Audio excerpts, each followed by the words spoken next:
وجب الشكر علينا ما دعا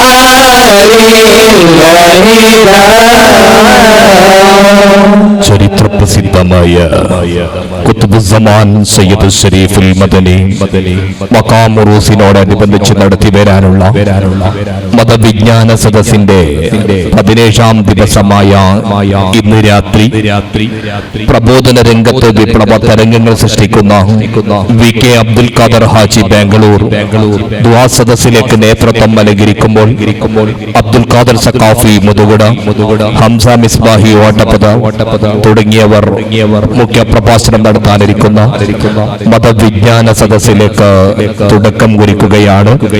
ദൂരെ നിൽക്കുന്ന എല്ലാവരും സദസ്സിൽ വന്നിരുന്ന് സഹകരിക്കണമെന്ന് വിനീതമായി അഭ്യർത്ഥിക്കുന്നു. ഹളറത്ത് നബീന വശഫീന മുഹമ്മദിൻ സല്ലല്ലാഹു അലൈഹി വസല്ലം. അൽ-ഫാത്തിഹ.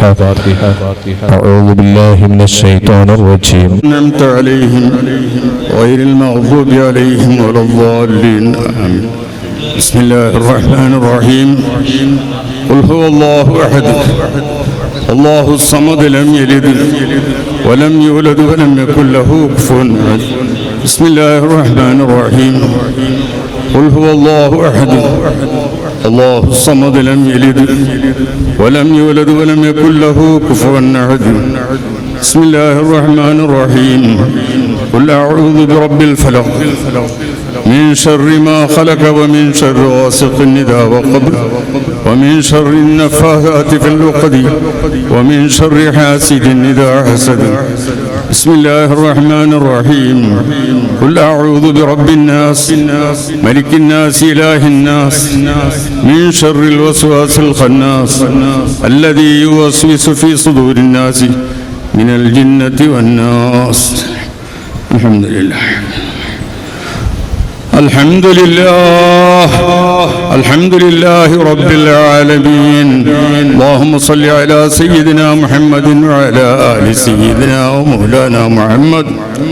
اللهم أوصل بلغ مثل ثواب ما قرأنا من القرآن العظيم وما صلينا. وهذه هدية واصلة ورحمة نازلة وبركة شاملة طيبة منا إلى حضرته نبينا مصطفى محمد صلى الله عليه وسلم ثم إلى حضرات أزواجه وأولاده وإخوانه من الأنبياء والمرسلين وإلى حضرة قطب الرباني محبوب السبحاني عبد القادر الجيلاني قدس الله سره العزيز وإلى حضرة أحمد الكبير الرفاعي قدس الله سره العزيز وإلى حضرة خواجة معين الدين الجستي الأجميري سنجري السجزي قدس الله سره العزيز وإلى حضرة من دفن في هذه البقعة الشريفة خاصة.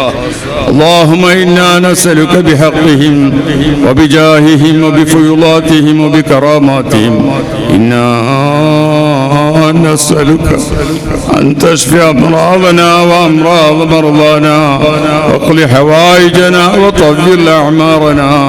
اللهم بارك لنا في تجاراتنا وفي كسبنا وفي معاملاتنا وفي علومنا يا رب العالمين.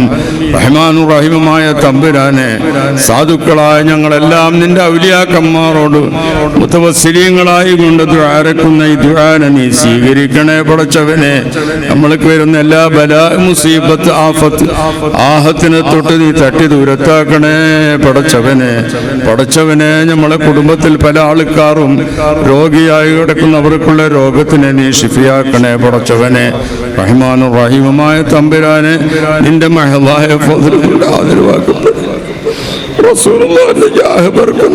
നമ്മൾ മരിക്കുന്ന അവസരത്തിൽ കലിമത്ത് തൗഹീദിൽ മരിക്കാനുള്ള തൗഫീഖ് നീ ചെയ്യണേ പടച്ചവനെ. നമ്മൾക്കുള്ള കുറ്റം കൊണ്ട് ഷഹാദത്തിനെ നീ തെറ്റിച്ച് കളയല്ല റഹ്മാൻ.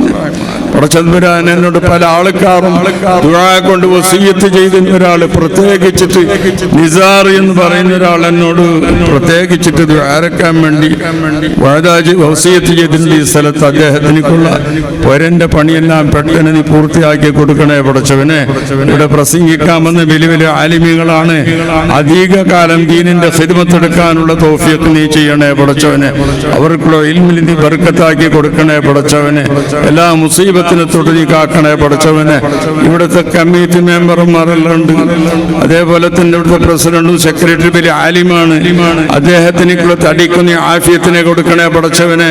ഇഖ്തിലാഫാത്ത് വന്നു പോകുന്നതിനെ തൊട്ട് എല്ലാവരും സൂക്ഷിക്കണേ പടച്ചവനെ. റബ്ബനാ ആതിനാ ഫിദ്ദുനിയാ ഹസന വഫിൽ ആഖിറതി ഹസനതൻ വഖിനാ അദാബന്നാർ. റബ്ബനാ തഖബ്ബൽ മിന്നാ ഇന്നക അൻതസ് സമീഉൽ അലീം വതുബ് അലൈനാ ഇന്നക അൻത തവ്വാബുർ റഹീം. ദഅവാഹും ഫീഹാ സുബ്ഹാനകല്ലാഹുമ്മ തഹിയ്യത്തുഹും ഫീഹാ സലാം വആഖിറു ദഅവാഹും അൽഹംദുലില്ലാഹി റബ്ബിൽ ആലമീൻ. അതിമഹത്വാദ്യങ്ങൾ വേദിയിലുള്ള പണ്ഡിത സാധാനിഷേധ്യനായ ജനറൽ സെക്രട്ടറി, ഏറ്റവും ബഹുമാനമുള്ള ഉസ്താദ് VK അബ്ദുൽ ഖാദർ ഹാജി, അതുപോലെ ദർഗാ പ്രസിഡന്റ് ബിജി ഹനീഫാജി, ഇന്നത്തെ പരിപാടിയിൽ എന്ന് പറയുന്ന ബഹുമാനപ്പെട്ട ഹംസ മിസ്ബാഹി കോട്ടപ്പട ഉസ്താദ് അടക്കമുള്ള പണ്ഡിതന്മാരെ, നേതാക്കളെ, സഹോദരന്മാരെ, സുഹൃത്തുക്കളെ, ഖുതുബുസ്സമാൻ സയ്യിദ് മുഹമ്മദ് ഷരീഫുൽ മദനി ഖദ്ദസല്ലാഹു സിർറഹുൽ അസീസ് തങ്ങളുടെ 432ാമത്തെ വാർഷിക 22ാമത്തെ പഞ്ചവാർഷിക ഉറൂസ് പരിപാടിയോടനുബന്ധിച്ച് നടത്തുന്ന മതപ്രസംഗ പരമ്പരയുടെ 17ാമത്തെ ദിവസമാണ് ഇന്ന്. ബഹുമാനപ്പെട്ട ഷെയ്ഖ് മുഹമ്മദ് ഷരീഫുൽ മദനി ഖദ്ദസല്ലാഹു സിർറഹുൽ അസീസ് തങ്ങൾ ഖുതുബുസ്സമാൻ ഒരു കാലഘട്ടത്തിന്റെ ഔലിയാക്കളുടെ നേതാവാണ് എന്ന് പണ്ഡിതന്മാർ നമ്മെ പഠിപ്പിച്ചു. മക്ക ഷരീഫ് ലോകത്തുള്ള മുസ്ലിംകളുടെ കേന്ദ്രമാണ്. ആ കേന്ദ്രത്തിൽ തീപിടുത്തമുണ്ടായപ്പോൾ, അപകടമുണ്ടായപ്പോൾ, ആ ലോക മുസ്ലിംകളുടെ കേന്ദ്രത്തിന്റെ അപകടം നീക്കാൻ, അതിന് പരിഹാരം കാണാൻ അല്ലാഹു സുബ്ഹാനഹു വ തആല നിയോഗിച്ചത് എന്ന് തന്നെ പറയാം. അതിന് അവിടെ ഉണ്ടായിരുന്നത്, ആ സമയത്ത് ആ പ്രശ്നത്തിന് പരിഹാരം കാണാൻ ഉണ്ടായിരുന്നത് ബഹുമാനപ്പെട്ട സയ്യിദ് മുഹമ്മദ് ഷരീഫുൽ മദനി തങ്ങളാണ്. അന്ന് ബഹുമാനപ്പെട്ടവർ ഉള്ളാളത്തുള്ള അളേക്കലത്തുള്ള കുളത്തിൽ ഉളുവെടുത്തുകൊണ്ടിരിക്കുമ്പോഴാണ് ഈ ദുരന്തമുണ്ടാകുന്നത്. ഇവിടെയുള്ള ഉള്ളാളത്തുള്ള അളേക്കളത്തുള്ള കുളത്തിൽ നിന്ന് വെള്ളം തെളിച്ചുകൊണ്ട് മക്കത്തെ ഹറമിലുള്ള തീ കെടുത്തി എന്നാണ് ചരിത്രം പറയുന്നത്. അതുകൊണ്ട് തന്നെ ലോക മുസ്ലിംകളുടെ കേന്ദ്രത്തിന് തീപിടിച്ചപ്പോൾ അതിന് പരിഹാരം കണ്ട നേതാവായത് കൊണ്ട് തന്നെ അന്നത്തെ കാലത്തുള്ള ഔലിയാക്കളുടെ നേതാവാണ് ബഹുമാനപ്പെട്ട തങ്ങൾ എന്നാണ് വിശേഷിപ്പിക്കപ്പെടുന്നത്.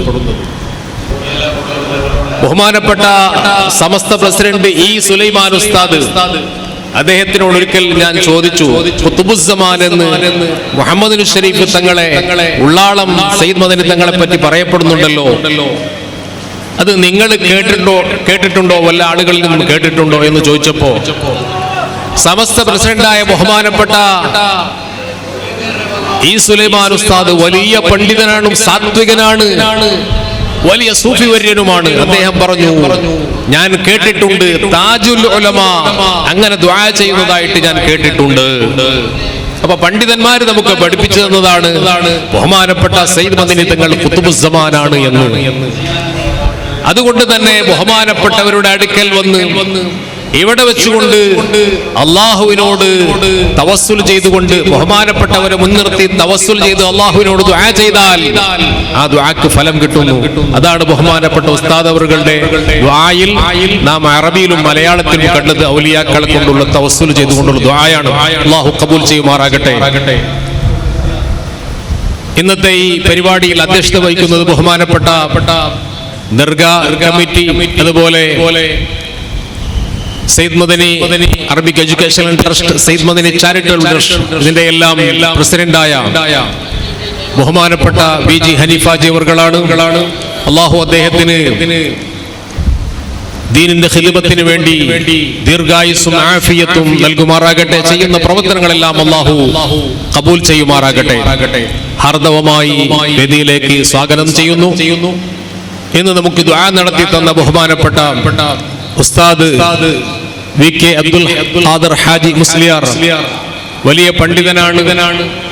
അഡ്യാർ കണ്ണൂർ മുഹമ്മദ് ഹാജി എന്ന് പറയുന്ന നമ്മുടെ കുടുംബത്തിൽപ്പെട്ട വലിയൊരു സാത്വികനും പണ്ഡിതനുമായിരുന്ന വലിയൊരു മഹാനുണ്ടായിരുന്ന അദ്ദേഹത്തിന്റെ മകനാണ് അബ്ദുൽ ഖാദർ ഹാജി. താജുൽ അടുത്ത് കിതാബ് ഓതാൻ വേണ്ടി ഇവിടെ വാടകക്ക് വീട് എടുത്തുകൊണ്ട് ഇവിടെ താമസിച്ചു എന്നാണ് പറയപ്പെടുന്നത്. അങ്ങനെയുള്ള വലിയ മഹാന്റെ പുത്രനാണ്, മകനാണ് ബഹുമാനപ്പെട്ട അബ്ദുൽ ഖാദർ ഹാജി. ഒരുപാട് കാലം ദർസ് നടത്തിയിരുന്നു, ഖതീബായിരുന്നു. അല്ലാഹു സുബ്ഹാനഹു വ തആല അദ്ദേഹത്തിന് ആഫിയത്തുള്ള ദീർഘായുസ് നൽകുമാറാകട്ടെ. അദ്ദേഹത്തെയും വേദിയിലേക്ക് ഹാർദവമായി സ്വാഗതം ചെയ്യുന്നു. അടുത്തതായി നമ്മോട് പ്രസംഗിക്കാനുള്ളത് ഇസ്ലാമിലെ കുടുംബജീവിതം എന്ന വിഷയത്തെ അധികരിച്ചുകൊണ്ട് ഇന്നത്തെ വേദിയിൽ നമ്മോട് സംസാരിക്കുന്നത് ബഹുമാനപ്പെട്ട ഹംസ മിസ്ബാഹി ഓട്ടപ്പടവ് ഉസ്താദ് അവർകളാണ്. പ്രസിദ്ധ വാഗ്മിയും പണ്ഡിതനും ജനമനസ്സുകളെ ആകർഷിക്കുന്ന പ്രാസംഗികനുമാണ്. അദ്ദേഹത്തെയും വേദിയിലേക്ക് സ്വാഗതം ചെയ്യുന്നു. അല്ലാഹു സുബ്ഹാനഹു വ തആല അദ്ദേഹത്തിന്റെ പ്രവർത്തനങ്ങളെല്ലാം കബൂൽ ചെയ്യുമാറാകട്ടെ. ദീനി സ്ഥാപനം നടത്തുന്നുണ്ട്. അതുപോലെ ദീനിനു വേണ്ടി ഖിദ്മത്ത് ചെയ്യാനും ദീർഘകാലം ആഫിയത്തോടുകൂടി നസീഹത്ത് പറയാനും അല്ലാഹു തൗഫീഖ് നൽകുമാറാകട്ടെ. വേദിയിലേക്ക് ബഹുമാനപ്പെട്ടവരെ സ്വാഗതം ചെയ്യുന്നു. അതുപോലെ നമ്മുടെ ദർഗാ committee vice president UM Ashraf right way, അതുപോലെ സെക്രട്ടറി മുസ്തഫ മദനി നഗർ, അബ്ദുൽ ഖാദർ കോടി, അതുപോലെ മലാർ അറസ്ഥാന മോണു, കേന്ദ്ര ജമാഅത്ത് മസ്ജിദ് ഖത്തീബ് ബഹുമാനപ്പെട്ട അബ്ദുൽ മജീദ് ഫാദിലി അൽ ഹിക്കമി കാമിൽ സഖാഫി, അദ്ദേഹത്തെയും സ്വാഗതം ചെയ്യുന്നു. അതുപോലെ പളേക്കോട്ടെ മഹൽ ഖത്തീബ് ബഹുമാനപ്പെട്ട സിറാജുദ്ദീൻ ഹിമമി സഖാഫി, സദർ ഉസ്താദ് Irfan Madani Palekotte, president Muhammad Kuthar, vice president Zainuddin Haji, secretary SB Mustafa, അതുപോലെ treasurer Ashraf, dargah member UH Farooq, Abdul Karim Halekotte, Abdul Hameed Halekotte, UH Althaf Halekotte, Riyaz Haji, Muhammad Madani, Nawaz Saqafi, Ashrath engineer, Shafi Muligudde, Abdul Hameed Halekotte, Jamal contractor, Ismail Hajabba contractor, Ilyas ഹാജബ്ബ.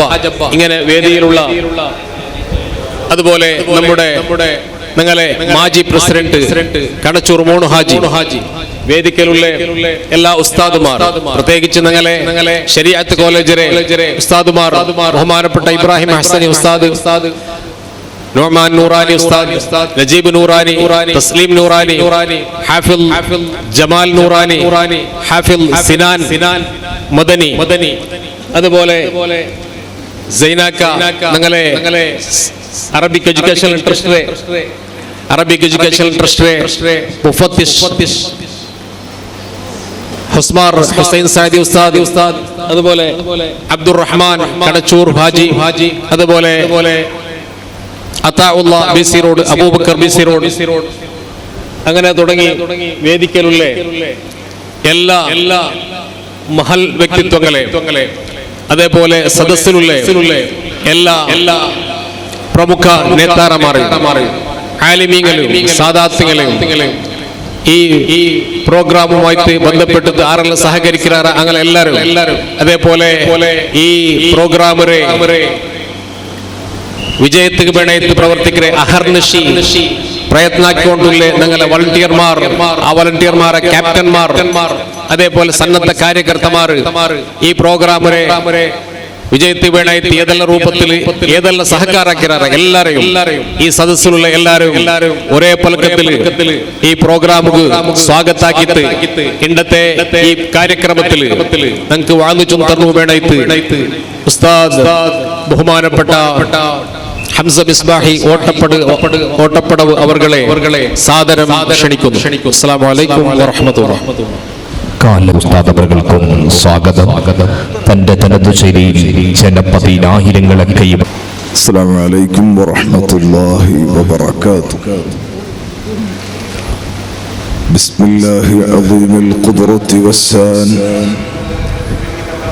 സദീദിൽ ബത്ശി വൽ ബുർഹാൻ ഹാഫിദുദ്ദീൻ വൽ ഖുർആൻ ബിസ്മില്ലാഹി മാ ശാ അല്ലാഹു കാൻ بسم الله ما شاء الله كان بسم الله ما شاء الله كان وما لم يشأ لم يكن ولا حول ولا قوة إلا بالله العلي العظيم أعلم أن الله على كل شيء قدير وأن الله قد أحاط بكل شيء علما اللهم إني أعوذ بك من شر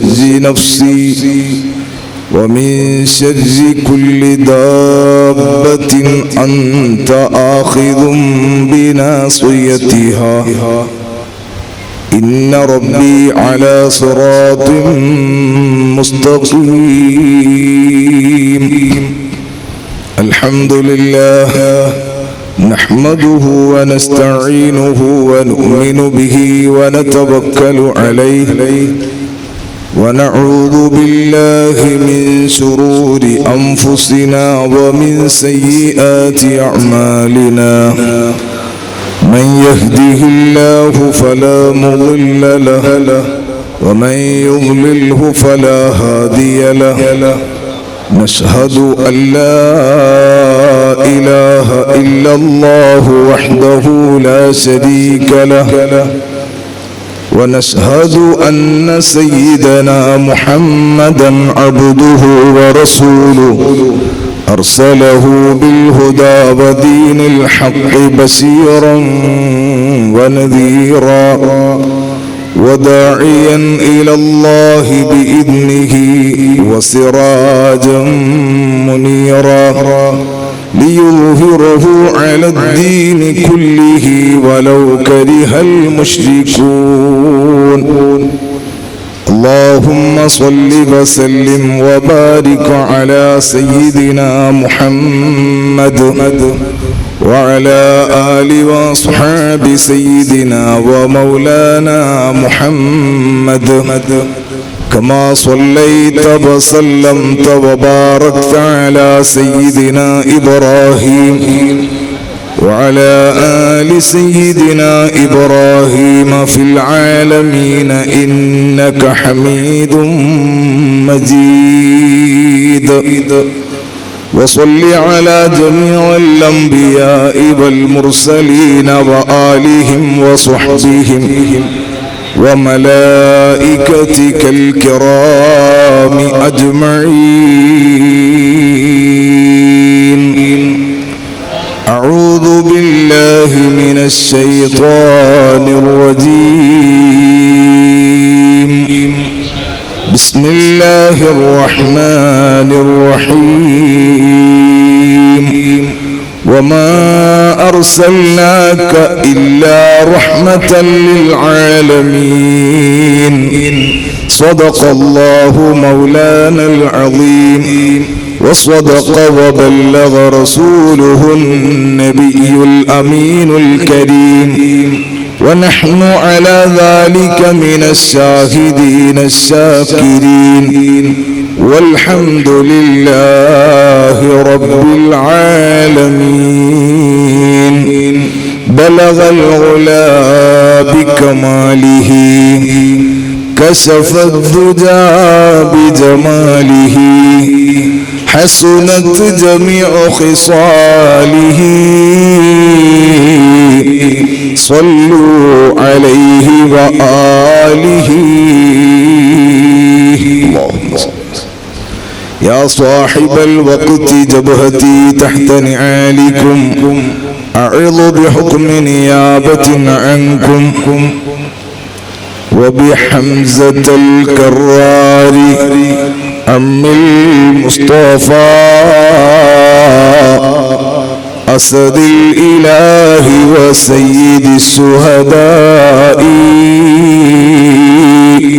ثم الرضا عن أبي بكر وعن عمر وعن علي وعن عثمان بالكرم سعد سعيد زبير طلحة وأبي عبيدة وابن عوف عاشر الكرم يا ربي بالمصطفى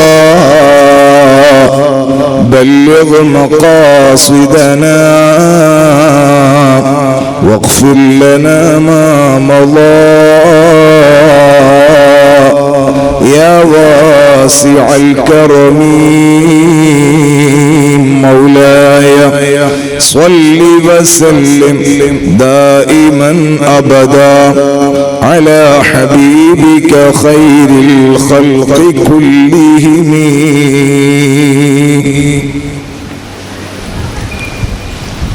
ഏറെ ആദരവ് നിറഞ്ഞ നമ്മുടെ വേദിയിൽ ദുആ നടത്തി അനുഗ്രഹിച്ച ബഹുമാനപ്പെട്ട അബ്ദുൽ ഖാദർ ഹാജി ഉസ്താദ്, നമ്മുടെ ഉള്ളാൾ നാടിന്റെയും ദർഗാ കമ്മിറ്റിയുടെയും സദസ്സിന്റെയും അധ്യക്ഷൻ ബഹുമാനപ്പെട്ട ഹനീഫ ഹാജി, ജനറൽ സെക്രട്ടറി ശിഹാബുദ്ദീൻ സഖാഫി ഉസ്താദ് അടക്കം ജമാഅത്ത് കമ്മിറ്റിയുടെയും ഉറൂസ് കമ്മിറ്റിയുടെയും ആദരണീയരായ നേതാക്കളെ, ഏറെ ബഹുമാനം നിറഞ്ഞ പണ്ഡിതന്മാരെ,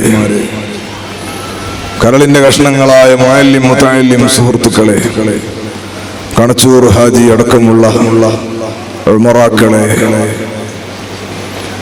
ബഹുമാന്യരായ രക്ഷിതാക്കളെ, യുവ സുഹൃത്തുക്കളെ, വിദ്യാർത്ഥികളെ, സഹോദരിമാരെ, ഖുതുബുസ്സമാൻ സയ്യിദ് മുഹമ്മദ് ഷരീഫുൽ മദനി ഖദ്ദസല്ലാഹു സിർറഹുൽ അസീസ് തങ്ങളുടെ ഉറൂസ് മുബാറക്കിലാണ് നാം ഉള്ളത്. അല്ലാഹു ജല്ല ജലാലുഹു മഹാനായ മദനി തങ്ങളുടെയും അവിടുത്തെ ഉസൂല് ഫുറൂ എല്ലാ മഹാന്മാരുടെയും ബറക്കത്ത് കൊണ്ട് നമ്മുടെ മജ്ലിസ് ഇജാബത്തുള്ള മജ്ലിസായി അല്ലാഹു ഖബൂൽ ചെയ്യട്ടെ. അല്ലാഹുവിങ്കൽ സ്വീകരിക്കപ്പെടുന്ന മഹാന്മാരുടെ ഓരം പറ്റി അവർക്ക് ഖുദമത്തിലായി അവരോടൊന്നിച്ച് സ്വർഗത്തിൽ ഒരുമിച്ച് കൂടാൻ പറ്റുന്ന മജ്ലിസായി അല്ലാഹു ഖബൂൽ ചെയ്യട്ടെ. നമ്മുടെ കൂട്ടത്തിലുള്ള മാതാപിതാക്കൾ, ഉസ്താദുമാർ, ഭാര്യ, മക്കൾ, കുടുംബം, കൂട്ടുകാർ, സ്നേഹജനങ്ങൾ, ഉറൂസിന്റെ സഹകാരികൾ, ഗുണകാംക്ഷികൾ, മഹാനായ മദനി തങ്ങളെ ഇഖ്ലാസോടെ സിയാറത്തിനെത്തിയ സായിരീങ്ങൾ, നമ്മയെല്ലാം അല്ലാഹു തആല നരകത്തെ തൊട്ട് കാത്തു രക്ഷിക്കുമാറാവട്ടെ. നമ്മുടെ എല്ലാവരുടെയും ശാരീരികവും സാമ്പത്തികവും മാനസികവുമായ സകല പ്രയാസങ്ങളും പ്രശ്നങ്ങളും രോഗങ്ങളുമൊക്കെ അല്ലാഹു എളുപ്പത്തിൽ തീർത്ത് ശിഫയാക്കി തരട്ടെ. പൂർണ്ണമായ ആഫിയത്തോടെ റാഹത്തോടെ അവന്റെ ദീനിന്റെ ഖുദ്മത്തിൽ അല്ലാഹു നമുക്കും അവർക്കും ദീർഘായുസ് നൽകട്ടെ. മരണം ഖൈറാകുന്ന സമയത്ത് കാമിലായ ഈമാനോടെ കലിമ ചൊല്ലി മരിക്കാൻ അല്ലാഹു നമുക്ക് ഭാഗ്യം നൽകട്ടെ. നമ്മുടെ ഈ മജ്ലിസ് നമ്മുടെ ജീവിതത്തിൽ അവസാന മജ്ലിസാക്കി അല്ലാഹു മാറ്റാതിരിക്കട്ടെ. മഹാനായ താജുൽ ഉലമാ ഖദ്ദസല്ലാഹു സിർറഹുൽ അസീസ് തങ്ങളടക്കം ബഹുമാനപ്പെട്ട മുഹിയുദ്ദീൻ ബാബ ഖദ്ദസല്ലാഹു സിർറഹുൽ അസീസ് തങ്ങളടക്കം ഇവിടെ മറവട്ട് കിടക്കുന്ന പരിസരങ്ങളിൽ മറവട്ട് കിടക്കുന്ന എല്ലാ മഹാന്മാരുടെയും ഹുളൂർ കൊണ്ട് അല്ലാഹു തആല അവരുടെ മദദ് നൽകി അല്ലാഹു തആല നമ്മളെ സന്തോഷിപ്പിക്കട്ടെ. അഭിവന്ദരായ അബ്ദുൽ ഖാദിർ ഹാജി ഉസ്താദ് അവർകൾ അള്ളാഹു ചെറിയ ക്ഷീണുണ്ട്, അള്ളാഹു തആല നല്ല ആഫിയത്ത് നൽകി ഈ ഉമ്മത്തിനെ നയിക്കാൻ നമ്മുടെ എല്ലാ ആലിമീങ്ങൾക്കും അള്ളാഹു തആല ആഫിയത്തുള്ള ദീർഘായുസ്സ് നൽകട്ടെ. മഹാനായ സയ്യിദുന താജുൽ ഉലമായി ഖദ്ദസല്ലാഹു സിർറഹുൽ അസീസ് തങ്ങൾ വിശ്രമിച്ച, തങ്ങൾ താമസിച്ച റൂമിലേക്ക് തബറുക്കിന് വേണ്ടി കയറിയപ്പോൾ മഹാനായ ഇമാം നവവി റളിയല്ലാഹു അൻഹു അവർ ദർസ് നടത്തിയ സ്ഥലത്തേക്ക് ബഹുമാനപ്പെട്ട സുബ്ഹി ഇമാം റളിയല്ലാഹു അൻഹു വന്നപ്പോൾ ഞാൻ എന്റെ കവിള് ഇമാം നവവി റളിയല്ലാഹു അൻഹു ഇരുന്ന സ്ഥലത്ത് വെച്ച് ബർക്കത്തെടുക്കട്ടെ എന്ന് പറഞ്ഞ് ഇആനത്തിലുള്ള ബൈത്ത് ചൊല്ലി. അത്രയും വലിയ ഈ നാട് മുഴുവനും, ഈ നാടിന്റെ പരിസരങ്ങളും ഒരു കാലഘട്ടം അങ്ങനെ തന്നെ ഇൽമു കൊണ്ട് പ്രഭാപൂരിതമാക്കിയ മഹാനായ താജുൽ ഉലമ, അല്ലാഹു തആല അവർക്കൊക്കെ ദറജയേറ്റവരൊക്കെ പിടുത്തവും അല്ലാഹു നമ്മുടെ ജീവിതത്തിൽ നൽകട്ടെ. ബഹുമാനം നിറഞ്ഞ മുഅ്മിനീങ്ങളെ, ഇസ്ലാമിക കുടുംബജീവിതം എന്നതാണ് ഇന്ന് നമ്മൾ ചർച്ച ചെയ്യുന്ന വിഷയം. അല്ലാഹു സുബ്ഹാനഹു വ തആല അവന്റെ സൃഷ്ടികളിൽ ഏറ്റവും ഉത്കൃഷ്ടരായ വിഭാഗമായ മനുഷ്യരിലാണ് അല്ലാഹു തആല നമ്മെ പടച്ചത്. മനുഷ്യകുലത്തിന് മലക്കുകളെക്കാൾ ബഹുമാനമുണ്ട്. കാരണം അത് നമ്മുടെ ബഹുമാനമല്ല. അഫ്ളലുൽ മഖ്ലൂഖ് സയ്യിദുൽ വജൂദ് മുഹമ്മദുർ റസൂലുള്ളാഹി സല്ലല്ലാഹു അലൈഹി വസല്ലമ തങ്ങൾ മനുഷ്യനാണ്, സാധാരണക്കാരനല്ലെങ്കിലും മുത്തുനബി സല്ലല്ലാഹു അലൈഹി തങ്ങൾ പറഞ്ഞു, ഇന്നീ ലസ്തു മിസ്ലക്കും, നിശ്ചയം ഞാൻ നിങ്ങളെ പോലെയല്ല. ഇന്നീ ലസ്തു കഅഹദിൻ മിൻകും, നിശ്ചയം ഞാൻ നിങ്ങളിൽ ഒരാളെ പോലെയുമല്ല. ഇന്നീ ലസ്തു കഹൈഅത്തിക്കും, നിശ്ചയം ഞാൻ നിങ്ങളെ കോലത്തിലുമല്ല. സയ്യിദുനാ മുഹമ്മദുർ റസൂലുള്ളാഹി സല്ലല്ലാഹു അലൈഹി, നമ്മുടെ പ്രകൃതിയെ അല്ലെങ്കിൽ പോലും ഹബീബ് സല്ലല്ലാഹു അലൈഹി വസല്ലം തങ്ങൾ മനുഷ്യനാണ്. സാധാരണക്കാരനെങ്കിലും അല്ലെങ്കിലും മനുഷ്യരാണ്. അതുകൊണ്ട് തന്നെ മനുഷ്യവംശത്തിന് മറ്റെല്ലാ ജീവികളെക്കാളും അല്ലാഹു സുബ്ഹാനഹു വ തആല ആദരവ് നൽകിയിട്ടുണ്ട്.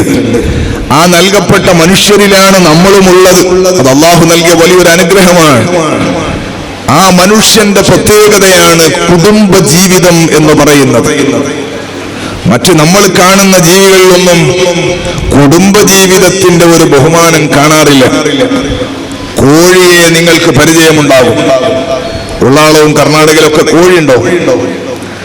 കോഴി മുട്ടയിട്ട് അടയിരുന്ന് കുട്ടികൾ ആ മുട്ടയുടെ ഉള്ളിൽ നിന്ന്, ഞങ്ങളുടെ നാട്ടിലൊക്കെ പറഞ്ഞാൽ തൊലിക്കാൻ വെക്കുക എന്ന് പറയും, കാപ്പിൽ കിടക്കുക എന്ന് പറയും, അങ്ങനെ നാട്ടുകളുടെ ഭാഷയാണ്. അങ്ങനെ കുഞ്ഞ് വിരിഞ്ഞാൽ ആ കുഞ്ഞ് വിരിഞ്ഞ സ്ഥലത്തേക്ക് ആ കോഴിക്കോ കുട്ടികൾക്കോ ഭക്ഷണം കൊടുക്കാൻ വേണ്ടി തന്നെ പോകാൻ അധികം വീട്ടുകാർക്കും പേടിയാണ്. അത്ര ഡേഞ്ചറിലായിരിക്കും തള്ളക്കോഴി. ഭക്ഷണം കൊടുക്കാൻ വേണ്ടി പോകുന്ന കൈക്ക് തന്നെ കൊത്താൻ സാധ്യതയുണ്ട്. ആ കുട്ടികളുടെ അത്രമാത്രം അവരെ കെയർ ചെയ്ത് തള്ളക്കോഴി കുട്ടികളെ സംരക്ഷിക്കും. അത്രമാത്രം കുട്ടികളെ സൂക്ഷിക്കും, കാവലിരിക്കും, ശബ്ദമുണ്ടാക്കും, പേടിപ്പിക്കും. ഒരു സിംഹത്തിന്റെ ഭാവം കാണിക്കും ആരെങ്കിലും ആക്രമിക്കാൻ പോയാൽ. അതേ കോഴി കുറച്ച് ദിവസം കൂടി കഴിഞ്ഞാൽ ഈ കോഴി കുട്ടികളെ കൊത്തിയകറ്റും. കുറച്ചു കഴിഞ്ഞാൽ പിന്നെ ആ കോഴിയുടെ മക്കളെ തന്നെ വേണമെങ്കിൽ ഭർത്താവായി സ്വീകരിക്കും. അതാണ് കോഴിയുടെ സ്വഭാവം. പിന്നെ മറ്റു കുട്ടികളെ ഉണ്ടാക്കുന്ന തിരക്കിലാണ്. ഞാൻ പറഞ്ഞത് നമ്മുടെ വീട്ടിൽ കാണുന്ന ഒരു ജീവിയെ ഉദാഹരിച്ചതാണ്. അല്ലാഹു സുബ്ഹാനഹു വ തആല നമുക്ക് നൽകിയൊരു പ്രത്യേകതയാണ് കുടുംബജീവിതം എന്ന് പറയുന്നത്. കൂടുമ്പോൾ ഇമ്പമുണ്ടാകുന്നത് എന്നാണ് കുടുംബം എന്ന് പറഞ്ഞാൽ അർത്ഥമാക്കുന്നത്. ചേർന്ന് നിൽക്കുമ്പോൾ ആനന്ദമുണ്ടാകുന്നത്, കൂടിയിരിക്കുമ്പോൾ മനസ്സിന് റാഹത്തുണ്ടാകുന്നതിനാണ് കുടുംബം എന്ന് പറയുന്നത്. ഒരാൾ ഒറ്റയ്ക്ക് എത്രമാത്രം സന്തോഷമുണ്ടെന്ന് പറഞ്ഞാലും, ഒരാൾ എത്രമാത്രം ഞാൻ ആനന്ദത്തിലാണ് എന്ന് ഒറ്റക്കുള്ള ജീവിതത്തിൽ പറഞ്ഞാലും അത് അപൂർണമായ വാക്കാണ്. എന്തുകൊണ്ട്? സാമ്പത്തികമായി നല്ല ഉയർച്ചയുണ്ട്, നല്ല വീടുണ്ട്, വാഹനമുണ്ട്, താമസ സൗകര്യങ്ങളൊക്കെയുണ്ട്. പക്ഷെ ഭാര്യയില്ല, മക്കളില്ല, കുടുംബമില്ല എന്ന് പറഞ്ഞാൽ ആ സന്തോഷത്തിന് ഭൗതികമായ നോട്ടമനുസരിച്ച് പവറില്ല. മഹാനായ അബുൽ ബശർ ആദം അലൈഹിസ്സലാം, ഇങ്ങോട്ട് കേട്ടിട്ടില്ലെങ്കിലും സ്വലാത്തും സലാമും കുറക്കരുത്. മഹാനായ അബുൽ ബശർ സയ്യിദുന ആദം അലൈഹിസ്സലാത്തു വസ്സലാം, ആദം നബി അലൈഹിസ്സലാത്തു വസ്സലാമിനെ അല്ലാഹു തആല സൃഷ്ടിച്ചത് സ്വർഗത്തിലാണ്. ഭൂമിയിൽ സൃഷ്ടിക്കാനാണ് ഉദ്ദേശമെന്ന് മലക്കുകളോട് അല്ലാഹു തആല പറഞ്ഞതാണ്. ഇന്നീ ജാഇലുൻ ഫിൽ അർളി ഖലീഫ. പക്ഷെ സൃഷ്ടിച്ചത് സ്വർഗത്തിലാണ്. നമുക്ക് സ്വർഗത്തിലേക്ക് ഒരാശ വരാനുള്ളതായിരിക്കാം. ഏതായാലും സ്വർഗം എന്ന് പറഞ്ഞാൽ തന്നെ അനുഭൂതിദായകമാണ്. സ്വർഗം കണ്ടവർ നമ്മുടെ കൂട്ടത്തിലൊന്നുമില്ല. വലക്കും ഫീഹാ മാ തശ്തഹി അൻഫുസുകും വലക്കും ഫീഹാ മാ തദ്ദഊൻ. ആഗ്രഹിക്കുന്നത് മുഴുവനും കിട്ടുന്ന ഇടമാണ് സ്വർഗം. പുറത്തുള്ള മണ്ണും ചരല് മിസ്കും ജൗഹറ. പിന്നെന്തു പറയാനാ ഹബീബേ ഉള്ളറ. കൊതിക്കുന്ന പഴമടുക്കുന്നതാ കയറണ്ട. പറിച്ചാലുടൻ മുളക്കുന്നതാ കുറയണ്ട. അത്ര സൗഭാഗ്യം. വഫാകിഹത്തിൻ മിമ്മാ യതഖയ്യറൂൻ വലഹ്മ തൈരിൻ മിമ്മാ യസ്തഹൂൻ. ഇഷ്ടമുള്ള പക്ഷികളുടെ മാംസമുണ്ട്, താല്പര്യപ്പെടുന്ന ഫ്രൂട്ട്സുകൾ എമ്പാടുമുണ്ട്. ഇഷ്ടം പോലെ ജീവിക്കാനും ഇഷ്ടം പോലെ ഭക്ഷിക്കാനും എല്ലാ സൗകര്യങ്ങളുമുള്ള ആനന്ദത്തിന്റെ പറുദീസയാണ് സ്വർഗമെന്ന് പറയുന്നത്. ആ സ്വർഗത്തിലാണ് പാപ്പയായ ആദം നബി അലൈഹിസ്സലാത്തു വസ്സലാമിനെ അല്ലാഹു തആല സൃഷ്ടിച്ചത്.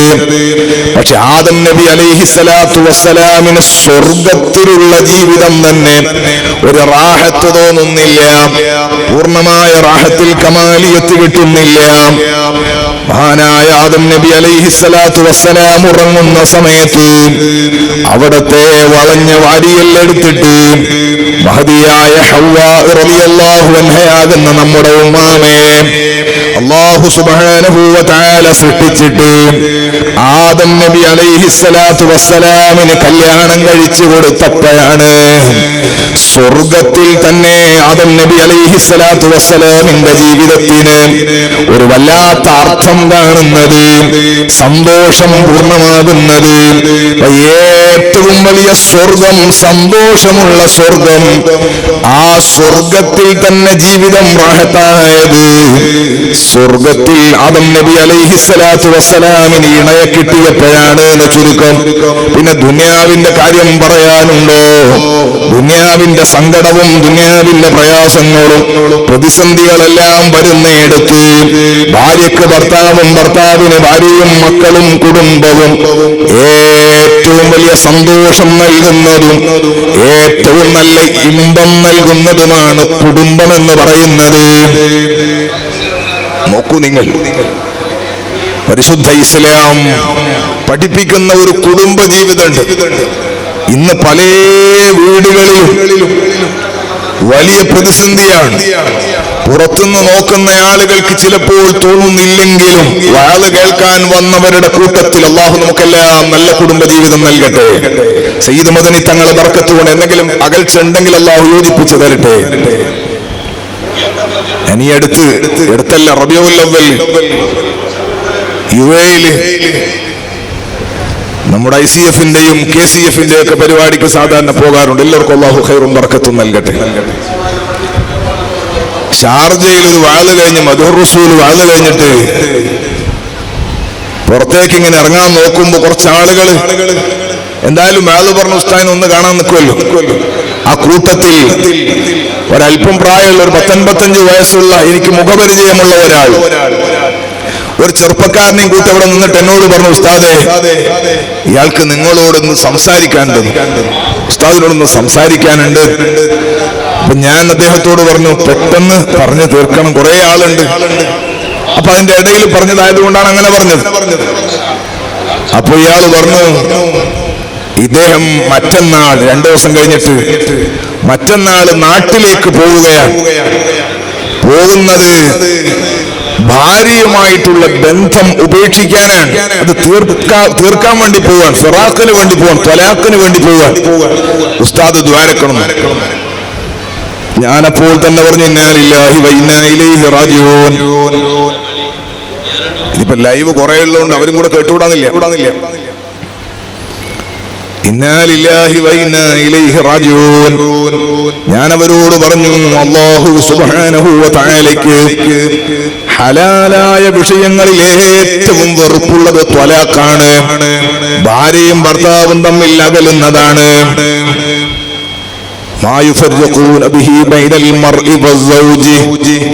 സിഹറിനെ സംബന്ധിച്ച് പറയുന്നിടത്ത് ഖുർആൻ പറഞ്ഞതാണ്, ഭർത്താവിനെയും ഭാര്യയും അകറ്റാൻ ഉള്ള പഠനം. സിഹർ അല്ലാഹു തആല സാഹചര്യങ്ങളോട് നമുക്ക് രക്ഷ നൽകട്ടെ. ഭാര്യയും ഭർത്താവിനെയും അകറ്റുക എന്നുള്ളതും അകലുക എന്നുള്ളതും അള്ളാഹ്ക്ക് ഏറ്റവും വെറുപ്പുള്ള സംഗതിയാണ്. ആ സംഗതിക്ക് പോകുമ്പോൾ ഞാൻ എന്തിനാണ് ദ്വാരക്കേണ്ടത്? പ്രശ്നമുണ്ട്, യോജിപ്പിലാകാൻ ദ്വാരക്കണമെന്ന് പറഞ്ഞാലല്ലേ ദ്വാരക്കാൻ കഴിയുള്ളൂ എന്ന് ഞാൻ അവരോട് പറഞ്ഞപ്പോൾ ഈ ചെറുപ്പക്കാരന്റെ കണ്ണ് നിറഞ്ഞു. ഈ ചെറുപ്പക്കാരൻ എന്നോട് പറഞ്ഞു, ഉസ്താദേ എനിക്ക് 1.5 വയസ്സുള്ള ഒരു പൊന്നു മകളുണ്ട്. 3-4 വർഷമേ ആയിട്ടുള്ളൂ കല്യാണം കഴിഞ്ഞിട്ട്. ഇവിടെ തന്നെ 1-2 തവണ വിസിറ്റിൽ ഞാൻ കൊണ്ടുവന്നിരുന്നു. എന്റെ ഭാര്യയോടും എന്റെ മകളോടും എനിക്കൊരു വിഷമവുമില്ല. എനിക്കിപ്പോഴും പൂർണ്ണ സന്തോഷമാണ്. അവളോട് നല്ല സ്നേഹമാണ്. പക്ഷെ അവള് പറയുന്നു, എന്റെ കൂടെ താമസിക്കാൻ അവൾക്ക് താല്പര്യമില്ല എന്നാണ് അവള് പറയുന്നത്. ഒരു കാരണവശാൽ എന്റെ കൂടെ താമസിക്കൂല, അതുകൊണ്ട് നിർബന്ധമായും ത്വലാഖ് കൊടുക്കണമെന്ന് പറഞ്ഞിട്ട് വക്കീൽ മുഖേന ത്വലാഖ് കൊടുക്കുകയാണ്. എനിക്കിത് കേട്ടപ്പോൾ അത്ഭുതം തോന്നി. ഞാൻ ആ ചെറുപ്പക്കാരനോട് ചോദിച്ചു, നിങ്ങളുടെ നാട്ടിലെ സംഘടനയോ ജമാഅത്ത് കമ്മിറ്റിയോ അല്ലെങ്കിൽ നിങ്ങളുടെ കുടുംബത്തിലോ നാട്ടിലോ ഇതുമായി സംസാരിക്കാൻ പറ്റിയ ഒരു മസ്ലഹത്തിന് പറ്റിയ ഒരു ടീമൊന്നും ഇല്ലേ? അയാൾ പറഞ്ഞു, കുറെ സിറ്റിംഗ് കഴിഞ്ഞു. ജമാഅത്ത് കമ്മിറ്റിയും സംഘടനകളും ഉസ്താദുമാരും പലരും സംസാരിച്ചു. എന്താണ് എന്റെ പ്രശ്നം എന്ന് അവള് പറഞ്ഞിരുന്നെങ്കിൽ, എന്റെ അടുക്കൽ എന്താണ് പോരായ്മ അവള് പറഞ്ഞിരുന്നെങ്കിൽ അത് തിരുത്താൻ ഞാൻ 1000 വട്ടം തയ്യാറാണ്. എന്റെ അടുക്കൽ എന്റെ കൂടെ ജീവിക്കാൻ ഇന്ന പ്രശ്നമാണ് ഉള്ളത് എന്ന് പറഞ്ഞിരുന്നെങ്കിൽ അത് തിരുത്താൻ ഞാൻ റെഡിയാണ്. പക്ഷെ എന്റെ അയ്ബോ, എന്റെ ഒരു കുറവോട് പറയുന്നില്ല. എന്താണ് പ്രശ്നം എന്ന് ഒരാളോടും അവള് പറയുന്നില്ല. എന്റെ കൂടെ താമസിക്കാൻ പറ്റൂല എന്ന് മാത്രമേ പറയുന്നുള്ളൂ. നിങ്ങൾ ദ്വാരക്കണം. മറ്റന്നാള് നാട്ടിൽ പോവാണ്. വക്കീല മുഖനൊക്കെ റെഡിയാക്കിയിട്ടുണ്ട് എന്നാ പറഞ്ഞത്. സുബ്ഹാന ജല്ല ജലാലു. ഞാനൊരു വലിയ വാല് പറയുന്ന ആളായിട്ട് പറഞ്ഞതല്ല. എന്റെ അടുക്കൽ ഒരു സദസ്സിന്ന് കിട്ടിയ ഒരു അനുഭവം ഞാൻ പറഞ്ഞതാണ്. ഇങ്ങനത്തെ 100 കണക്കിന് പറയാറുണ്ടാകും. ഇവിടുത്തെ ജമാഅത്ത് കമ്മിറ്റിക്ക് ഉണ്ടാകും, ഇവിടുത്തെ മറ്റു പല മഹല്ല് കമ്മിറ്റിക്കും ഉണ്ടാകും, ഇവിടെയുള്ള ഉസ്താദുമാർക്കും നിങ്ങൾക്ക് ഓരോരുത്തർക്കും ഉണ്ടാകും. എത്രയോ വീടുകളിൽ പ്രശ്നം നടക്കുകയാണ്, എത്രയോ വീടുകളിൽ ഫിറാഖ് നടക്കുകയാണ്. ഇനി ത്വലാഖ് നടന്നിട്ടില്ലെങ്കിലും ഭാര്യയും ഭർത്താവുമായി തന്നെ ജീവിക്കുമ്പോഴും സുബ്ഹാനല്ലാഹ് ഒന്നിച്ചിട്ട് ഭാര്യയും ഭർത്താവും കിടന്നിട്ട് നാളുകൾ എത്രയോ ആയിട്ടുണ്ട്. എത്രയോ കാലങ്ങളായി 2 റൂമിൽ താമസിക്കുകയാണ്. ഉപ്പയും ഉമ്മയും പരസ്പരം അങ്ങോട്ടും ഇങ്ങോട്ടും മിണ്ടാതിരിക്കുന്നത് കണ്ടിട്ട്, ചീത്ത വിളിക്കുന്നത് കണ്ടിട്ട് വളരുന്ന മക്കളുടെ മാനസികാവസ്ഥ ആലോചിക്കേണ്ടതാണ്. അല്ലാഹു നമുക്ക് ഖൈറായ കുടുംബ ജീവിതം നൽകട്ടെ സഹോദരങ്ങളെ. അതുകൊണ്ട് നമുക്ക് ഏറ്റവും നല്ല ഖൈറായ കുടുംബ ജീവിതം കിട്ടാൻ സയ്യിദുൽ വജൂദ് മുഹമ്മദുർ റസൂലുള്ളാഹ് സ്വല്ലല്ലാഹു അലൈഹി വസല്ലമ തങ്ങൾ പറഞ്ഞ ഒരൽപ്പം കാര്യങ്ങൾ ചർച്ച ചെയ്തിട്ട് നമുക്ക് പിരിയാകുമ്പോഴത്തേക്ക് ബഹുമാനപ്പെട്ട അബ്ദുൽ ഖാദിർ സഖാഫി ഉസ്താദ് എത്തും. അല്ലാഹു എല്ലാവർക്കും ആഫിയത്തും റാഹത്തും നൽകട്ടെ. മുത്തുനബി സല്ലല്ലാഹു അലൈഹി വസല്ലമ തങ്ങൾ പറഞ്ഞ ഒരു കുടുംബ ജീവിതം, ഇസ്ലാമിക കുടുംബ ജീവിതം. നമ്മളെല്ലാവരും കുടുംബം എന്ന് പറഞ്ഞാൽ ഭാര്യ, ഭർത്താവ്, ഉമ്മ, ബാപ്പ, മക്കള്, സഹോദര എല്ലാം കൂടിയതാണല്ലോ. പറ്റുന്നിടത്ത് വരെ നമുക്ക് എത്താം. മഹാനായ സയ്യിദുന ഉമർ ഇബ്നുൽ ഖത്താബ് റളിയല്ലാഹു അൻഹുവിന്റെ അടുക്കൽ ഒരാള് പരാതിയുമായിട്ട് വരികയാണ്. എന്താ പരാതി? അമീറുൽ മുഅ്മിനീൻ, എന്റെ മകൻ എന്നെ അനുസരിക്കുന്നില്ല എന്നുള്ളതാണ് പരാതി. നമ്മുടെ മക്കളൊക്കെ അല്ലാഹു തആല നന്നാക്കി തരട്ടെ. ഞാൻ പറയണ എന്റെ മകൻ കേൾക്കുന്നില്ല എന്നൊരു ബാപ്പ പറയുന്നതിനേക്കാൾ ആ ബാപ്പയുടെ കൽബ് തകർന്ന വേറൊരു സംഗതിയില്ല. അതുകൊണ്ട് മക്കളോട് ഞാൻ പറയണം, മക്കളെ, നമ്മളെ എത്ര പറക്കുന്ന പൈസക്കാരനായാലും എത്രമാത്രം ഭൗതികമായി ഉന്നത സ്ഥാനത്തുള്ള ആളായാലും എന്ത് വലിയ ഭൗതികമായും ആത്മീയമായും ഉണ്ട് എന്ന് നിങ്ങൾ പറഞ്ഞാലും ബാപ്പയുടെയും കൽബ് നിങ്ങളെ വാക്കുകൊണ്ട്, നിങ്ങളെ ഇടപെടൽ കൊണ്ട്, നിങ്ങളെ സംസാരം കൊണ്ട്, നിങ്ങളുടെ നോട്ടം കൊണ്ട് അവരുടെ കൽബ് വേദനിച്ചു പോയാൽ നിങ്ങൾക്ക് നരകത്തിന് നല്ല ചാൻസ് കാണുന്നുണ്ട്. വിഷയമില്ലാത്തതുകൊണ്ട് ഞാൻ അങ്ങോട്ട് പോകുന്നില്ല.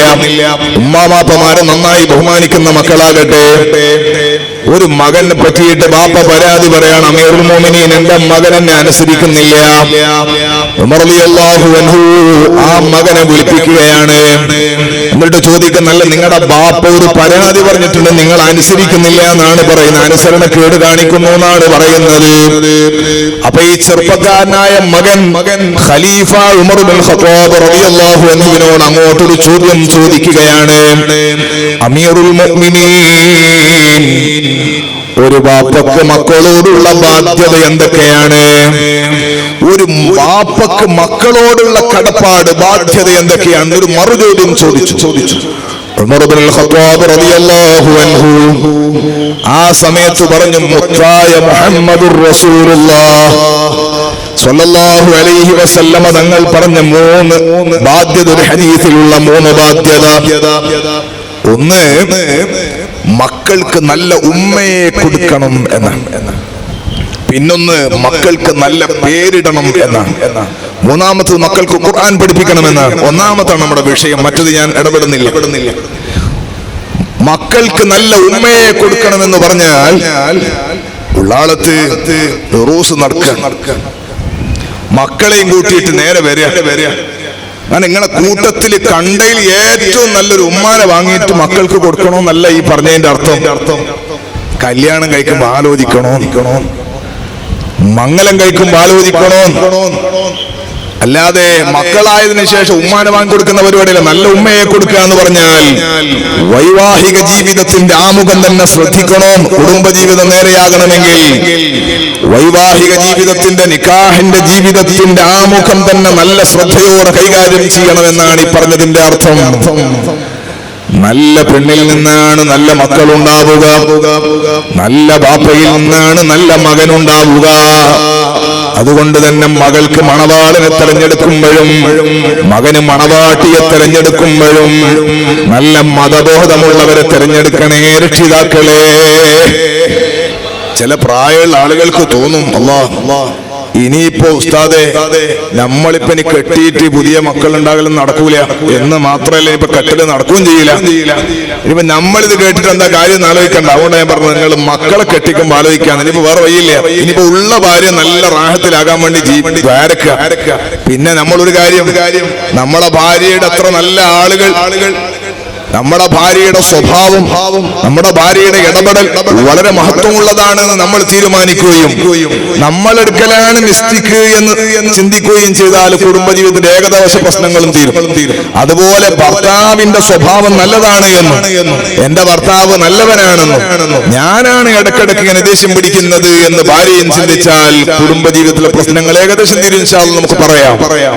ഞാൻ പറഞ്ഞത്, കല്യാണം കഴിക്കുന്ന സമയത്ത് നല്ല ദീനുള്ള പെണ്ണെ തെരഞ്ഞെടുക്കണം. സയ്യിദുൽ വജൂദ് മുഹമ്മദുർ റസൂലുള്ളാഹി സ്വല്ലല്ലാഹു അലൈഹി വസല്ലം തങ്ങൾ പറഞ്ഞു, തുൻറഹുൽ മർഅതു ലിഅർബഇൻ ലിമാലിഹാ വലിജമാലിഹാ വലിഹസബിഹാ വലിദീനിഹാ.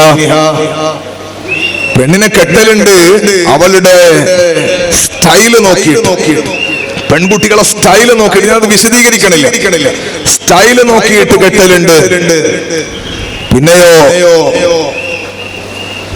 അവലൻ സമ്പത്ത് നോക്കിയിട്ട് കല്യാണം കഴിക്കലുണ്ട്. ഇവന് സ്ത്രീധനം വാങ്ങണ പരിപാടി ഒന്നും എവിടെയില്ല, കേരളത്തിൽ എവിടെയില്ല, എവിടെ ഉണ്ടാവില്ല. അല്ലാഹു തആല നമുക്കൊക്കെ നല്ല ബുദ്ധി നൽകട്ടെ. അപ്പൊ സ്ത്രീധനം ഇല്ലാത്തതുകൊണ്ട് ഞാൻ ആ വിഷയത്തേക്ക് അങ്ങോട്ട് പോണില്ല. പക്ഷെ എന്നാലും ഉണ്ട് ചില ആളുകൾ പറയും, ഞങ്ങളെ ആ ഭാഗത്തൊക്കെ പറയും, നീ ഒന്നും വാങ്ങും പറയൊന്നും വേണ്ട, എന്നാലും പെങ്ങൾക്ക് കൊടുത്ത പോലെങ്കിലും വാങ്ങണമെന്ന് പറയും. പെങ്ങൾക്ക് കൊടുത്തത് 100 പവന. സുബ്ഹാന ജല്ല ജലാലഹു. ഇന്നത്തെ വില എത്രയെന്നറിയോ? ഞാൻ പറയണില്ല. അപ്പൊ അങ്ങനെയൊക്കെ പറയുന്ന രക്ഷിതാക്കളുണ്ട്. ഏതായാലും സമ്പത്ത് നോക്കിയിട്ടും സ്റ്റൈല് നോക്കിയിട്ടും കുടുംബ മഹിമ നോക്കിയിട്ടും പെണ്ണിനെ കെട്ടലുണ്ട് എന്ന് പറഞ്ഞിട്ട് തങ്ങൾ പറയാണ് വലിദീനിഹ, മതബോധം നോക്കി കല്യാണം കഴിക്കലുണ്ട്. പെണ്ണിന്റെ ബാപ്പയെ സംബന്ധിച്ച് അന്വേഷിച്ചു നോക്കുമ്പോൾ അമ്മോശങ്കയാകാൻ പോകുന്നയാള് സുബഹിക്ക് പള്ളിയിലെത്തുന്ന ആളാണ്. പള്ളിയിലെ ഉസ്താദുമാരോട് ചോദിക്കുമ്പോൾ ആൺകുട്ടികളെയും കൂട്ടിയിട്ട് ഈ പെണ്ണിന്റെ വാപ്പ എല്ലാ സുബഹിക്കും പള്ളിയിലെത്താറുണ്ട് എന്ന് മനസ്സിലാക്കിയാൽ ആ കുടുംബത്തിൽ സുബഹിയുടെ സമയത്ത് വിളക്ക് കത്തുന്ന വീടാണെന്ന് മനസ്സിലാകും, തഹജ്ജുദ് നിസ്കരിക്കുന്ന വീടാണെന്ന് മനസ്സിലാകും. ഇവിടെ കണ്ണൂർ ജില്ലയില് ഒരു ചെറുപ്പക്കാരൻ പെണ്ണ് കാണാൻ പോയി. പെണ്ണന്വേഷിച്ചു പോയി. എന്നോട് അവൻ തന്നെ പറഞ്ഞതാ. അങ്ങനെ വഴിയിൽ ഇങ്ങനെ പോകണ വണ്ടിയിലെടുത്ത് പോകുമ്പോ ആ നാട്ടിന്റെ അടുത്ത് എത്തിയപ്പോ അവന്റെ ഒരു സുഹൃത്തിനെയും കുറച്ച് കൂട്ടുകാരെയും കണ്ടു. സുഹൃത്തിനെയും സുഹൃത്തിന്റെ കുറച്ച് കൂട്ടുകാരും. അപ്പൊ നിങ്ങൾ എവിടെയാ പോകുന്നത്? അപ്പൊ നമ്മളിങ്ങനെ ഇവിടുത്തെ ഒരു പെൺകുട്ടിനായിട്ട് വിഷയം സംസാരിക്കുന്നുണ്ട്. അപ്പൊ ആ നിലക്കുള്ള ചർച്ചക്ക് വന്നാണ്. അപ്പൊ ഈ കൂട്ടുകാർ പറഞ്ഞോലും നീ വെറുതെ കെട്ടിയിട്ട് കുടുങ്ങണ്ട, 4 മണിക്ക് ശേഷം നിനക്ക് ഉറങ്ങാൻ കഴിയൂല. നിങ്ങൾക്ക് മനസ്സിലാവുന്നുണ്ട് എന്റെ ഭാഷ എന്നറിയില്ല. 4 മണിക്ക് ശേഷം നിങ്ങൾക്ക് ഉറങ്ങാൻ കഴിയില്ല എന്ന് പറഞ്ഞാൽ ആ വീട്ടിൽ തഹജ്ജുദ് നിസ്കരിക്കുന്ന വീടാണ്. അപ്പൊ എനിക്ക് ഉറക്കുണ്ടാവില്ല. അവിടെ നീ കെട്ടണ്ട. അതുകൊണ്ടാ തങ്ങൾ കൂട്ടുകാരെ നല്ലവരെ തെരഞ്ഞെടുക്കണോന്ന് പറഞ്ഞു. അൽ മർഉ അലാ ദീനി ഖലീലിഹി സയ്യിദുനാ മുഹമ്മദുർ റസൂലുള്ളാഹ്. നല്ല ഉപദേശം തരുന്ന നല്ല കൂട്ടുകാർ വേണം. ഓന്റെ ദീനനുസരിച്ചിട്ടാണ് നിന്റെ ദീനും കൂടെ തൂക്കുക. അതുകൊണ്ട് നല്ലവരോട് കൂടെ ചേരാൻ വേണ്ടി അല്ലാഹു ഭാഗ്യം നൽകട്ടെ. ഞാൻ പറഞ്ഞത് നല്ല വീട്, ദീനുള്ള മതബോധമുള്ള പെണ്ണെ തെരഞ്ഞെടുക്കണമെന്ന് പരിശുദ്ധ മുഹമ്മദുർ റസൂലുള്ളാഹ് സ്വല്ലല്ലാഹു അലൈഹി വസല്ലം തങ്ങൾ പറയാണ്. അത് പറയല് മാത്രമല്ല, തങ്ങൾ അങ്ങനെയാണ് ജീവിച്ച് കാണിച്ചു തന്നത്. എന്നോട് കുറച്ച് വർഷങ്ങൾക്ക് മുമ്പുള്ള ഒരു കേസാണ്. ഒരാൾ എന്നോട് പറഞ്ഞു, ഉസ്താദേ, മകൾക്ക് ഞാൻ പുതിയാപ്പിളിനെ അന്വേഷിച്ച് നടക്കാൻ തുടങ്ങി. കുറേ അന്വേഷിച്ച് കിട്ടണേ ഇല്ല. ഇനിയിപ്പോ ഒരു മൊയിലാരായാലും മദീന ഞാൻ വിചാരിക്കുന്നു. സുബ്ഹാന ജല്ല ജലാലു. മനസ്സിലായില്ല? വീട്ടിന്റെ എല്ലാം പണിയെടുക്കണുണ്ട്, ജോലിക്കാരനും കിട്ടണില്ല. ഇനിയിപ്പോ ഒരു ബംഗാളി ആയാലും മതി എന്ന് പറഞ്ഞ പോലെ പറയാണ്. ഇനിയിപ്പോ ഒരു മൊയിലാരായാലും മതി എന്നാ ഞാൻ വിചാരിക്കുന്നു. ഞാൻ പറഞ്ഞു, മദ്രസയിലെല്ലാം മൊയിലാന്മാരെ നല്ല ആളെ കിട്ടായിട്ട് ആകെ പ്രതിസന്ധിയിലാണ്. നല്ല ഉസ്താദ്മാരെ കിട്ടണില്ല. അതുകൊണ്ട് കിട്ടുന്ന ആളെ പിടിച്ച് കെട്ടിക്കലാണ് നല്ലത് എന്ന് ഞാൻ അദ്ദേഹത്തോട് പറഞ്ഞു. ഒന്നെങ്കിൽ ഭാഷ ഉപയോഗിക്കാൻ അറിയാത്തതുകൊണ്ട് ഏതായാലും പറഞ്ഞത് ഇങ്ങനെയാണ്. പക്ഷെ ഇപ്പൊ അതൊന്നുമല്ല, കുറച്ച് മുമ്പത്തെ വർഷം. ഇപ്പോ സയ്യിദ് മദനി കോളേജിൽ പഠിക്കുന്ന കുട്ടികൾക്ക് അല്ലാഹു തആല നല്ല ആലിമീങ്ങളായി വളരാൻ അല്ലാഹു ഭാഗ്യം കൊടുക്കട്ടെ. നമ്മുടെ എല്ലാ സ്ഥാപനത്തിലും പഠിക്കുന്ന ഉസ്താദുമാർക്ക് അല്ലാഹു ഖൈർ നൽകട്ടെ. അതുകൊണ്ട് തന്നെ മുത്തവ്വൽ അവ്വലും സാനിലൊക്കെ പഠിക്കുന്ന കുട്ടികളെ ബാക്കിലേക്ക് ഉസ്താദുമാരെടുക്കലേക്ക് ആള് ക്യൂ ആണ്. ഇറങ്ങുമ്പോഴത്തേക്ക് പുതിയാപ്പിളയാക്കാൻ വേണ്ടിയിട്ട്. മുത്തമിലാമാർക്ക് മാത്രമല്ല, സാധാരണക്കാരായ നമ്മളെ ചെറുപ്പക്കാർക്കെല്ലാം അല്ലാഹു നല്ല കുടുംബ ജീവിതം നൽകട്ടെ. നല്ല ജീവിതം അല്ലാഹു നൽകട്ടെ. നമ്മളെ വളണ്ടിയർമാരൊക്കെ ധാരാളം ചെറുപ്പക്കാർ അധ്വാനിക്കുന്നുണ്ട്. എല്ലാവർക്കും ഖൈറ് പകരം കൊടുക്കണം റഹ്മാനേ.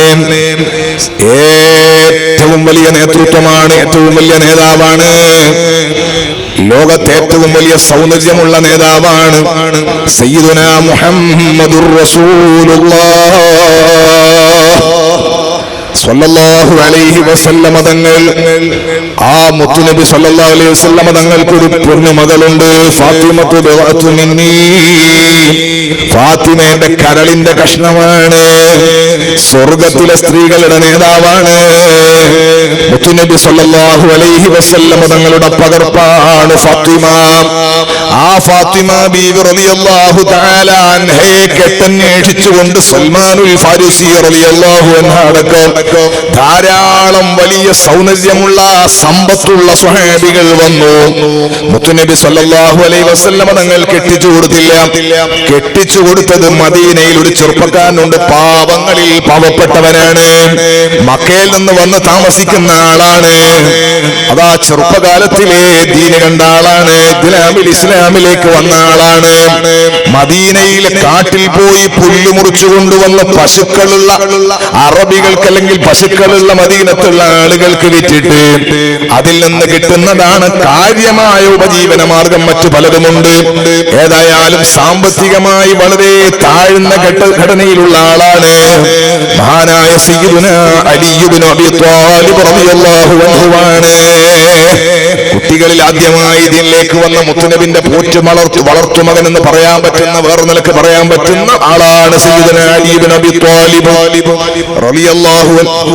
അലി റളിയല്ലാഹു അൻഹു വന്ന് പെണ്ണന്വേഷിച്ചപ്പോൾ ഫാത്തിമ ബീവിയെ കെട്ടിച്ചു കൊടുക്കുമെന്ന് ചോദിച്ചപ്പോൾ ഫാത്തിമ ബീവിക്ക് കൊടുക്കാനുള്ള മഹർ നിങ്ങൾ എടുക്കലുണ്ടോ അലിയെ? ഇല്ല നബിയെ, ഞാൻ മുമ്പ് തന്നൊരു അങ്കി നിങ്ങൾ എടുത്തുണ്ടല്ലോ, അത് ഉസ്മാൻ തങ്ങൾക്ക് കൊണ്ടുപോയി വിറ്റിട്ട് ക്യാഷ് കൊണ്ടുവരൂ. അത് ഉസ്മാൻ ഇബ്നു അഫ്ഫാൻ തങ്ങൾക്ക് വിറ്റിട്ട് കിട്ടിയ ദിർഹമുകൾ കൊണ്ടുവന്നിട്ടാണ് വിവാഹ ചെലവും മഹറും ഉണ്ടാക്കിയത്. അത്രയും പാവപ്പെട്ട അലി ഇബ്നു അബീ ത്വാലിബ് റളിയല്ലാഹു അൻഹുവിനെയാണ് മദീനയുടെ ചക്രവർത്തിയുടെ, മദീനയിലെ രാജാവിന്റെ പൊന്നുമകളെ കെട്ടിക്കുന്നത്. സുഹൃത്തുക്കളെ, സമ്പത്തില്ലെങ്കിലും ഒരു നിലക്ക് അലി ഇബ്നു അബീ ത്വാലിബ് സമ്പന്നനാണ്. അന മദീനത്തുൽ ഇൽമി വഅലിയും ബാബുഹാ. വിദ്യാധനം സർവധനാൽ പ്രധാനം. ഏറ്റവും വലിയ ധനം ഇൽമല്ലയോ? ഞാൻ ഇൽമിന്റെ പട്ടണമാണ്. അലി റളിയല്ലാഹു അൻഹുവിലേക്കുള്ള ഗേറ്റാണെന്ന് പരിശുദ്ധ മുഹമ്മദുർ റസൂലുള്ളാഹ്. ആ പരിശുദ്ധരായ അലി റളിയല്ലാഹു അൻഹുവിനാണ് കല്യാണം കഴിച്ചു കൊടുത്തത്. ഇരിക്കട്ടെ, ഞാൻ പറഞ്ഞത് മതബോധം നോക്കിയിട്ട് കല്യാണം കഴിക്കണം.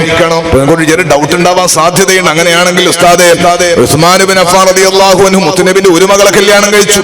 ആ മകൾ വഫാത്തായപ്പോൾ അടുത്ത മകളെയും കെട്ടിച്ചു കൊടുത്തു. ദിന്നൂറൈൻ, രണ്ട് പ്രകാശത്തിന്റെ ഉടമ. വെള്ളിയാഴ്ച ഖതീബ് ഉസ്താദ് വെള്ളിയാഴ്ച ഓതലുണ്ട് സയ്യിദുൽ അഖ്താർ സയ്യിദുനാ ഉസ്മാൻ ഇബ്നു അഫ്ഫാൻ. പുതിയാപ്പിളമാരുടെ നേതാവ് എന്നാണ് എന്റെ അർത്ഥം. അപ്പൊ ഏറ്റവും വലിയ പവർ കിട്ടിയ ഉസ്മാൻ റളിയല്ലാഹു അൻഹു മക്കയിലും വലിയ സമ്പന്നനാണ്, മദീനയിലും വലിയ സമ്പന്നനാണ്. നിങ്ങൾ അലിയാർ തങ്ങളെ കഥ മാത്രം പറയല്ലേ എന്ന് നിങ്ങൾക്ക് തോന്നും. ഞാൻ പറയട്ടെ സഹോദരങ്ങളെ, സമ്പന്നനായ ഉസ്മാൻ റളിയല്ലാഹു അൻഹുവിന്റെ സമ്പത്തല്ല തങ്ങൾ മകൾക്ക് ഭർത്താവായി തെരഞ്ഞെടുത്തത്. നാലിൽ മൂന്നാമനാണ് സയ്യിദുനാ ഉസ്മാൻ ഇബ്നു അഫ്ഫാൻ. പകല് സുന്നത്ത് നോമ്പും രാത്രിയിൽ നിന്ന് നിസ്കാരവുമുള്ള ഏറ്റവും നല്ല മുത്തഖിയായ ആബിദായ സ്വഹാബിയാണ് സയ്യിദുനാ ഉസ്മാൻ. മലക്കുകൾ ലജ്ജിച്ചു പോകുന്ന ഹയാ ഉള്ള മഹാനാണ് സയ്യിദുനാ ഉസ്മാൻ. എല്ലാ നബിമാർക്കും സ്വർഗ്ഗത്തിലൊരു കൂട്ടുകാരനുണ്ട്. വറഫീഖി ഫിൽ ജന്നത്തി ഉസ്മാൻ. എന്റെ ചങ്ങാതി സ്വർഗ്ഗത്തിൽ ഉസ്മാൻ തങ്ങളാണെന്ന് മുഹമ്മദുർ റസൂലുള്ളാഹ്. ദീനാണ് കാര്യമായ വിഷയമെന്നാണ് ഞാൻ പറഞ്ഞതിരിക്കട്ടെ. മതബോധമുള്ള പെണ്ണെ തെരഞ്ഞെടുക്കണമെന്ന് പരിശുദ്ധ മുഹമ്മദുർ റസൂലുള്ളാഹ്. ഒരാമുഖം പറഞ്ഞിട്ട് പെട്ടെന്ന് നമുക്കങ്ങ് പോകാം. കല്യാണ പെണ്ണിനെ കണ്ടെത്തുകയാണ്, കണ്ടെത്തുകയാണ്.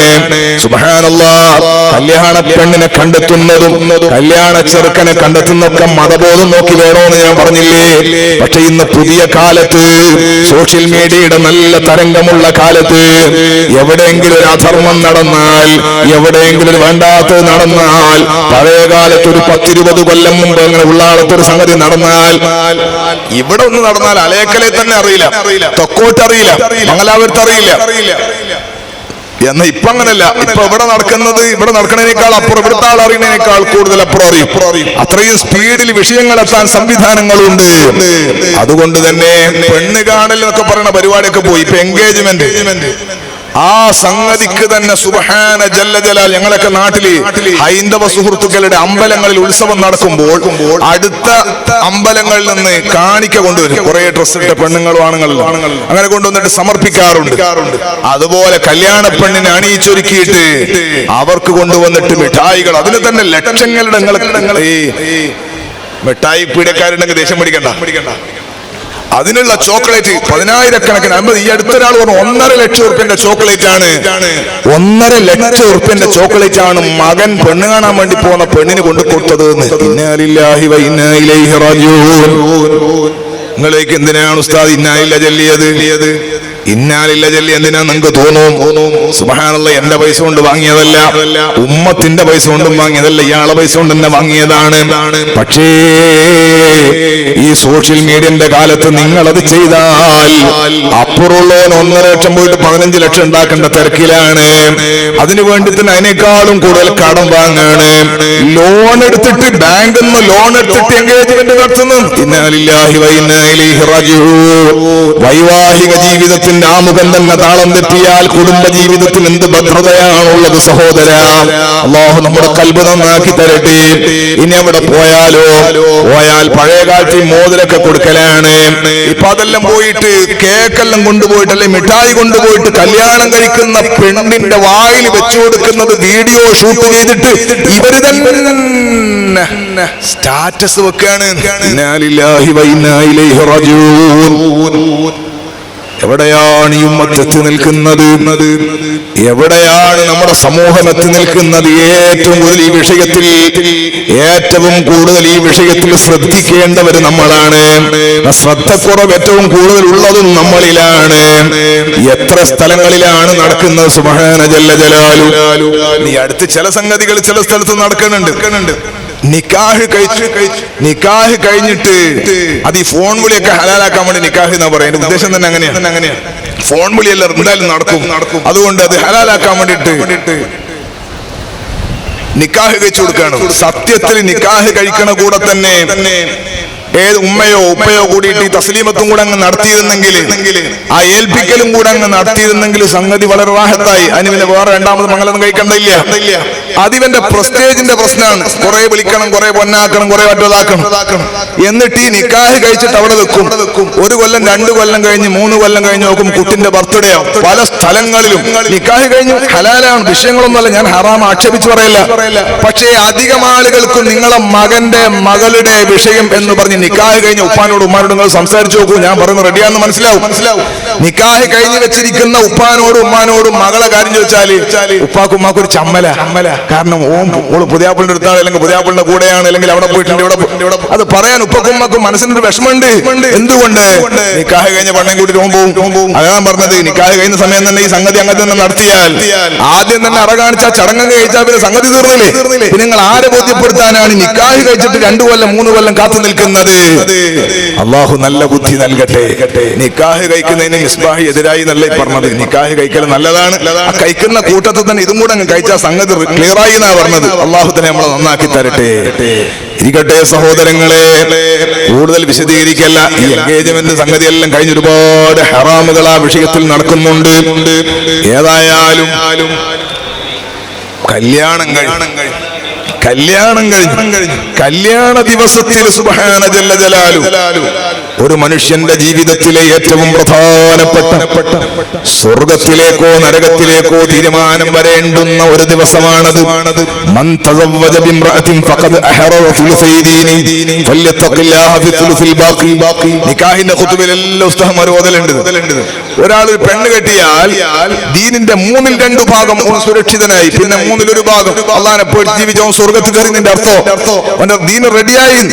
1/2 ഭാഗം സുരക്ഷിതമാക്കാൻ പറ്റുന്ന ഈ വൈവാഹിക ജീവിതത്തിന്റെ അന്ന് ഇവൻ സുബഹിസ്കരിക്കൂല.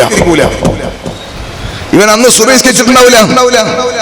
പുതിയാപ്പിൾ അന്ന് സുബഹി നിസ്കരിച്ചിട്ടില്ലെങ്കിൽ ദിവസങ്ങളുടെ കൂട്ടത്തിൽ സഅദ് നഹ്സ് എന്ന് പറഞ്ഞ 2 സംഗതി ഉണ്ട് ഇല്ല എന്ന് പറയുന്ന ഉസ്താദുമാരും ഉണ്ടായേക്കാം. അപ്പൊ ഏതായാലും സഅദ് നഹ്സ്. പക്ഷെ സുബഹി നിസ്കരിക്കാത്തോ സുബഹികളാക്കാത്തോന് നെഹ്സാണ് എന്നുള്ളതിൽ തർക്കേ ഇല്ല. സുബഹി ഒരു ദിവസം ഒരുത്തം കലാക്കിയാൽ ഓൻ അന്നത്തെ ദിവസം നെഹ്സാണ്. കല്യാണത്തിന്റെ ദിവസം സുബഹി കലാക്കിയിട്ടോ കല്യാണ പന്തലിലേക്ക് എന്ത് കത്ത് നിറച്ചാക്കിയിട്ട് എന്താ കാര്യമുള്ളത്? ഓൻ അന്നത്തെ ദിവസം നെഹ്സാണ്. ആ നെഹ്സിലാവും കല്യാണം കഴിക്കും. എന്താ കാരണം അറിയോ? തലേ ദിവസവും ഭയങ്കരമായ പരിപാടികളെല്ലാം കൂടി കഴിഞ്ഞ്, നിങ്ങളുടെ നാട്ടിലുണ്ടോന്ന് അറിയില്ല, ഞാനിത് പറഞ്ഞിട്ട് ഇടങ്ങാറാക്കുന്നില്ല. പല വീടുകളിൽ ഈ പെണ്ണിനെ ചമയക്കാൻ വേണ്ടി വരുന്ന ആളുകൾ തലേ ദിവസം രാത്രിയാണ് ഇപ്പൊ സാധനം കൊടുക്കുന്നത്. നിങ്ങളുടെ കർണാടകയിൽ എങ്ങനെയാണെന്ന് അറിയില്ല. അത് രാത്രി 12 മണി 1 മണിയൊക്കെ ആകും ഈ ചെറുക്കന്റെ വീട്ടിൽ നിന്ന് സാധനങ്ങളൊക്കെ കൊണ്ടുവന്ന് കൊടുക്കാൻ. അങ്ങനെ ഉറക്കൊഴിഞ്ഞ് നോക്കുമ്പോൾ സുബഹിക്ക് 3 മണിക്കല്ല ഉറങ്ങുക. പിന്നെ ഇവിടെ സുബഹി സുബ്ഹാന ജല്ല ജലാലു. പുതിയാപ്പിള മാത്രല്ല അധിക വീട്ടുകാർ, ഞാൻ തമാശക്ക് മേറ്ററില്ലാത്തതുകൊണ്ട് പറഞ്ഞല്ല, എന്നെ കേൾക്കുന്നവരോട് നമ്മുടെ വീടുകളിൽ കല്യാണങ്ങൾ നടക്കുമ്പോ ഏറ്റവും പ്രധാനപ്പെട്ടത് എന്നെ ഓർമ്മിക്കാൻ വേണ്ടി നിസ്കാരം നിലനിർത്തണമെന്ന് അല്ലാഹു പറഞ്ഞത്. കല്യാണ വീട്ടിൽ മംഗല വീട്ടിൽ അല്ലാഹുവിനെ മറക്കല്ലേ. ഏറ്റവും പ്രധാനപ്പെട്ട നിസ്കാരത്തെ തൊട്ട് നമ്മൾ ഒരിക്കലും അശ്രദ്ധരാകല്ലേ. ആണുങ്ങളും പെണ്ണുങ്ങളും എല്ലാവരും നിസ്കാരം പതിവാക്കുന്നവരും കണിശത പുലർത്തുന്നതുമാകണമെന്ന് ഓർമ്മപ്പെടുത്തുകയാണ്. ഇരിക്കട്ടെ സഹോദരങ്ങളെ, കല്യാണം കഴിഞ്ഞു. നിങ്ങളുടെ നാട്ടിലൊക്കെ കല്യാണം കഴിഞ്ഞാല് ആണുങ്ങളെ വീട്ടിലേക്ക് കൊണ്ടുവന്ന പരിപാടില്ലേ അല്ലേ? ആണുങ്ങളെ വീട്ടിലല്ലേ താമസിക്കുക. കല്യാണം കഴിഞ്ഞാൽ ഞങ്ങളുടെ നാട്ടിൽ അങ്ങനല്ലേ, ഞങ്ങളെ കണ്ണൂർ സ്റ്റൈൽ എന്ന് പറഞ്ഞാല് കല്യാണം കഴിഞ്ഞിട്ട് പെണ്ണുങ്ങളെ വീട്ടിലാ താമസിക്കുക. അവിടെ അതിനെ കുറിച്ചിട്ട് ഞാനിപ്പം വാഴ പറഞ്ഞാൽ നിങ്ങളൊക്കെ വന്ന് അവിടെ കല്യാണം കഴിക്കാൻ രണ്ടാമതൊരു സാധ്യത കാണുന്നതിനാൽ ഞാനിപ്പോ അത് വിശദീകരിക്കുന്നില്ല. അറയും സെറ്റപ്പ് എല്ലാം ഉണ്ടാവും കണ്ണൂർ ജില്ലയിൽ. അപ്പോ ഇവിടെ കൂട്ടി വരുന്നത് പോലെ അവിടെ അങ്ങനല്ല. അവിടെ കല്യാണം കഴിഞ്ഞാൽ പെണ്ണിന്റെ വീട്ടിൽ അഡ്മിറ്റ് ആയാലാണ്. ചില സ്ഥലത്ത് ഭയങ്കര രസമാണ്. പോയാ പിന്നെ അവൻ ഇങ്ങോട്ട് വരുന്നില്ല. പിന്നെ അവൻ ഭാര്യനെല്ലാം കൂട്ടി ഇങ്ങോട്ട് വരണമെങ്കിൽ ഇവിടെ ആരെങ്കിലും മരിക്കണം. എന്നാൽ തന്നെ ഉസ്താദിനോട് മസാലേക്ക്, ഉസ്താദെ ഈ കണ്ണോക്കിന് മുമ്പ് ഭാര്യ വീട്ടിൽ പോയിക്കൂടാന്നുണ്ടോ? അങ്ങനെയാണ് അത്രമാത്രം. ഞങ്ങളുടെ നാട്ടില് ഒരു ചെറുപ്പക്കാരൻ രണ്ടാള്. അപ്പൊ ഒരുത്തൻ ഒരാഴ്ചയിൽ 2 തവണയൊക്കെ ഭാര്യ വീട്ടിൽ പോയി. ഞങ്ങളുടെ നാട്ടില് ഭാര്യ വീട്ടിന് വീട് എന്ന് പറയുന്നത് ഭാര്യ സ്വന്തം പോരക്ക് പോരാന്നാ പറയാ, നാടൻ ഭാഷ. അപ്പം ഭാര്യന്റെ വീട്ടില് ആഴ്ചയിൽ 2-3 തവണ പോന്നോനാ. അപ്പം മറ്റവനോട് ഇങ്ങനെ സംസാരിക്കുമ്പോ പറഞ്ഞു, നീ ആഴ്ചക്ക് 2 ഞാൻ 10 ദിവസം കൂടുമ്പോ ഒരിക്കലേ പോകുള്ളൂ ഭാര്യന്റെ വീട്ടില്. 10 ദിവസം കൂടും, മാസത്തിൽ 3 തവണേ പോകുള്ളൂ. അപ്പൊ മറ്റൊരു ഭയങ്കര അത്ഭുതം. ചോദിച്ചു, നീ എങ്ങനെയാണ് ഇങ്ങനെ നിൽക്കണത്? ഞാൻ ആഴ്ചയിൽ എന്തായാലും 1-2 തവണ പോകുന്നു. അപ്പൊ പറഞ്ഞു, ഞാൻ അങ്ങനല്ല, ഞാൻ ഒരിക്കൽ പോയാൽ 10 ദിവസം നിൽക്കുന്നു. മനസ്സിലായില്ല? ആകെ മാസത്തിൽ 3 തവണേ പോകുള്ളൂ വീട്ടിൽ. ഒരിക്കൽ പോയാൽ 10 ദിവസം നിൽക്കും. ഞാൻ ഫുൾ ടൈം ഭാര്യ വീട്ടിൽ തന്നെയാണ്. നാട്ടിനെ വഷളാക്കി തോന്നണ്ട, ഉള്ള കാര്യം പറഞ്ഞത് അല്ലാഹു നമ്മളെ നന്നാക്കി തരട്ടെ. ഏതായാലും ഒരു അല്പ സ്റ്റൈൽ നിങ്ങളുടെ നാട്ടിൽ താമസിക്കുന്ന ആണ്. പോട്ടെ, ഞാൻ പറഞ്ഞത് കല്യാണം കഴിഞ്ഞിട്ട് നിങ്ങളുടെ നാട്ടിലെ ഭാഷ അനുസരിച്ച് പെൺകുട്ടി നമ്മുടെ വീട്ടിലേക്ക് വരിക. നമ്മുടെ വീട്ടിലേക്കാണ് പെൺകുട്ടി വരുന്നത്. അങ്ങനെയാണെങ്കിൽ ആണുങ്ങൾക്ക് ഉത്തരവാദിത്വം കുറച്ച് കൂടുതലാണ്. ഞങ്ങളെ നാട്ടിലൊക്കെ ആണെങ്കിൽ ഭാര്യന്റെ വീട്ടിലാണ് ഉണ്ടാകുക. അതുകൊണ്ട് പെണ്ണുങ്ങൾക്കാണ് ഉത്തരവാദിത്വം കുറച്ച് കൂടുതൽ. നമ്മൾ ചെന്നും കൂടുതൽ നമുക്ക് ഉത്തരവാദിത്വം ഉണ്ടാവില്ല, കാരണം നമ്മൾ ഓരോ വീട്ടിലാണ് ഉള്ളത്. അതേസമയത്ത് ഇവിടെ അങ്ങനെയല്ല. ഈ പെണ്ണിന്റെ മനസ്സ് വേദനിക്കാതിരിക്കാൻ കാര്യമായി അധ്വാനിക്കേണ്ടതും ശ്രദ്ധിക്കേണ്ടതും ഭർത്താവിന്റെ വീട്ടുകാരുമാണ്. അവൾ ഏതോ വീട്ടിൽ താമസിച്ചവളാണ്. ആ പെണ്ണിനെ സംബന്ധിച്ച് അവൾക്ക് നല്ല മനസ്സിന് ധൈര്യവും സന്തോഷവും നൽകേണ്ടത്, ആ കുടുംബജീവിതം താളപ്പിഴവില്ലാതെ മുന്നോട്ട് കൊണ്ടുപോകേണ്ടതും പ്രധാനപ്പെട്ട ഉത്തരവാദിത്വം നിനക്കാണുള്ളത്. സഹോദരങ്ങളെ, ഈ 2 വിഷയമാണ് ഇതിലുള്ളത്. ഒന്ന്, ഭർത്താക്കന്മാർ ഭാര്യമാരോട് എങ്ങനെ പെരുമാറണം എന്നാലാ പ്രശ്നം ഇല്ലാണ്ടിരിക്കുക. മറ്റൊന്ന്, ഭാര്യമാർ ഭർത്താക്കന്മാരോട് എങ്ങനെയാ പെരുമാറേണ്ടത്. ഈ 2 ഉള്ളത്. ഒന്ന്, ഭർത്താവ് ഭാര്യമാർക്ക് ചെയ്തു കൊടുക്കേണ്ട നന്മകൾ, മറ്റൊന്ന് ഭാര്യമാർ ഭർത്താക്കന്മാർക്ക് ചെയ്തു കൊടുക്കേണ്ട നന്മകൾ. ഞാൻ ആദ്യ ആണുങ്ങളോട് പറയാം, എന്നിട്ട് കേട്ടിട്ട് എണീച്ച് പോയാലും കുഴപ്പമില്ല. പെണ്ണുങ്ങൾ എന്തായാലും വയല് കഴിയാണ്ട് പോകില്ല. അതുകൊണ്ട് ലാസ്റ്റ് കാര്യം അവരോട് പറയാം. പിന്നെ ആണുങ്ങൾക്ക് ഒരു ധാരണയുണ്ട്. മുമ്പേ നമ്മൾ പണ്ടെല്ലാം വയല് കേട്ട് പെണ്ണുങ്ങള് ഭർത്താക്കന്മാര് പറയണ പോലെ കേട്ട് ജീവിക്കേണ്ടവരാണ് പെണ്ണുങ്ങള് എന്ന് പണ്ടാരോ പറഞ്ഞ് കേട്ടിട്ട് എന്ന മനുഷ്യന്മാരുണ്ടോ? അതുകൊണ്ട് ആദ്യ ആണുങ്ങളോട് പറയാം, പരിശുദ്ധ ഖുർആൻ ഈ വൈവാഹിക ജീവിതത്തെയും ഭാര്യയെയും പറ്റി പറഞ്ഞതുപോലെ വേറെ എവിടെങ്കിലും പറഞ്ഞിട്ടില്ല. മറ്റൊരാളും ഒരു പ്രത്യയശാസ്ത്രവും അത് പഠിപ്പിക്കുന്നുമില്ല. അള്ളാഹുവിന്റെ ഖുർആൻ എത്ര കൃത്യമായിട്ടാണ് ഒരു വിവരം പറയുന്നത്. വമിൻ ആയാതിഹി അൻ ഖലഖ ലക്കും മിൻ അൻഫുസികും അസ്വാജൻ ലിതസ്കുനൂ ഇലൈഹാ വജഅല ബൈനകും മവദ്ദതൻ വറഹ്മ ഇന്ന ഫീ ദാലിക ലആയാതിൻ ലിഖൗമിൻ യതഫക്കറൂൻ. അല്ലാഹുവിന്റെ ഖുർആൻ പറയാണ് മിൻ ആയാതിഹി അൻ ഖലഖ ലക്കും മിൻ അൻഫുസികും അസ്വാജാ. അല്ലാഹുവിന്റെ ദൃഷ്ടാന്തങ്ങളിൽ പെട്ടതാണ് നിങ്ങളുടെ ശരീരങ്ങളിൽ നിന്ന് തന്നെ നിങ്ങളെ ഇണകളെ സൃഷ്ടിച്ചത്. എന്റെ ഭാര്യ എന്റെ ശരീരത്തിന്റെ ഭാഗമാണ്, നിങ്ങളുടെ ഭാര്യ നിങ്ങളുടെ ശരീരത്തിന്റെ ഭാഗമാണ്. പക്ഷെ ഇപ്പൊ ആ ഭാഗം കേൾക്കല് ഫേസ്ബുക്കിൽ മാത്രം. എന്റെ പകുതി എന്നെല്ലാം പറയും ചിലയാണ് മലയാളത്തിലെ ഭാഷ. എന്റെ ജീവിതത്തിന്റെ പാതി പൊരക്കോയി നോക്കണം. കഥയറിയണമെങ്കിൽ ഫേസ്ബുക്കിൽ ലൈക്ക് കിട്ടാനും കമന്റ് കിട്ടാനും വേണ്ടി അടിച്ചിട്ടാണ് ഒരാളിങ്ങനെ പോലിട്ട് കൊടുക്കും.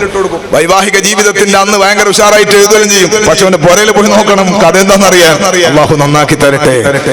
ജീവിതത്തിന്റെ പാതിയാണ്, നിന്റെ ജീവിതത്തിന്റെ ഒരു ഭാഗമാണ് എന്നാ ഖുർആൻ പറഞ്ഞത്. എന്റെ കൈയിന്റെ വിരലിന് ചെറിയൊരു വേദന വന്നാൽ, ചെറിയ വിരലിന് ചെറിയൊരു വേദന വന്നാൽ തന്നെ ഞാൻ ഡോക്ടറെ കാണിക്കും. എന്നിട്ട് അയാൾ സ്കാൻ ചെയ്യാൻ വേണ്ടി പറഞ്ഞാൽ സ്കാൻ ചെയ്യും, വേറെ എന്തെല്ലാം ചെയ്യും അതെല്ലാം ചെയ്യും. കാരണം എനിക്ക് വേദന ഉണ്ട് വിരലിന്. അല്ലാഹു തആല ആഫിയത്ത് തരട്ടെ, നമുക്കൊന്നും വേദന ഇല്ലാണ്ടാക്കി തരാം. ഒരു ഉദാഹരണം പറഞ്ഞത്, എനിക്ക് വേദന ഒന്നുമില്ല. എന്നാ നിങ്ങൾ നോക്ക്, ഭാര്യ പറയാണ് എനിക്ക് പല്ല് വേദന ഉണ്ട്. ദുനിയാവിൽ കടുപ്പുള്ളൊരു വേദനന്റെ പേരാണ് പല്ല് വേദന. യാ റബ്ബന, പല്ല് വേദന ഇറങ്ങിയെങ്കിൽ ഭയങ്കര വേദന. അല്ലാഹു തആല നമ്മളെല്ലാവരെയും നന്നാക്കി തരട്ടെ, വേദന അല്ലാഹു മാറ്റി തരട്ടെ. പല്ല് വേദന സഹിക്കാൻ കഴിയാത്തൊരു വേദനയാണ്. ഈ പല്ല് വേദന ഉണ്ട് എന്ന് ഭാര്യ പറയാണ് ഭർത്താവിനോട്, പല്ല് വേദന ഉണ്ട്. അപ്പം ഭർത്താവ് ഭാര്യനോട് പറയാണ്, ഇറച്ചി ഇങ്ങനെ കടിച്ചു തിന്നിട്ടല്ലേ. ഇന്നാ ലില്ലാഹി വ ഇന്നാ ഇലൈഹി റാജിഊൻ. പരിഹസിക്കാണ്, കോമഡി അടിക്കാണ്. പെണ്ണ് ഓള് കരയാണ് പല്ല് വേദന. മാപ്പിള കോമഡി അടിക്കാണ്. സുബ്ഹാന ജല്ല ജലാലു. നമ്മുടെ ശരീരത്തിന്റെ ഭാഗമാണ് ഭാര്യയെങ്കിൽ, നമ്മുടെ കൈവേദനിക്കുമ്പോൾ നമ്മൾ ഡോക്ടറെ അടുക്കൽ ഓടുകയാണെങ്കിൽ ഭാര്യന്റെ ശരീരത്തിന്റെ വേദനയും നിന്റെ മനസ്സിന്റെ നൊമ്പരമാകണം. ഭാര്യന്റെ രോഗവും നിന്റെ രോഗമാകണം. അവളുടെ സങ്കടം നിന്റെ സങ്കടമാകണം. അവളെ കണ്ണ് നിറയുമ്പോൾ നിന്റെ കണ്ണ് നിറയണം. സുബ്ഹാനല്ലാഹ്. വമിൻ ആയാതിഹി അൻ ഖലഖ ലക്കും മിൻ അൻഫുസികും അസ്വാജാ. നിങ്ങളുടെ ശരീരങ്ങളിൽപ്പെട്ടതാണ്, നിങ്ങളുടെ ശരീരങ്ങളിൽ നിന്ന് തന്നെ നിങ്ങളെ ഇണകളെ സൃഷ്ടിച്ചത് അല്ലാഹുവിന്റെ ദൃഷ്ടാന്തങ്ങളിൽ പെട്ടതാണ്. നമ്മുടെ ഭാര്യ നമ്മുടെ തന്നെ നമ്മുടെ ജീവിതത്തിന്റെ ഒരു ഭാഗമാണ്, നമ്മുടെ ശരീരത്തിന്റെ ഒരു ഭാഗമാണ്. ഇത് പറഞ്ഞിട്ടല്ല പറയല്ലേ, നിങ്ങൾ അവളിലേക്ക് സമാധാനത്തോടെ ചേരാനാ. അത് ഇൻഷാ അല്ലാഹ് ഞാൻ ലാസ്റ്റ് പറയാം. നിങ്ങൾ നോക്കൂ സഹോദരങ്ങളെ, ഈ സ്വന്തം ശരീരമായി കാണേണ്ട ഭാര്യ പല ഭാര്യമാരും പല കുടുംബങ്ങളിലുമൊക്കെയുള്ള പല പ്രതിസന്ധികളുടെയും കാരണം എന്താണെന്നറിയുങ്ങള്? ഈ ഭർത്താക്കന്മാരായ ആണുങ്ങളിലെ ഓര് കുറച്ച് താവാൻ കുറച്ച് മടിയാണ്, ഒരു താന് കൊടുക്കൂല. അതൊരു പ്രശ്നമാണ്. നമ്മളെ ഭാര്യ നമ്മളെന്നല്ലേ എന്ന് കരുതിയാ പിന്നെ പ്രശ്നം ഉണ്ടാവൂലേ. നോക്കൂ, അല്ലാഹു നമുക്ക് റഹ്മത്ത് ചെയ്യട്ടെ, അല്ലാഹു നമ്മളെ നന്നാക്കി തരട്ടെ. ഭാര്യമാർ ചെയ്യുന്ന ഖിദ്മത്തുകളെ, ഭാര്യമാർ ചെയ്യുന്ന സേവനങ്ങളെ, ഭാര്യമാർ എടുക്കുന്ന പണികളെ നമ്മളൊന്ന് കണക്ക് കൂട്ടണം. അടുക്കളയിൽ ക്യാമറ വെക്കണം. അവിടെ കള്ളം കയറുന്നുണ്ടോ നോക്കാനില്ല. പിന്നെ ഞാൻ പറഞ്ഞ ക്യാമറ അവൾ എത്രയാണ് അധ്വാനിക്കുന്നത് എന്ന് കണക്ക് കിട്ടുന്നില്ലെങ്കിൽ വെക്കണമെന്നാ പറഞ്ഞത്. സുബ്ഹാനല്ലാഹ്. നമ്മുടെ ഭാര്യമാർ എത്രയാണ് വീടിൽ നിന്ന് നമ്മുടെ മക്കൾക്കൊക്കെ വേണ്ടി ഓടുന്നത്, എത്രയാണ് അവർ അധ്വാനിക്കുന്നത്. ഒരൊറ്റ ദിവസം ദുനിയാവിൽ ഡ്യൂട്ടി ഒഴിവില്ലാത്ത ഒരു ടീമുണ്ടെങ്കിൽ നമ്മുടെ ഭാര്യമാര് മാത്രമാണ്. പെണ്ണുങ്ങൾക്ക് ഒരൊറ്റ ദിവസം ദുനിയാവിൽ ലീവ് ഉണ്ടാവില്ല. ഗൾഫ് പോയ ആൾ ഒരു മാസം വന്നാല് അയാൾക്ക് കുറച്ച് ദിവസം ലീവ് ഉണ്ടാവും. എന്നാൽ ഈ ഭാര്യമാർക്ക് ലീവ് ഉണ്ടാവില്ല. നിങ്ങൾ നോക്ക്, റമളാനു ശരീഫ് കഴിഞ്ഞതേ ഉള്ളൂ. അല്ലാഹു തആല നമ്മളെ നോമ്പെല്ലാം സ്വീകരിക്കട്ടെ. റമളാനു ശരീഫിൽ രാത്രി ഉറുദിയെല്ലാം കഴിഞ്ഞു, ഉസ്താദിന്റെ ക്ലാസ് എല്ലാം കഴിഞ്ഞിട്ട് 10:30 മണിക്കല്ലേ 10 മണിക്ക് നമ്മൾ വീട്ടിലെത്തി. എന്നിട്ട് ഉറങ്ങാൻ പോകുമ്പോൾ നിങ്ങൾ ഉള്ളാളക്കാരെങ്ങനെയാണെന്ന് അറിയില്ല. ഞങ്ങളൊക്കെ നാട്ടിൽ അധിക ഭർത്താക്കന്മാരും ഭാര്യമാരോട് നോമ്പിന് വസിയത്ത് പറയും. ഉറങ്ങാൻ കിടക്കുമ്പോ എന്താ വസിയത്ത് അറിയോ? എന്റെ റബ്ബർ തോട്ടയും കേതിത്തൊന്നും അങ്ങനത്തെ വസിയത്തൊന്നല്ല. ഉറങ്ങാൻ കിടക്കുമ്പോ പറയുന്ന വസിയത്ത്, എന്നെ സുബഹിക്ക് 20 മിനിറ്റ് മുമ്പ് വിളിച്ചാൽ മതി. മനസ്സിലായില്ല? സുബഹി ബാങ്ക് കൊടുക്കുന്നതിന് അത്താഴം വയ്ക്കണ്ടേ? അതിന് 20 മിനിറ്റ് മുമ്പ് വിളിച്ചാൽ മതി. 20 മിനിറ്റ് മുമ്പ് നിന്നെ വിളിക്കണമെങ്കിൽ ഭാര്യ 1.5 മണിക്കൂർ, ചുരുങ്ങിയത് 1.5 മണിക്കൂർ മുമ്പ് എഴുന്നേൽക്കണം, ഭക്ഷണം ഉണ്ടാക്കണം. നിന്നെ വിളിച്ചാൽ എഴുന്നേൽക്കുവോ? ഒരിക്കൽ വിളിച്ചാൽ അങ്ങോട്ട് തിരിഞ്ഞു കിടക്കും. അവൾ അടുക്കളയിലേക്ക് പോകും, എന്നിട്ട് പപ്പടം പൊരിക്കും, തിരിച്ചു വന്നിട്ട് ആദ്യം വിളിക്കും, അപ്പൊ ഇങ്ങോട്ട് തിരിഞ്ഞു കിടക്കും. എന്നിട്ട് അവള് പോയി കറി ഇളക്കിയിട്ട് രണ്ടാമത് വരും. പിന്നെ ഒന്ന് വിളിച്ചാൽ നീ ഇങ്ങനെ എഴുന്നേറ്റ് കുത്തനെ കിടക്കും. സുബ്ഹാനല്ലാഹ്. ലാസ്റ്റ് ഇന്നലെ രാത്രി കഷ്ടപ്പെട്ടിട്ട് അവള് നിസ്കരിച്ച 20 റക്അത്ത് തറാവീഹും 3 റക്അത്ത് വിത്ർ അടക്കം എല്ലാ നിസ്കാരവും അവളെല്ലാ ചാവും ഹലാക്കെല്ലാം കഴിച്ചിട്ട് നിനക്ക് തന്നാലേ നീ എണീക്കുള്ളൂ എന്ന് പറഞ്ഞാൽ ഓള് ലാസ്റ്റ് പറയും ഹലാക്കിന്റെ നിങ്ങളെ വീഴ്ചിട്ട് തന്നെ എനിക്ക് അങ്ങനെ ഇങ്ങനെ ഇല്ല ശാപത്തേച്ചും പറഞ്ഞാൽ അല്ലാതെ ഈ ആ ബെഡ് എണീക്കൂല. സത്യത്തില് അവൾക്ക് ഈ അത്താഴുണ്ടാക്കുന്നതിനേക്കാൾ പ്രയാസമാണ് ഭർത്താവായ നിന്നെ വിളിക്കല് എന്നാ ഞാൻ പറഞ്ഞത്. നിങ്ങളെ പോലെ എങ്ങനെ ഉള്ളത് നിങ്ങളൊന്ന് ആലോചിച്ചാൽ മതി. പെണ്ണുങ്ങൾ വിചാരിക്കുന്ന നല്ല ഉസ്താദ്, മാഷാ അല്ലാഹ്, അള്ളാഹു നമ്മളെ പെണ്ണുങ്ങൾക്ക് നല്ല ബുദ്ധി നൽകി, നല്ല സന്തോഷം അള്ളാഹു കൊടുക്കട്ടെ. ആമീൻ. ഒരു ആഫിയത്ത് പോരാ. പ്രത്യേകിച്ച് ഭാര്യമാർക്ക് ദ്വാരക്കുമ്പോ നിങ്ങൾ എത്ര ഇഖ്ലാസിൽ ആമീൻ പറയുന്നു, അത്രയും നമ്മുടെ ആരോഗ്യം നല്ലതാകും. നല്ല ഭക്ഷണം ഉണ്ടാവും, നല്ല സ്വഭാവം ഉണ്ടാവും. നമ്മൾ അവർക്ക് വേണ്ടി ദ്വാരക്കുന്ന കുറച്ചാൽ നമ്മൾ ആരോഗ്യം തന്നെ പോവുക. അതുകൊണ്ട് ഭാര്യമാർക്ക് അള്ളാഹു നല്ല സന്തോഷം നൽകട്ടെ, അള്ളാഹു ബർക്കത്ത് ചെയ്യട്ടെ. നോക്കൂ, അവരുടെ അധ്വാനത്തിന്റെ കടുപ്പം, ഞാൻ തമാശ രൂപത്തിൽ അവരുടെ അധ്വാനത്തിന്റെ കടുപ്പം പറഞ്ഞു. എത്രയാണ് അവർ അധ്വാനിക്കുന്നത് നിങ്ങൾ നോക്കൂ. രാവിലെ നമ്മളെ വീട്ടിലെ മക്കള്, ഒരു 4 മക്കളുണ്ടെന്ന് കൂട്ട, ചെറിയ മക്കള് 4 മക്കള് വീട്ടിലുണ്ട്. രാവിലെ 6:30 മണിക്കൊക്കെ ചില മദ്രസന്റെ വണ്ടി വരും. സ്കൂളിലേക്കുള്ള വണ്ടി മദ്രസയിൽ തന്നെ പോവുകയാണെങ്കിൽ സുബ്ഹാനല്ലാഹ്, അവരെ അധ്വാനം പറയേണ്ട. രാവിലെ സുബഹി നിസ്കരിച്ചിട്ട് ഒരു 7, 7:30, 8 മണി വരെ പെണ്ണുങ്ങൾ ഒരു 2 കൈ കൊണ്ടൊന്നും എടുത്താൽ അവരെ പണി തീരൂല.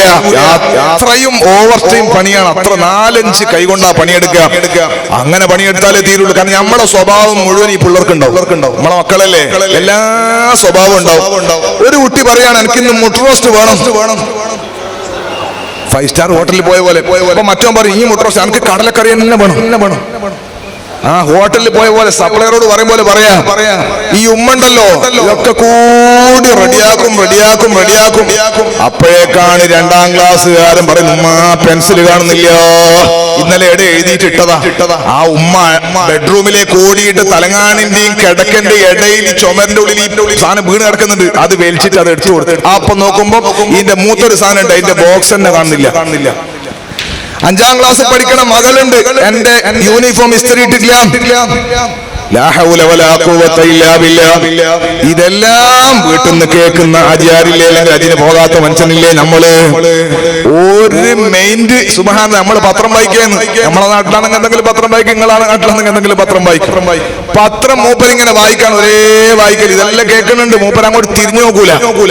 നമ്മള് നോക്കൂല എന്നാ പറഞ്ഞത്. പെണ്ണുങ്ങൾ ഇങ്ങനെ അധ്വാനിച്ച് ഓടി ബഹളം വെച്ചതെല്ലാം കൂടി റെഡിയാക്കുന്നതിന്റെ ഇടയിൽ മൂപ്പരിങ്ങനെ പത്രം വായിക്കുന്ന കണ്ടാ വിചാരിക്കും സുബ്ഹാനല്ലാഹ്, നാളെ ഈ ലോകത്ത് എന്തൊക്കെയോ സംഭവിക്കും. ഇപ്പൊ പത്രം വായിച്ചിട്ടില്ലെങ്കിൽ ആകെ ബേജാറാ.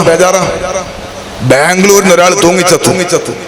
അയാളെ ഭാര്യയും മക്കളെല്ലാം ഇയാൾ കാണാണ്ട് പഠിക്കുന്നേ. അയാളെ ഭാര്യനെയും മക്കളെല്ലാം ഇയാൾ ഇങ്ങനെ വായിച്ചു നോക്കുന്നു. ഇത്ര പുതിയ ആപ്പിള, ഇത്ര പുതിയ അയാൾ മരിച്ചില്ലേ ചങ്ങായി, എനിക്കൊരു ബന്ധമില്ലാത്ത മനുഷ്യൻ. അയാളെ കഥയെല്ലാം ഇങ്ങനെ വായിക്കുന്ന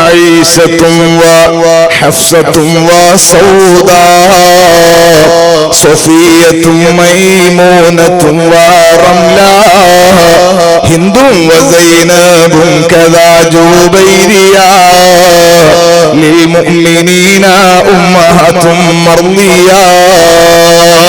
നബി സല്ലല്ലാഹു അലൈഹി വസല്ലം ഭാര്യമാരെ അല്ലാഹു നമ്മളെ ഉമ്മമാർക്ക് അവർക്കൊക്കെ സ്വർഗ്ഗത്തിൽ ഒരുമിച്ച് കൂടാൻ ഭാഗ്യം നൽകണേ അല്ലാഹ്. ഓറ പേര് പഠിക്കുന്ന പോലെ പത്രത്തിൽ ഇങ്ങനെ ചരമകോളം വായിക്കാണ് ഈ ചങ്ങായി ഞാൻ പറഞ്ഞത്. ഏതായാലും അതിന്റെ ഇടയിൽ മൂപ്പര് പറയാണ് കട്ടൻ ചായ, നാട്ടിൽ ബ്ലാക്ക് ടീ സുലൈമാനി എന്ന് പറയും, അത് മൂപ്പര് ഓർഡർ ചെയ്യാം. ഈ കുട്ടികളെ നോക്കുന്നതിന്റെ ഇടയിൽ സുബ്ഹാന ജല്ല ജലാലു ആ തിരക്കിന്റെ ഇടയിൽ കട്ടൻ ചായ ഉണ്ടാക്കിയിട്ട് കൊണ്ടു കൊടുക്കും നമ്മുടെ ഭാര്യ, കൊണ്ട് തരും നമ്മുടെ പെണ്ണുങ്ങള്. ഞങ്ങളെ നാട്ടിൽ സംഭവം ഉണ്ടായി. കട്ടൻ ചായ കൊണ്ടു കൊടുത്തിട്ട് ചങ്ങായ ഒരൊറ്റ ഒഴിക്കലാണ് നേരത്തേക്ക് ഈ കട്ടൻ ചായ. എന്താ സംഗതി എന്നറിയോ? ഞങ്ങളെ നാട്ടിൽ കട്ടൻ ചായ ഉണ്ടാക്കണ സമയത്ത് ഉപ്പിനും പഞ്ചസാരക്കും ഒരേ നിറ. അത് രണ്ടും അടുത്തടുത്ത പാത്രത്തിലാ വെച്ചത്. ഈ സഹോദരി സ്പീഡ് ഉണ്ടാക്കുമ്പോ കട്ടൻ ചായയിൽ ഇട്ടത് ഉപ്പായി പോയി. സുബ്ഹാന ജല്ല ജലാൽ. അതിന്റെ കുഴപ്പാ കണ്ടത്. ഇത്രമാത്രം നിസ്സാരമായ കാര്യങ്ങൾക്കാണ് അധിക വീട്ടിലും വഴക്കും വക്കാണ് ഉണ്ടാകുന്നത്. അല്ലാഹു നമ്മുടെ ഖൽബ് നന്നാക്കി തരട്ടെ. മഹാനായ സയ്യിദുനാ ഉമർ ഇബ്നുൽ ഖത്താബ്, ഉമർ റളിയല്ലാഹു അൻഹുവിനെ തന്നെ പറയാം. മഹാനവർകൾ രാജ്യം ഭരിക്കുമ്പോ ഒരാള് വരുന്നു. എന്തിനാ വരുന്നറിയോ? ഭാര്യന്റെ സ്വഭാവ ദൂഷ്യം പുറക്കുള്ള പ്രശ്നം പരാതി പറയാനാണ്. ഉമർ റളിയല്ലാഹു അൻഹുവിന്റെ അടുക്കലേക്ക് വന്നയാള് വീട്ടിന്റെ മുറ്റത്തെത്തിയപ്പോ ഉമർ റളിയല്ലാഹു അൻഹുവിന്റെ ഭാര്യ ഉമർ റളിയല്ലാഹു അൻഹുവിനോട് ഒരൽപ്പം ഉച്ചത്തിൽ സംസാരിക്കുന്നു. ഞങ്ങളൊക്കെ നാട്ടിൽ പറഞ്ഞ ദേഷ്യം പിടിക്കാണ്, കലമ്പാണ്. ഒരൽപ്പം ഉച്ചത്തിൽ സംസാരിക്കാണ് ബഹുമാനപ്പെട്ട ഉമർ റളിയല്ലാഹു അൻഹുവിന്റെ ഭാര്യ. പുറത്തുനിന്ന് ഇത് കേട്ടപ്പോ ഇയാള് കരുതി സുബ്ഹാനല്ലാഹ് ഇതിനേക്കാൾ എത്രയോ ബെറ്റർ നമ്മളെ വർക്ക് തന്നെയാണ്, അതുകൊണ്ട് പരാതി പറയണ്ടാന്ന് വെച്ച് തിരിച്ചു പോകാൻ നോക്കുമ്പോ ഉമർ റളിയല്ലാഹു അൻഹു വീട്ടിന്റെ മുറ്റത്തേക്ക് ഇറങ്ങിയിട്ട് ഇയാളെ വിളിക്കാണ്, സഹോദരാ എന്തേ നിങ്ങൾ വന്നിട്ട് പോകുന്നത്? ഒന്നുമില്ല അമീറുൽ മുഅ്മിനീൻ, ഭാര്യനെ കുറിച്ചൊരു പരാതി പറയാൻ വന്നതാണ്. പിന്നെന്തേ പരാതി പറയാതെ പോകുന്നത്? ഇവിടെ വന്നു നോക്കുമ്പോ നിങ്ങളുടെ ഭാര്യ നിങ്ങളോട് സംസാരിക്കണ കേൾക്കുമ്പോ ഇത്ര പ്രശ്നം പുറക്കില്ല എന്നാ തോന്നുന്നത്, അതുകൊണ്ട് പരാതി പറയുന്നില്ല. ഉമർ റളിയല്ലാഹു അൻഹു ഇയാളോട് പറയും, സഹോദരാ എന്റെ പൊന്റെ കാര്യം നിന്നോട് നോക്കാൻ പറഞ്ഞു. ഞാൻ നിനക്ക് ഖലീഫയാണ്, ഭരണാധികാരിയാണ്. നിന്റെ പ്രശ്നം പറഞ്ഞു, ഞാൻ പരിഹാരം നിർദ്ദേശിക്കാം. അതേ സമയത്ത് ഇയാളെ തെറ്റിദ്ധാരണ, ഈ സ്വഹീ വന്നാളെ തെറ്റിദ്ധാരണ മാറ്റി കൊടുക്കണമല്ലോ. ഉമർ റളിയല്ലാഹു അൻഹു വിശദീകരിക്കാണ്, എന്റെ ഭാര്യ നീ നോക്കണ്ട, അവൾ എത്ര നല്ലവളാ. ഭാര്യനെ പറ്റി അങ്ങനെ പറയാവൂ, ഭാര്യ എത്ര നല്ലവളാണ്. ഉമർ റളിയല്ലാഹു പറയാണ്, എന്റെ ഭാര്യ വളരെ നല്ലവളാണ്. എന്നിട്ട് പറയാ, എനിക്ക് ഭക്ഷണം ഉണ്ടാക്കിത്തല്ല എന്റെ ഭാര്യക്ക് നിർബന്ധമില്ല. ഭക്ഷണം ഉണ്ടാക്കി കൊടുക്കലും വസ്ത്രം കൊടുക്കലെല്ലാം ഭർത്താവിന്റെ ബാധ്യതയല്ലേ. നമ്മൾ അങ്ങോട്ടല്ലേ ഇതെല്ലാം ചെയ്തു കൊടുക്കേണ്ടത്, പെണ്ണുങ്ങൾ ഇങ്ങോട്ടൊന്നും ചെയ്യണ്ടില്ലല്ലോ. മക്കളെ നോക്കല് ഭാര്യമാർക്ക് നിർബന്ധമൊന്നുമില്ലല്ലോ. ഞാൻ നേരത്തെ പറഞ്ഞ പോലെ പെണ്ണുങ്ങൾ ഒന്നുകൂടി ലൈക്കടിക്കും. സുബ്ഹാനല്ലാഹ്, ഭാര്യമാർക്ക് ഭക്ഷണം ഉണ്ടാക്കി കൊടുക്കൽ ഭർത്താവിന്റെ ബാധ്യതയാണ്. ശരിക്കും ഫിഖ് പറഞ്ഞാല് ഭാര്യ ഭക്ഷണം എല്ലാം കഴിച്ച് വരുമ്പോ ടിഷ്യൂ കൊടുത്തിട്ട് ഇങ്ങനെ നിൽക്കണം ഭർത്താവ്. ഞാൻ പറയുന്നത് ഭർത്താവിന്റെ ബാധ്യതയാണ് ഭക്ഷണം കൊടുക്കുക, വസ്ത്രം കൊടുക്കുക. ഉമർ റളിയല്ലാഹു അൻഹു പറയുന്നു, എന്റെ ഭാര്യക്കത് നിർബന്ധമില്ല, പക്ഷെ എന്നാലും എന്റെ ഭാര്യ എത്ര നല്ലവളാ. ഞാൻ ഭരണത്തിന്റെ തിരക്കിൽ എന്നെ തന്നെ ഞാനങ്ങ് മറക്കുമ്പോൾ എന്റെ ഭാര്യ എനിക്ക് ഭക്ഷണം ഉണ്ടാക്കി തരുന്നു, എന്റെ മക്കൾക്ക് ഭക്ഷണം ഉണ്ടാക്കുന്നു, എന്റെ വസ്ത്രം അലക്കുന്നു, പൊന്നുപോലെ എന്റെ മക്കളെ നോക്കുന്നു. പക്ഷെ ഞാനൊരു ഭർത്താവല്ലേ, എന്റെ അടുക്കന്ന് കിട്ടേണ്ട ആനുകൂല്യങ്ങളും മറ്റൊന്നും എന്റെ തിരക്കിന്റെ ഇടയിൽ അവൾ കൊടുക്കാൻ പറ്റാതപ്പോ അവള് സംസാരിക്കാണ്. ആ സംസാരം ഒരു ശബ്ദം കൂടി പോയതാണ്. ഞാനൊരു ഭരണാധികാരി മാത്രമേ, ഞാനൊരു ഭർത്താവല്ലേ, അത് പറയാനുള്ള അവകാശങ്ങളും ഞാൻ വകവെച്ചു കൊടുക്കണ്ടേ. അതുകൊണ്ട് ഞാൻ ഇങ്ങനെ ക്ഷമിച്ച് കേൾക്കാൻ ഓള് പറഞ്ഞോട്ടെ, ഇങ്ങനെ പറയെങ്കിലും ചെയ്യാനുള്ള അവകാശം കൊടുക്കണമല്ലോ. പക്ഷെ എന്റെ കാര്യം നീ നോക്കണ്ട, നിന്റെ കാര്യം പറഞ്ഞോ, ഞാൻ പരിഹാരം നിർദ്ദേശിക്കാം. അധിക വീട്ടിലുള്ള പ്രശ്നം ഇത് തന്നെയാണ്. ഭാര്യമാരെന്ന് പറയുമ്പോൾ മിണ്ടാതിരുന്നാൽ പിന്നെ ഏകദേശ പ്രശ്നങ്ങളൊക്കെ തീരുന്നതാണ്. ഭാര്യമാരോടും കുട്ടികളോടും ഉരമുള്ള രീതി നീ എപ്പോഴും എടുക്കണ്ട. ഭാര്യമാരും കാനമുള്ള സ്വഭാവം ചില ആളുകൾ കാണുന്നുണ്ട്. ഒന്ന് പറഞ്ഞ് രണ്ടാമത്തെ ഹിറ്റ്ലറിസമാണ്. എനിക്കൊരാളോട് കടുത്ത വെറുപ്പാണെന്ന് മുഹമ്മദുർ റസൂലുള്ളാഹ്. ഭാര്യനെ അടിക്കാൻ വേണ്ടിയിട്ട് കയ്യോങ്ങി നിൽക്കാൻ, ഭാര്യയെ തല്ലാൻ വേണ്ടി കയ്യോങ്ങി നിൽക്കാൻ, അയാളുടെ ഞരവിങ്ങനെ എടുത്ത് ദേഷ്യത്തിൽ ഇങ്ങനെ വറക്കുന്ന, സുബ്ഹാനല്ലാഹ്, പിടിച്ചിങ്ങനെ ഞരമ്പിങ്ങനെ എടുത്ത് പിടിച്ച് നിൽക്കണം. ഭാര്യനെ അടിക്കാൻ വേണ്ടി കയ്യോങ്ങി നിൽക്കുന്നവനോട് എനിക്ക് വെറുപ്പാണെന്ന് പരിശുദ്ധ മുഹമ്മദുർ റസൂലുള്ളാഹ്. ഭാര്യമാരെ അടിക്കുന്നവൻ മാന്യനല്ല. മാ അക്രമൻ നിസാ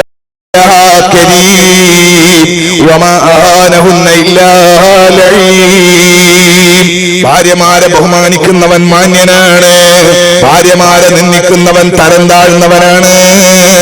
പരിശുദ്ധ മുഹമ്മദുർ റസൂലുള്ളാഹ് ഭാര്യമാരെ മാനിക്കണം.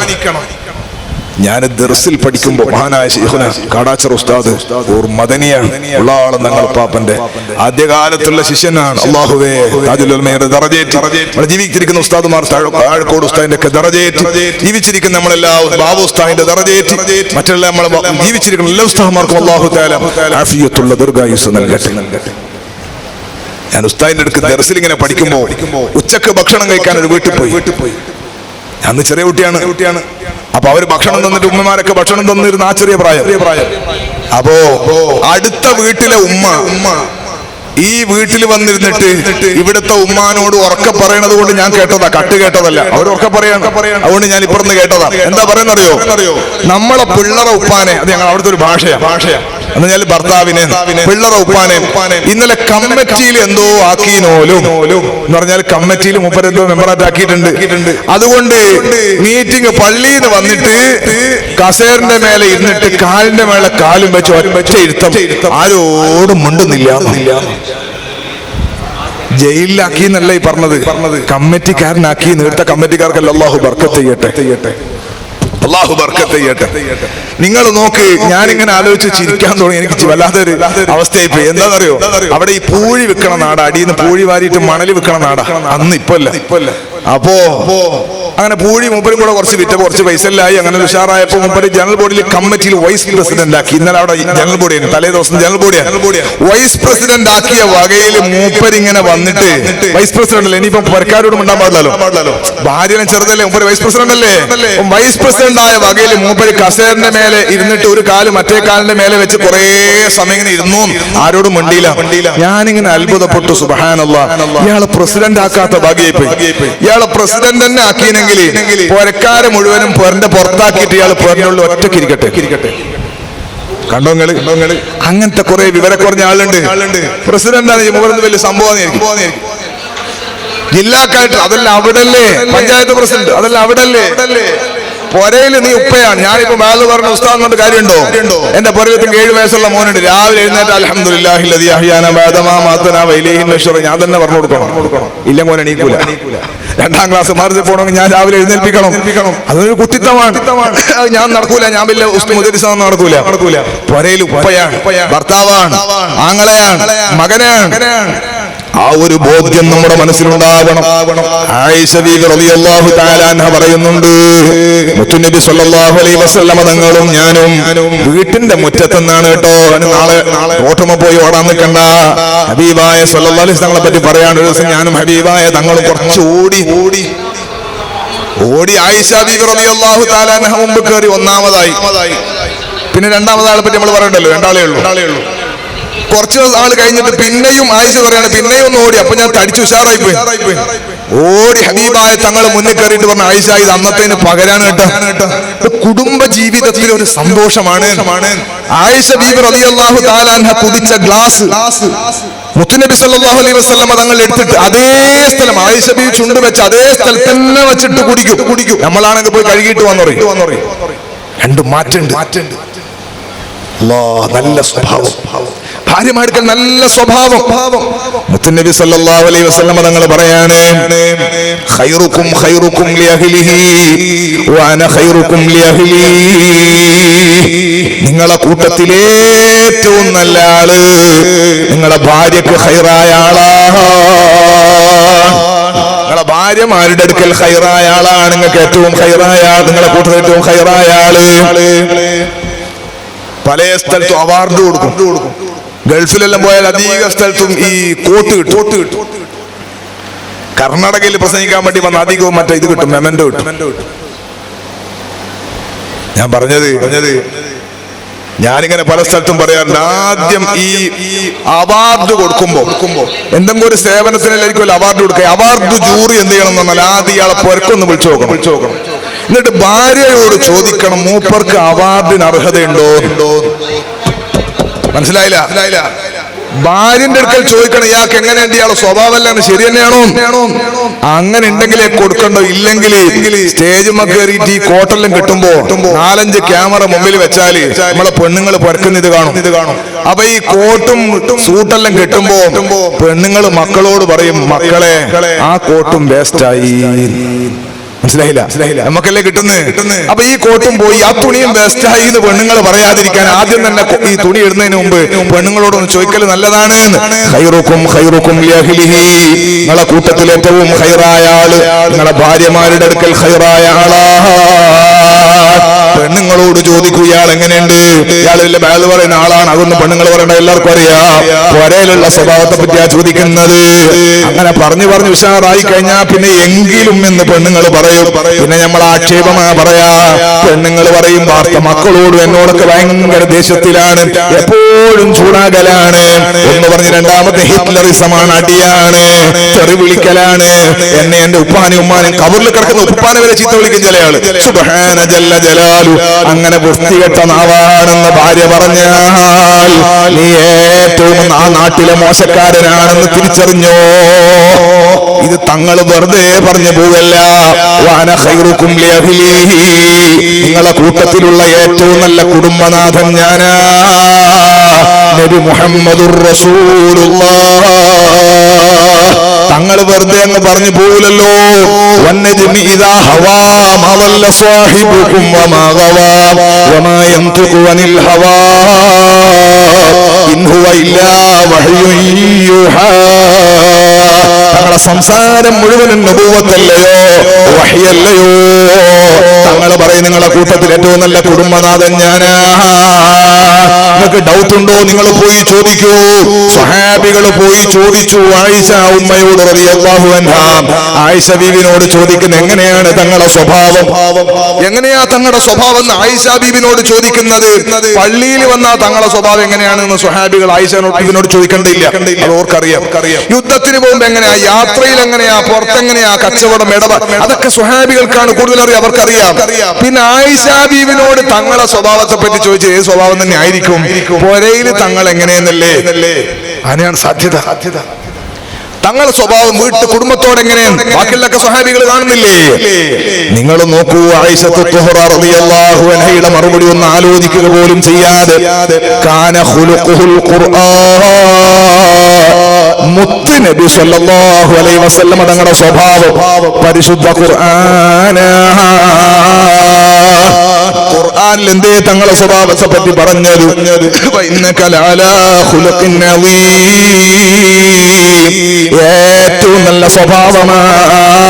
ഫഖന്നബീനാ ഫീ ഖൽഖിൻ വഫീ ഖുലൂഖിൻ വലം യൂദാനുഹു ഫീ ഇൽമിൻ വലാ കറമീൻ.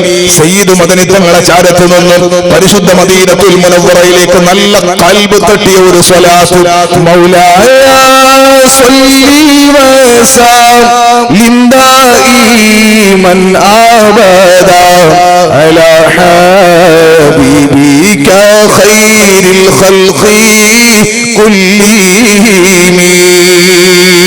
മദനി തങ്ങളെ ചാരത്തുനിന്ന് മഹാനായ മുഹ്യിദ്ദീൻ ബാവ തങ്ങൾ മശായിഖുമാരുടെ ചാരത്തുനിന്ന് അല്ലാഹുവേ ഞങ്ങൾ ചൊല്ലിയ സ്വലാത്തും സലാമും ഒരു തട്ടലും തടലുമില്ലാതെ നബി സല്ലല്ലാഹു അലൈഹി വസല്ലം തങ്ങളെ ഹദറത്തിലേക്ക് എത്തിച്ച് തങ്ങൾ സ്വലാത്തൊന്ന് സ്വീകരിക്കുന്ന, തങ്ങൾ സലാം മടക്കുന്ന ഒരു സന്തോഷം ഞങ്ങൾക്ക് ഈ സദസ്സിൽ തരണേ അല്ലാഹ്.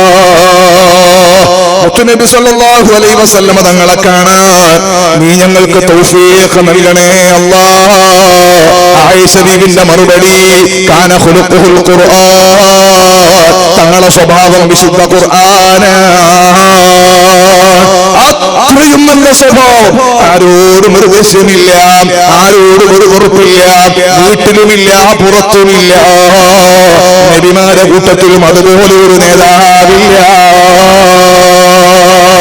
فطوفوا فما تلقون شبه محمدي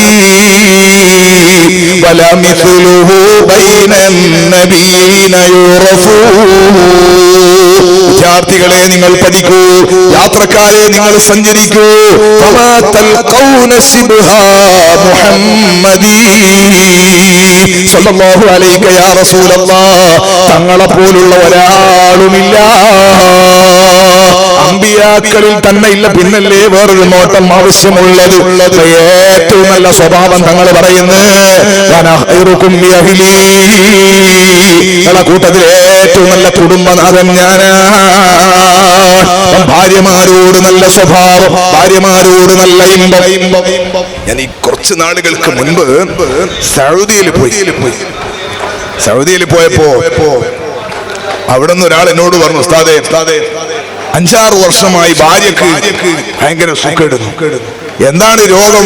ഭാര്യന്റെ രോഗം വേറൊന്നുമില്ല. ഞാൻ നാട്ടിലേക്ക് പോയാൽ പെണ്ണുങ്ങൾക്ക് തലവേദന, വയറുവേദന, നടുവേദന, കാലുവേദന, ഓരോ ഭാഗങ്ങൾ. തലവേദന പോകുമ്പോൾ നടുവേദന വരും, നടുവേദന പോകുമ്പോഴേ കാലുവേദന, അത് കഴിഞ്ഞാൽ കൈവേദന, ഇങ്ങനെ മാറി മാറി വേദന വരികയാണ്. ഞാൻ ഡോക്ടർമാരൊക്കെ കുറെ കാണിച്ച് ചികിത്സിച്ചു. പിന്നെ മൂപ്പർ എന്നോട് ചോദിച്ച വേറൊന്നും എനിക്ക് ഞാൻ അങ്ങനത്തെ ആളൊന്നല്ല. എന്നാൽ പോലും ഞാനിത് കേട്ടിട്ട് അദ്ദേഹത്തോട് ചോദിച്ചു, നിങ്ങൾ ഡോക്ടറെ കാണിച്ചിട്ടുണ്ടോ? എല്ലാവർക്കും ഡോക്ടറെ കാണിച്ചിട്ടുണ്ടോ? നമ്മുടെ അബ്ദുൽ ഖാദർ സഖാഫി ഉസ്താദ്, മാഷാ അല്ലാഹ്, നമ്മുടെ ഉസ്താദുമാരൊക്കെ വരികയാണ്. അല്ലാഹു തആല എല്ലാവർക്കും ഖൈർ ബറക്കത്ത് സന്തോഷം നൽകട്ടെ.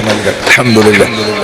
നമ്മുടെ സയ്യിദ് അവർകളുണ്ട്, എല്ലാവർക്കും അല്ലാഹു തആല നല്ല സന്തോഷവും റാഹത്തും. നമ്മുടെ ഉലമായിനും നമ്മുടെ സാദാത്യങ്ങൾക്കും എല്ലാവർക്കും അല്ലാഹു തആല ഖൈറും ബറക്കത്തും റാഹത്തും നൽകട്ടെ. നമ്മുടെ ഉലമായിനൊക്കെ അല്ലാഹു ഇസ്സത്ത് നൽകട്ടെ. എല്ലാ നിലക്കുള്ള റാഹത്ത് അല്ലാഹു പ്രദാനം ചെയ്യട്ടെ. അബ്ദുൽ ഖാദർ സഖാഫി മധുബട ഉസ്താദ് നമ്മുടെ വേദിയിലേക്ക് കടന്നു വരികയാണ്. എല്ലാവിധ സ്വാഗതങ്ങൾ അറിയിക്കുന്നു.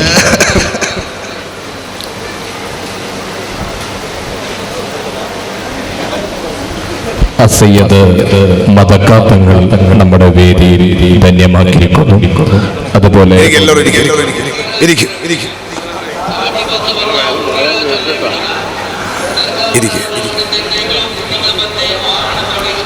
സുഹൃത്തുക്കളെ, ഞാൻ പറഞ്ഞത് ഇയാളോട് ഞാൻ ചോദിച്ചു, നിങ്ങൾ ഡോക്ടറെ കാണിച്ചിട്ടോ? ആ ഉണ്ട്.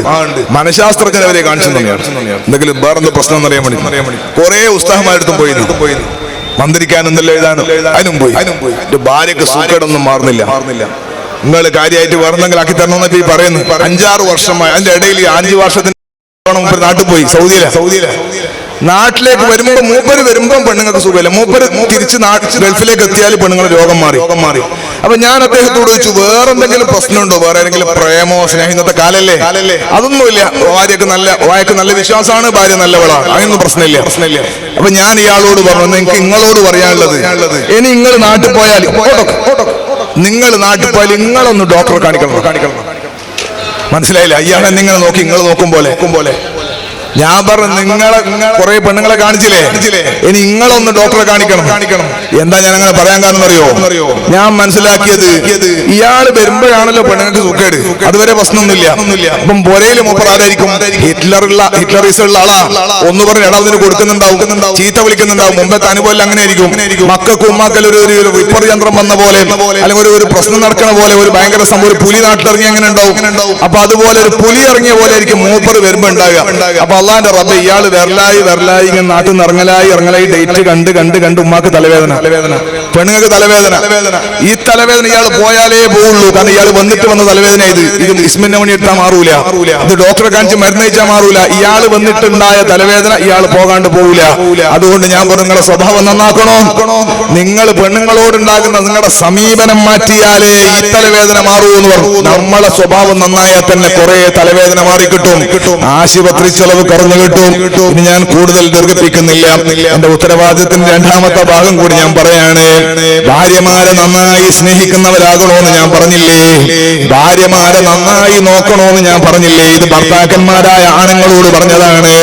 ഒരൽപ്പം നമ്മളെ ഉമ്മമാരോടും കൂടി സംസാരിച്ച് ഞാൻ എന്റെ സംസാരം നിർത്തുകയാണ്. എന്റെ കരളിന്റെ കഷ്ണങ്ങളായ ഉമ്മമാരെ കൽവിരുത്തി കേൾക്കണേ. ഇതുവരെ പറഞ്ഞ നിങ്ങൾക്ക് വേണ്ടിയിട്ടുള്ള വേളാണ്, ഇനി പറയുന്ന നിങ്ങളോടുള്ള വേളാണ്. അള്ളാഹു നമ്മുടെ ഈമാന് ബലപ്പെടുത്തി തരട്ടെ. സയ്യിദുൽ വജൂദ് മുഹമ്മദുർ റസൂലുള്ളാഹ് സല്ലല്ലാഹു അലൈഹി വസല്ലമ തങ്ങളോട് സ്വഹാബികൾ ഒരു ചോദ്യം ചോദിക്കുന്നുണ്ട്. അല്ല യാ റസൂലല്ലാഹ്, തങ്ങൾക്കൊരു സുജൂദ് ചെയ്യാൻ ഞങ്ങൾക്ക് ആഗ്രഹമുണ്ട് നബിയേ, തങ്ങൾക്കൊരു സുജൂദ് ചെയ്യട്ടെ തങ്ങൾ സമ്മതിക്കുമെന്നൊരു ചോദ്യം ചോദിക്കുന്നുണ്ട്. തങ്ങൾ പറയുന്ന സ്വഹാബ, സൃഷ്ടികൾക്ക് സുജൂദ് പാടില്ല, അത് പാടില്ലാത്തതാണല്ലോ. സൃഷ്ടികൾക്കെങ്ങാനും സുജൂദ് അനുവദിക്കപ്പെടുമായിരുന്നെങ്കിൽ ഭർത്താക്കന്മാർക്ക് സുജൂദ് ചെയ്യാൻ ഭാര്യമാരോട് ഞാൻ കൽപ്പിക്കുമായിരുന്നു. സ്വഹാബികൾ ചോദിക്കുന്നു, യാ റസൂലല്ലാഹ്, ഭർത്താക്കന്മാരോട് ഭാര്യമാർക്ക് ഇത്രമാത്രം കടപ്പാടുണ്ടോ നബിയേ? തങ്ങൾ തിരിച്ചു ചോദിക്കും, കടപ്പാടുണ്ടോന്നോ സ്വഹാബ? ഒരു ഭർത്താവിന്റെ ശരീരം സ്കിന്ന് മുഴുവനും പൊട്ടി ഒലിക്കുകയാണ്, ദുർഗന്ധമുള്ള ചലമൊഴുകുകയാണ്, കർച്ചീഫ് എടുത്തിട്ട് അല്ലെങ്കിൽ ടിഷ്യൂ പേപ്പർ എടുത്തിട്ട് തുടക്കുന്നു, നല്ല മുത്തു നബി പറയുന്നത് സല്ലല്ലാഹു അലൈഹി യാ റസൂലല്ലാഹ്. തങ്ങൾ പറയുന്നത് എന്താണെന്നറിയോ? പശു അതിന്റെ കുട്ടിയെ നാവ് കൊണ്ട് നക്കുന്നത് കണ്ടിട്ടില്ലയോ? ഇതുപോലെ ഭർത്താവിന്റെ ശരീരത്തിൽ ഒഴുകുന്ന ഈ ചീഞ്ചലം, ഈ ദുർഗന്ധമുള്ള ഈ ഗന്ധം, ഈ ചീഞ്ചലം ഭാര്യ അവളുടെ നാവ് കൊണ്ട് നക്കി തുടച്ച് വൃത്തിയാക്കിയാൽ ഭർത്താവിനോട് പൂർണ്ണമായ കടപ്പാട് വീട്ടുന്നവളാകുന്നില്ല. നബി മുഹമ്മദുർ റസൂലുള്ളാഹ്. ഭാര്യമാരെ, പെങ്ങളെ, ഉമ്മമാരെ, ആദ്യം ഞാൻ പറഞ്ഞില്ലേ, ഒരൊറ്റ ദിവസവും ഡ്യൂട്ടി ഒഴിവില്ലാത്തവരാണ് പെണ്ണുങ്ങൾ എന്ന് പറഞ്ഞില്ലേ? അടുക്കളയിൽ നമ്മൾ ഭയങ്കര പണിയാണെന്ന് നമ്മൾ പറഞ്ഞില്ലേ? എന്തുകൊണ്ടാണ് അങ്ങനെ പണിയെടുക്കേണ്ടി വന്നത് നിങ്ങൾ ഒത്തിട്ടുണ്ടോ? നമ്മുടെ ഭർത്താവാകുന്ന ചെറുപ്പക്കാരൻ, അല്ലെ നമ്മുടെ ഭർത്താവാകുന്ന ആണുങ്ങള്, അവര് വിദേശത്താണെങ്കിലും നാട്ടിലാണെങ്കിലും അവർ അധ്വാനിക്കുകയാണ്. അതാ അവർ ചോര നീരാക്കിയിട്ട് അധ്വാനിക്കുകയാണ്. വെയിലും മഞ്ഞും പ്രശ്നമാക്കാതെ രാവും പകലും ഇല്ലാതെ അധ്വാനിക്കുകയാണ്. ഗൾഫിലൊക്കെ ഉള്ള കുട്ടികൾ സുബ്ഹാനല്ലാഹ് ഓവർ ടൈം പണിക്ക് ഇങ്ങനെ കൊടുത്തിട്ട് കാത്തു നിൽക്കുകയാണ്. കിട്ടുന്നത് മുഴുവനും നാട്ടിലേക്ക് അയക്കാണ്. മത്സ്യബന്ധനത്തിന് പോവാണ്, കടലിൽ പോവാണ്. കുറച്ച് ടീം കടലിൽ പോയി കാത്തു നിൽക്കുന്നത്. കടലിൽ പോയ ടീം കടപ്പുറത്ത് പോയത്, കടലിന്റെ അപ്പുറത്ത് അവർ പോയത്, കടലിലേക്ക് അവർ പോയത് ഭാര്യമാരായ നിങ്ങൾക്കും മക്കൾക്കുമാണ്. എന്നാൽ ഇവിടെ അവരെ കാത്തു നിൽക്കുന്ന ഒരു ടീമുണ്ട്. അവരിൽ നിന്ന് മത്സ്യം വാങ്ങിയിട്ട് വിറ്റിട്ട് അവരെ കുടുംബത്തെ, അവരെ ഭാര്യമാരെ നോക്കാനാണ്. സുബ്ഹാനല്ലാഹ്. ഇവിടെ നിന്ന് കിട്ടുന്ന മത്സ്യം കാസർഗോഡും കണ്ണൂരും കോഴിക്കോട് വരെ എത്തിക്കുന്ന ഡ്രൈവർ, അയാളുടെ ഭാര്യക്ക് ചെലവിന് കൊടുക്കാനാണ് ഈ ഉറക്കമൊഴിഞ്ഞ മരണപ്പാച്ചിൽ പായുന്നത്. ഭർത്താക്കന്മാർ ഉറക്കമൊഴിഞ്ഞ് ഓടുന്നതിന്റെ ഫലമായിട്ടാണ് നമ്മുടെ അടുക്കളയിൽ അരിയുണ്ടായത്, നമ്മുടെ അടുക്കളയിൽ ഗോതമ്പെത്തുന്നത്, നമ്മുടെ അടുക്കളയിൽ മത്സ്യമെത്തുന്നത്, നമ്മുടെ അടുക്കളയിൽ മാംസമുണ്ടാകുന്നത്. അത് പാചകം ചെയ്യുന്ന കഥയാ ഞാൻ പറഞ്ഞത്. അവരെങ്ങാനും പട്ടിണിയുടെ, നമ്മൾ പട്ടിണി കിടക്കട്ടെ അവർ കരുതിയിരുന്നെങ്കിൽ, അവരൊരൽപ്പം മിണ്ടാതിരുന്നെങ്കിൽ, അവർ ക്ഷീണം ബാധിച്ചിരുന്നെങ്കിൽ, അവരവരുടെ തടി മാത്രം നോക്കി പണിക്ക് പോകണ്ടെന്ന് ചിന്തിച്ചിരുന്നെങ്കിൽ നമ്മൾ വീട്ടിൽ പണിയെടുക്കേണ്ടി വരില്ലായിരുന്നു, നമ്മൾ പട്ടിണി കിടക്കേണ്ടി വരുമായിരുന്നു.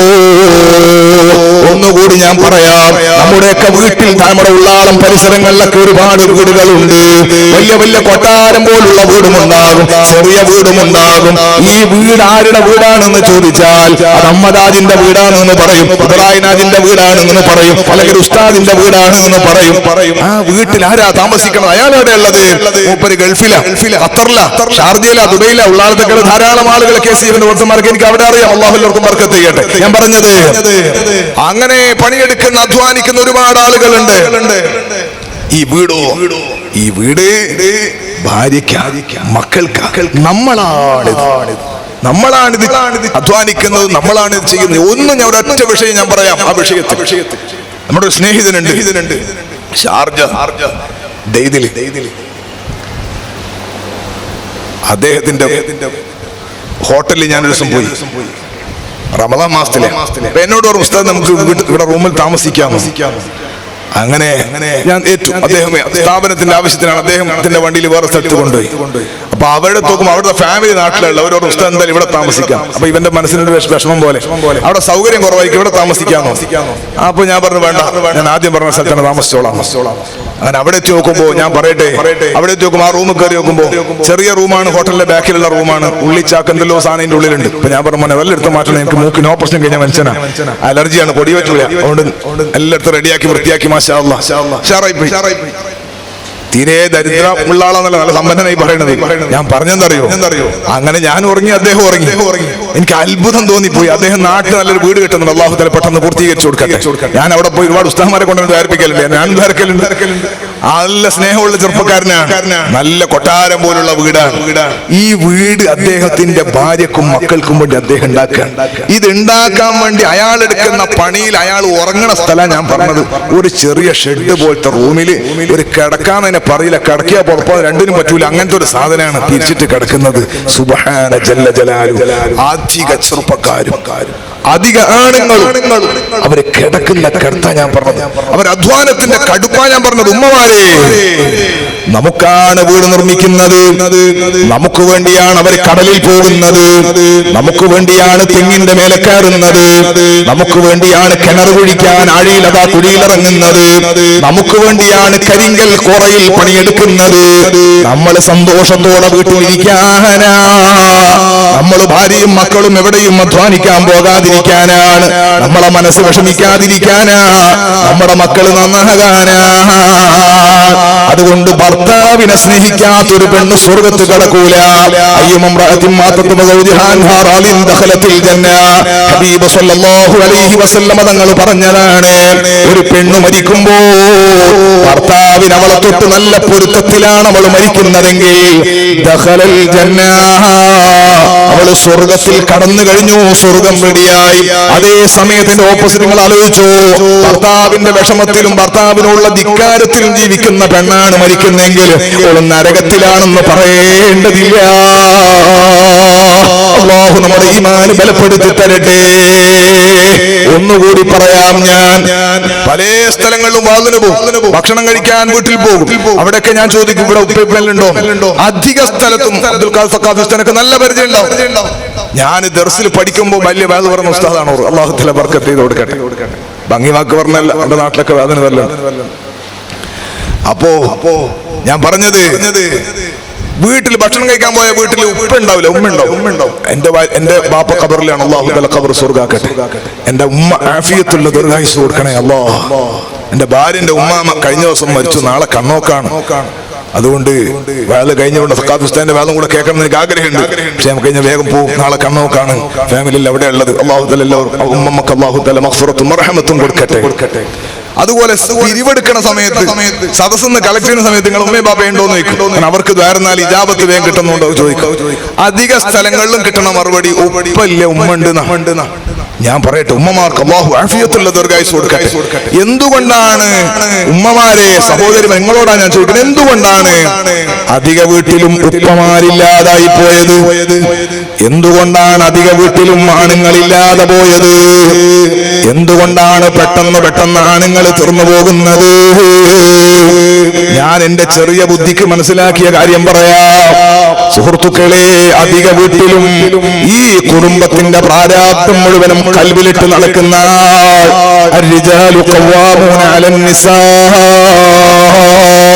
പുരുഷന്മാരാണ്. അതങ്ങനെ തന്നെയാണ് വേണ്ടതും. എന്നാൽ അധിക വീട്ടിലുള്ള അവസ്ഥ എന്താണെന്നറിയോ? മകളെ കെട്ടിക്കാനാകുന്ന സമയത്ത് അപ്പുറത്ത് ഭയങ്കര കൊട്ടാരം പോലുള്ള വീട് വരുമ്പോ അപ്പുറമുള്ള പെണ്ണുങ്ങളുടെ ഭർത്താവ് കാർ എടുക്കുമ്പോ ഇവിടെ ഇങ്ങനെ സമ്മർദ്ദം കൂട്ടുകയാണ്, പിന്നെയും കൂട്ടുകയാണ്. വെറുതെ രാത്രി ഉറങ്ങാൻ അനുവദിക്കൂല. ചെറിയ പണിയെടുക്കുന്ന, കൂലിപ്പണിയെടുക്കുന്ന ഭർത്താവ്, അല്ലെങ്കിൽ അത്യാവശ്യം തരക്കേടില്ലാത്ത സ്റ്റാൻഡേർഡുള്ള ജോലിയുള്ള ഭർത്താവ്, അയാളെ മേൽ പിന്നെയും ഉത്തരവാദിത്തങ്ങൾ വെച്ചു കൊടുക്കുകയാണ്. അപ്പൊ അയാള് പറയും, ഇൻഷാ അല്ലാഹ് ഇത്രയൊക്കെ ആയില്ലേ, മകളെ കല്യാണം ആകുമ്പോഴത്തേക്ക് റെഡിയാകും, മോന്റെ പഠനമാകുമ്പോഴേക്ക് റെഡിയാകും, വീട് നമുക്ക് കെട്ടാം ഇൻഷാ അല്ലാഹ്. അപ്പൊ പെണ്ണുങ്ങൾ പറയും, ഇൻഷാ അല്ലാഹ് പറഞ്ഞിട്ട് കുത്തിയിരുന്നോ? ആവും. എന്റെ ഭാഷ നിങ്ങൾക്ക് മനസ്സിലാകുമെന്ന് ഞാൻ മനസ്സിലാക്കും.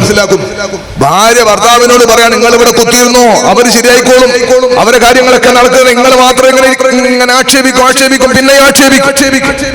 കുറച്ചുകൂടി പറയുമ്പോ നീ ഇങ്ങനെ പറഞ്ഞുകൊണ്ടെന്താ കാര്യം? നമുക്ക് എല്ലാവർക്കും അള്ളാഹിനോട് ദ്വാരക്കാം. അങ്ങനെ ദ്വാരന്നിരുന്നാ മതിയോ എന്നാ പിന്നത്തെ ചോദ്യം. എങ്ങനെയും വിടൂല, പെണ്ണുങ്ങൾക്ക് അങ്ങനെ സ്വഭാവമുണ്ട്. അങ്ങനെ വിടൂല അവര്. അങ്ങനെ പറഞ്ഞു കുറച്ചുകൂടി കടുപ്പത്തിലെങ്ങാനും ഇയാൾ പറഞ്ഞു പോയാൽ ഈ പെണ്ണുങ്ങളെ കണ്ണ് നിറയും, സുബ്ഹാനല്ലാഹ് മൂക്ക് നിറയും, കരയാൻ തുടങ്ങും. രാത്രി ഭക്ഷണം കഴിച്ചിട്ട് അപ്പുറം പോയി ഉറങ്ങിയ മക്കൾ ഉമ്മാന്റെ കരച്ചിൽ കേട്ട് എഴുന്നേറ്റ് വരും. അവര് കഥയെന്ന് പറയില്ല, അവര് മനസ്സിലാക്കും ഉപ്പ ഇങ്ങനെ അടിച്ചിട്ടാൻ പറ്റാണ് ഉമ്മ കരയുന്നത്. സുബ്ഹാനല്ലാഹ് ഉമ്മ മക്കളെ ചേർത്ത് പിടിച്ചിട്ട് ഉമ്മ കരയും. ആ കരയുന്നതിന്റെ ഇടയിൽ മക്കളും കരയും. ഉമ്മ മക്കളോട് പറയും, മക്കളെ നിങ്ങൾ എന്തിനാണ് എന്റെ പള്ളയിൽ ജനിച്ചു പോയത്? ഈ കഷ്ടപ്പാടിൽ വീഴാനല്ലേ? നിങ്ങൾ വേറെ ഏതെങ്കിലും ഉമ്മാന്റെ പള്ളയിൽ ജനിച്ചിരുന്നെങ്കിൽ എന്ന് പറഞ്ഞ ഉമ്മാന്റെ അർത്ഥം എന്താണെന്നറിയോ? ഉപ്പാന്റെ മകനായി ജനിച്ചെന്തിനാന്നായി ഉമ്മ ചോദിക്കാതെ ചോദിച്ചത്. എന്റെ പള്ളയിൽ നിങ്ങൾ എന്തിനാ ജനിച്ചത് എന്നാണ് ഈ ഉമ്മന്റെ ചോദ്യം. ഇത് കേൾക്കുമ്പോ ഉമ്മയും മക്കളും നന്നായിട്ട് കരയുമ്പോ എന്നെ കേൾക്കുന്ന ഉമ്മമാരെ, അധിക വീട്ടിലുള്ള പ്രശ്നമാണിത്. ഈ നിൽക്കണം പച്ച മനുഷ്യൻ ഇയാൾക്കൊന്ന് കരഞ്ഞുകൂടാ. അയൽവാസികൾ കേൾക്കുന്നവർക്ക് നിങ്ങൾക്ക് കരയാ, നിങ്ങളെ ഉപ്പയും ഉമ്മയും കേൾക്കുന്നവർക്ക് നിങ്ങൾക്ക് കരയാ. അതേ സമയത്ത് വീട്ടുകാരനായ ചെറുപ്പക്കാരനില്ലേ, അല്ലെങ്കിൽ ഈ ഇടനിലക്കാരനില്ലേ, അല്ലെങ്കിൽ ഇടത്തരം പ്രായമുള്ള 19 വയസ്സുള്ള മനുഷ്യനില്ലേ, അല്ലെങ്കിൽ പ്രായമുള്ള മനുഷ്യനിൽ ഇയാൾക്ക് മിണ്ടിക്കൂടെ കരഞ്ഞുകൂടാ. കാരണം ഒരു വീട്ടിലെ ഉപ്പ കരഞ്ഞാൽ ആ വീട് എന്തിനു കൊള്ളാനാ? മുഴുവൻ ആളുകളും കരഞ്ഞാലും കരയാതിരിക്കണം. സിംഹത്തെ പോലെ പിടിച്ചു നിൽക്കണം, നെരി പോലെ പിടിച്ചു നിൽക്കേണ്ട ആളാണ് ഈ മനുഷ്യൻ. പുരുഷന് കരയാൻ പാടില്ല. ഭാര്യ കരഞ്ഞാലും മക്കൾ കരഞ്ഞാലും ഉപ്പ കരഞ്ഞാൻ പാടില്ല. ഒരു വീട്ടിലെ ഉപ്പ കരഞ്ഞാൽ പിന്നെ ആ വീടെന്തിനാ കൊള്ള? ഇത് മുഴുവനും കൽവിലിട്ട് നടക്കുന്ന മനുഷ്യൻ അതാ വണ്ടി ഓടിച്ചു കൊണ്ടിരിക്കുമ്പോ അറ്റാക്ക് വരുന്നു, കിടന്നു ഉറങ്ങുമ്പോ രാത്രി അങ്ങ് മരിച്ചു പോകുന്നു, പത്രം വായിക്കുമ്പോ കുഴഞ്ഞു വീഴുന്നു, സുബ്ഹാനല്ലാഹ് മണ്ണെടുക്കണ സമയത്ത് മരിക്കുന്നു, തോണിയിൽ പോകുമ്പോ കുഴഞ്ഞു വീഴുന്നു. എത്രയാണ് ആളുകൾ മരിച്ചു വീഴുന്നത്? അറ്റാക്ക് വരുന്നു. ഈ ഉത്തരവാദിത്തങ്ങളുടെ ബാഹുല്യം കൽബൊന്നിങ്ങനെ പിടപെടച്ചിട്ട് ഒന്ന് കരയാൻ പോലും സ്വാതന്ത്ര്യമില്ലാത്തവന്റെ ഹാർട്ട് അടിച്ചു പോകുന്നു. അധിക വീട്ടിലും ഉപ്പമാരില്ല. ഉമ്മമാർക്ക് ആഫിയത്തുള്ള ദീർഘായുസ്സിന് ഉമ്മ വിരോധിയായതുകൊണ്ട് പറയല്ല, ഹഖീഖത്ത് പറയുകയാണ്. അധിക വീട്ടിലും ബാപ്പമാരില്ല. ഉത്തരവാദിത്വം കൂടുതൽ നമ്മൾ കൊടുക്കുന്നതിന്റെ വകയിൽ ആയുസ് തീർന്നു പോവുകയാ. അതുകൊണ്ട് കരളിന്റെ കഷ്ണങ്ങളായ ഉമ്മമാരോട്, ഉള്ളാലത്ത് സയ്യിദ് മദനി തങ്ങളെ ഹൗസ്നെത്തിയ ഉമ്മമാരോട്, ഭർത്താക്കന്മാരെ ജീവൻ വരെ നമ്മുടെ കയ്യിലാണെന്ന് തിരിച്ചറിയണേ. ഭർത്താക്കന്മാർക്ക് സന്തോഷം കൊടുക്കണേ. ഹബീബ് സല്ലല്ലാഹു അലൈഹി വസല്ലം തങ്ങളുടെ അടുക്കലേക്ക് ഒരു പെണ്ണ് വരികയാണ്. യാ റസൂലല്ലാഹ്, തങ്ങൾക്ക് ഖിദ്മത്ത് ചെയ്യാൻ എനിക്ക് ആഗ്രഹമുണ്ട് നബിയേ, തങ്ങൾക്കൊരു ഖിദ്മത്ത് ചെയ്യാൻ ആഗ്രഹമുണ്ട്, ചെയ്യട്ടെ എന്നാ ചോദ്യം. മുത്തായ സല്ലല്ലാഹു അലൈഹി വസല്ലം തങ്ങൾ ചോദിക്കുന്നു, നിന്റെ ഭർത്താവ് ജീവിച്ചിരിപ്പുണ്ടോ? അവള് പറയുന്നു, ഉണ്ട് നബിയേ, ഭർത്താവുണ്ട്. ഉടനെ തങ്ങളെ മറുപടി, ഇന്നമാ ഹുവ ജന്നതുകി വനാറുകി, നിശ്ചയം അവൻ മാത്രമാണ് നിന്റെ സ്വർഗ്ഗം, നിശ്ചയം അവൻ മാത്രമാണ് നിന്റെ നരകം. ഓ ഉമ്മമാരേ, വടികുത്തി വളഞ്ഞു വരുന്ന മനുഷ്യനില്ലേ, അതാ താടി മുടിയൊക്കെ നരച്ചുപോയി, എല്ലുകൾക്ക് ബലക്ഷയം വന്നുപോയി, സ്കിന്നുകൾക്കെല്ലാം ചുളിവ് ബാധിച്ചുപോയി, കണ്ണ് കുഴിയിലിറങ്ങിപ്പോയി, വളഞ്ഞുപോയ പ്രായമുള്ള കാരണവരില്ലേ, നിങ്ങളെ ഭർത്താവെന്ന് പറയാൻ നിങ്ങൾക്ക് മാനക്കേട് തോന്നുന്ന മനുഷ്യനില്ലയോ? ഇന്നമാഹുവ ജന്നതുകി വനാറുകി, അവൻ മാത്രമാണ് നിങ്ങളുടെ സ്വർഗം, അവൻ മാത്രമാണ് നിങ്ങളുടെ നരകം. അൽ ജന്നത്തു തഹ്ത അഖ്ദാമിൽ ഉമ്മഹാത്ത്, ഉമ്മാന്റെ കാൽ കീഴിലാണ് സ്വർഗം എന്ന് മുത്തുനബി സ്വല്ലല്ലാഹു അലൈഹി വസല്ലം മക്കളോട് പറഞ്ഞിട്ടുണ്ട്. ആൺമക്കളും പെൺമക്കളൊക്കെ അതിൽ പെടുമെങ്കിലും ആൺമക്കളാണ് കാര്യമായിട്ട്, പെൺമക്കൾ അതിൽ പെടും. പക്ഷെ എന്നാലും പെൺമക്കളുടെ ഭർത്താവ്, ഭർത്താവുള്ള പെണ്ണ്, അവിടെ കാര്യമായ സ്വർഗവും നരകവും ഭർത്താവാണ്. അതുകൊണ്ട് നമുക്ക് സ്വർഗം കിട്ടണോ? ഭർത്താക്കന്മാരുടെ സന്തോഷം. നമുക്ക് ആഖിറത്തിൽ വിജയിക്കണോ? ഭർത്താക്കന്മാരുടെ സന്തോഷം.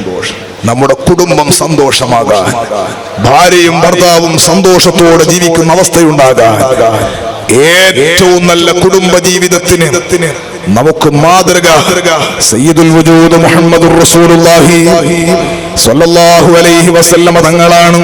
പരിശുദ്ധ ഖുർആനിന്റെ ഞാൻ ആദ്യം ഓതിയ ആയത്തിന്റെ ബാക്കി ഭാഗം കൂടി ഒന്ന് ഓർമ്മപ്പെടുത്തി നിർത്തുന്നു ഞാൻ. വമിൻ ആയാതിഹി അൻ ഖലഖ ലക്കും മിൻ അൻഫുസികും അസ്വാജാ. നിങ്ങളുടെ ശരീരത്തിൽ നിന്നാണ് ഇണകൾ എന്ന് പറഞ്ഞു ലിതസ്കുനു ഇലൈഹാ. പെണ്ണേ, നിങ്ങളിലേക്ക് അവൻ എന്ത് സങ്കടം ഉണ്ടെങ്കിലും നിങ്ങളിലേക്ക് എത്തുമ്പോഴേക്ക് അത് തീരണം. ലിതസ്കുനു ഇലൈഹാ, നിങ്ങളിലേക്ക് സമാധാനത്തോടെ ചേരാനാണ് നിങ്ങളുടെ ശരീരങ്ങളിൽ തന്നെ ഇണകൾ ഉണ്ടാക്കിയതെന്ന് പരിശുദ്ധ ഖുർആൻ. വജഅല ബൈനകും മവദ്ദതൻ വറഹ്മ, നിങ്ങൾക്കിടയിൽ വല്ലാത്ത കാരുണ്യവും സ്നേഹവും അല്ലാഹു തആല വെച്ചിട്ടുണ്ട്. ആ സ്നേഹത്തിൽ, ആ മഹബത്തിലും മവദ്ദത്തിലും നല്ല കുടുംബ ജീവിതം. ചീത്ത പറയാത്ത, ഉപ്പയെ ചീത്ത പറയാത്ത, ഉമ്മയെ ചീത്ത പറയാത്ത, ഭർത്താവിന്റെ ഉപ്പയെ ചീത്ത പറയാത്ത, ഭാര്യന്റെ ഉമ്മയെ ഉപ്പയും ചീത്ത പറയാത്ത നല്ല മനുഷ്യന്മാരാവുക. പരസ്പരം കേൾക്കുന്നവരാവുക. അങ്ങോട്ടും ഇങ്ങോട്ടും ഭാര്യനെയും ഭർത്താവിനെയും കേൾക്കുന്നവരാവുക. നല്ല സ്വഭാവത്തിൽ ജീവിക്കുക. അല്ലാഹു സുബ്ഹാനഹു വ തആല നമുക്ക് ഏറ്റവും നല്ല കുടുംബ ജീവിതം അല്ലാഹു പ്രദാനം ചെയ്യട്ടെ. الحمدلله رب العالمين حمدا طيبا جزيلا جميلا دائما بدوام ملك الله. اللهم صل وسلم وبارك على سيدنا محمد وعلى آله وصحبه سيدنا ومولانا محمد. ارحم الراحمമായ الملك الجبار ആയ അല്ലാഹ് സയ്യിദ് മദനി തങ്ങളെ ചാരത്താണ്. അല്ലാഹുവേ, താജുൽ ഉലമ ഇരുന്ന സ്റ്റേജാണിത്. അല്ലാഹുവേ, മഹാന്മാർ ധാരാളം വന്നുപോയ സ്ഥലമാണ്. അവരെല്ലാം ബറക്കത്ത് കൊണ്ട് സാധുവായ എനിക്കും നമ്മുടെ കൂടെ ഉള്ളവർക്കെല്ലാം നീ ഖബൂലിയത്ത് നൽകണം റഹ്മാൻ. ഇന്നുവരെ ഈ ഉമ്മത്തിൽ പ്രത്യേകിച്ച് ഈ സ്റ്റേജിലും വാള് പറഞ്ഞ മഹാന്മാരെ ബറക്കത്ത് കൊണ്ട് ഞങ്ങളെ വാളും സ്വീകരിക്കണം റഹ്മാനെ. ഞങ്ങളെ ഖൽബ് നന്നാക്കി തരണം റഹ്മാനെ. തവാളുഅ് നൽകണം റഹ്മാനെ. അല്ലാഹുവേ, ഞങ്ങളെ ഏറ്റെടുക്കണം റഹ്മാനെ. കുടുംബജീവിതം റാഹത്താക്കണം റഹ്മാനെ. എന്റെ ഭാര്യന്റെ ഉമ്മാമ 2 ദിവസം മുമ്പ് മരണപ്പെട്ടു പോയി. മഗ്ഫിറത്ത് കൊടുക്കണം റഹ്മാനെ. നമ്മുടെ ഹനീഫ് ഹാജിന്റെ നേതൃത്വത്തിൽ നല്ല റാഹത്ത്, ശിഹാബ് തഖാഫിസ്ഥാന്റെ നേതൃത്വത്തിൽ നല്ല റാഹത്തുള്ള കമ്മിറ്റി അൽഹംദുലില്ലാഹ് നമ്മുടെ നാടൊക്കെ സന്തോഷത്തോടെ മുന്നോട്ട് പോകുന്നു. അവർക്കും ബറക്കത്ത് ചെയ്യണേ അല്ലാഹ്. നാട്ടിലുള്ള മുഴുവൻ ആളുകൾക്കും ബറക്കത്ത് ചെയ്യണേ അല്ലാഹ്. നമ്മുടെ കണച്ചൂർ ഹാജി അടക്കം അല്ലാഹുവേ, ധാരാളം ഉമറാക്കൾ, അതുപോലെ ധാരാളം മുഅ്മിനീങ്ങൾ, മുഅ്മിനാത്തുകൾ, ഉസ്താദുമാര്, സാധാരണക്കാര്, മദനി കോളേജിൽ പഠിക്കുന്ന മക്കളടക്കം, മുതഅല്ലിമീങ്ങളടക്കം അല്ലാഹ് ഇവിടെ വന്നു പോകുന്ന പരിശുദ്ധരായ മഹാനവറുകൾ, സിയാറത്തിനെത്തുന്ന സായിരീങ്ങളടക്കം ഈ സദസ്സിലുള്ളവർ, ഓൺലൈനിൽ ഇത് കേൾക്കുന്നവരുമായി ഞങ്ങളെ സ്നേഹിക്കുന്ന ആരൊക്കെ ഏതൊക്കെ നാട്ടിലുണ്ടോ അല്ലാഹ്, അവർക്ക് എല്ലാവർക്കും ഖൈറു ബറക്കത്ത് നൽകണം റഹ്മാനെ. ഞങ്ങളുടെ രാജ്യത്ത് നീ സുരക്ഷ നൽകണം റഹ്മാനെ. രാജ്യത്തിന്റെ ശത്രുക്കളെ നശിപ്പിക്കണം റഹ്മാനെ. റബ്ബേ, ഞങ്ങൾക്ക് എല്ലാവർക്കും ഇസ്സത്ത് നൽകണം റഹ്മാനെ. ആളുകൾ ഹജ്ജിന് പോകുന്ന സമയമാണ്. ഹാജിമാർക്ക് ബറക്കത്ത് ചെയ്യണം റഹ്മാനെ. കുടുംബസമേതം ഞങ്ങൾക്ക് എത്രയും പെട്ടെന്ന് തൗഫീഖ് നൽകണം റഹ്മാനെ. മുത്തായ തങ്ങളെ കാണിച്ചു തരണം റഹ്മാനെ. മരണം ഖൈറാകുന്ന സമയത്ത് കാമിലായ ഈമാനോടെ കലിമ ചൊല്ലി തിരിച്ചു വിളിക്കണം റഹ്മാനെ. ഹിസാബില്ലാതെ, നരകം തൊടാതെ ജന്നത്തുൽ ഫിർദൗസിൽ ഒരുമിച്ച് കൂട്ടി നിന്റെ ലിഖാ തരണം റഹ്മാനെ. എന്റെ അഭിവന്യരായ ഉസ്താദ് ശൈഖുന കാടാച്ചർ ഉസ്താദ് മദനിയാണ്. ആഫിയത്തുള്ള ദീർഘായുസ്സ് കൊടുക്കണം റഹ്മാനെ. ഇവിടെ പഠിച്ചതാണ് അല്ലാഹു. അതുപോലെ അവിടുത്തെ അനുജൻ അബ്ദുറഹീം മദനി ഉസ്താദിന്റെ ആണ്ടിന്റെ 1ാമത്തെ ആണ്ടിന്റെ ദിവസമാണ് ഇന്ന്. അല്ലാഹുവേ, അവർക്ക് മഗ്ഫിറത്ത് നൽകണം റഹ്മാനെ. നമ്മുടെ ജലാലിയന്റെ ശൈഖ്, മഹാനായ ശൈഖ് ശുഐബ് ആലം തങ്ങളുടെ ആണ്ടിന്റെ സമയമാണ്. അവരെ ദറജ ഏറ്റി കൊടുക്കണം റഹ്മാനെ. റബ്ബന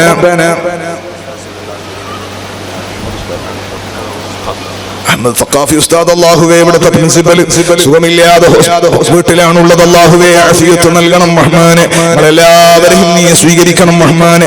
രോഗികളായിട്ടുള്ള മുഴുവൻ ആളുകൾക്കും ആഫിയത്ത് നൽകി മഖൂഫായ രോഗങ്ങൾ വരാതെ ഞങ്ങളെ രക്ഷപ്പെടുത്തി. ഞങ്ങളെ സ്ഥാപനത്തിൽ ഹസനിയ അക്കാദമി, അവിടുത്തെ മദ്രസയിൽ 5ാം ക്ലാസ് പൊതുപരീക്ഷ എഴുതിയ ഒരു മകൻ അല്ലാഹ് 6ാം ക്ലാസ്സിലേക്ക് ജയിച്ച ഹിദാസ് എന്ന് പറഞ്ഞൊരു പൊന്നുമകൻ, 11 വയസ്സ്, കോഴിക്കോട് മിംസ് ഹോസ്പിറ്റലിൽ മജ്ജ മാറ്റിവെക്കൽ ശസ്ത്രക്രിയക്ക് നടന്നുകൊണ്ടിരിക്കുകയാണ്. അല്ലാഹുവേ, മൂത്ത പെൺകുട്ടി ഇന്നലെ SSLC റിസൾട്ട് വന്നപ്പോൾ മുഴുവൻ വിഷയത്തിൽ A+ കിട്ടിയ പൊന്നുമോള് ഹിബ മറിയം, അവളാണ് മജ്ജ കൊടുക്കുന്നത്. അല്ലാഹുവേ, 2 പേർക്കും പൂർണ്ണമായ ആഫിയത്ത് നൽകി.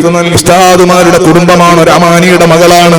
അല്ലാഹുവേ, ആ കുടുംബത്തിനും പൂർണ്ണ സന്തോഷവും സമാധാനവും നൽകണം റഹ്മാനെ. എന്റെ ദർസിൽ പഠിച്ചിരുന്ന എരുമാട് നൗഫലി സക്കരിയ എന്നൊക്കെ പറയുന്ന കുട്ടികളുടെ ബാപ്പ മുഹമ്മദ് ഇന്ന് മരണപ്പെട്ടതായി അവർ വിളിച്ചു പറഞ്ഞു. അല്ലാഹുവേ, ആ മുഹമ്മദ് മുഹമ്മദ് കാക്ക് നീ മഗ്ഫിറത്ത് നൽകണം റഹ്മാനേ, മർഹമത്ത് നൽകണം റഹ്മാനേ. ഹിസാബില്ലാതെ അവരെ ഞങ്ങളെല്ലാം മഹാന്മാരെ കൂടെ സയ്യിദ് മദനി തങ്ങളെ കൂടെ ബഹുമാനപ്പെട്ട മുഹ്യിദ്ദീൻ ബാവ തങ്ങളെ കൂടെ ഒരു ഉസൂൽ ഖുർആൻ മഹാന്മാരുടെയും കൂടെ താജുൽ ഉലമയുടെ കൂടെ ബഹുമാനപ്പെട്ട താഴക്കോട് ഉസ്താദിന്റെ കൂടെ ബാബ ഉസ്താദിന്റെ കൂടെ തങ്ങൾ ഉസ്താദിന്റെ കൂടെ ഇവിടുത്തെ എല്ലാ മഹാന്മാരായ കഴിഞ്ഞ ഉസ്താദുമാരുടെയും കൂടെ ഞങ്ങളെ സനദിലുള്ള മഹാന്മാരുടെ കൂടെ ജന്നത്തുൽ ഫിർദൗസിൽ ഒരുമിച്ച് കൂട്ടി നിന്റെ ലിഖാ തരണേ അല്ലാഹ്. മുത്തുനബി സല്ലല്ലാഹു അലൈഹി വസല്ലം തങ്ങളുടെ മുറാഫഖ തരണേ അല്ലാഹ്. ഈ സദസ്സ് ഞങ്ങളുടെ ജീവിതത്തിൽ അവസാന സദസ്സാക്കാതെ ദഅവത്തിന്റെ വഴിയിൽ കണ്ടുമുട്ടാനുള്ള ഇടം തരണേ അല്ലാഹ്. ربنا آتنا في الدنيا حسنة وفي الآخرة حسنة وقنا عذاب النار. ربنا تقبل منا إنك أنت السميع العليم وتب علينا إنك أنت التواب الرحيم. آمين برحمتك يا أرحم الراحمين. എല്ലാവരും ദുആ ചെയ്യണമെന്ന വസിയത്തോടെ وآخر دعوانا أن الحمد لله رب العالمين. السلام عليكم ورحمة الله تعالى وبركاته. محكم التنزيل أفمن يعلم أنما أنزل إليك من ربك الحق كمن هو أعمى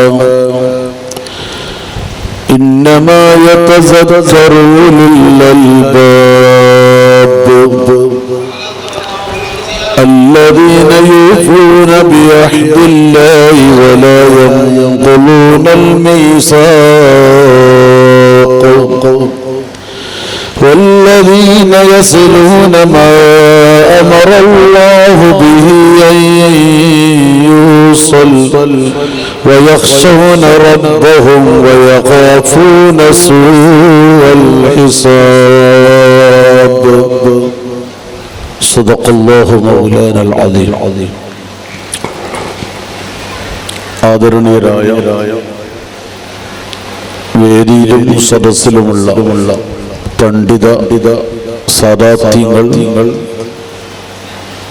ഈ മഹത്തായ ഖറിയയുടെ ഉള്ളാളത്തിന്റെ അജയ്യരായ നേതാക്കന്മാർ, പ്രിയപ്പെട്ട അഹ്ലുസുന്നത്തി വൽ ജമാഅത്തിന്റെ പ്രവർത്തകന്മാർ,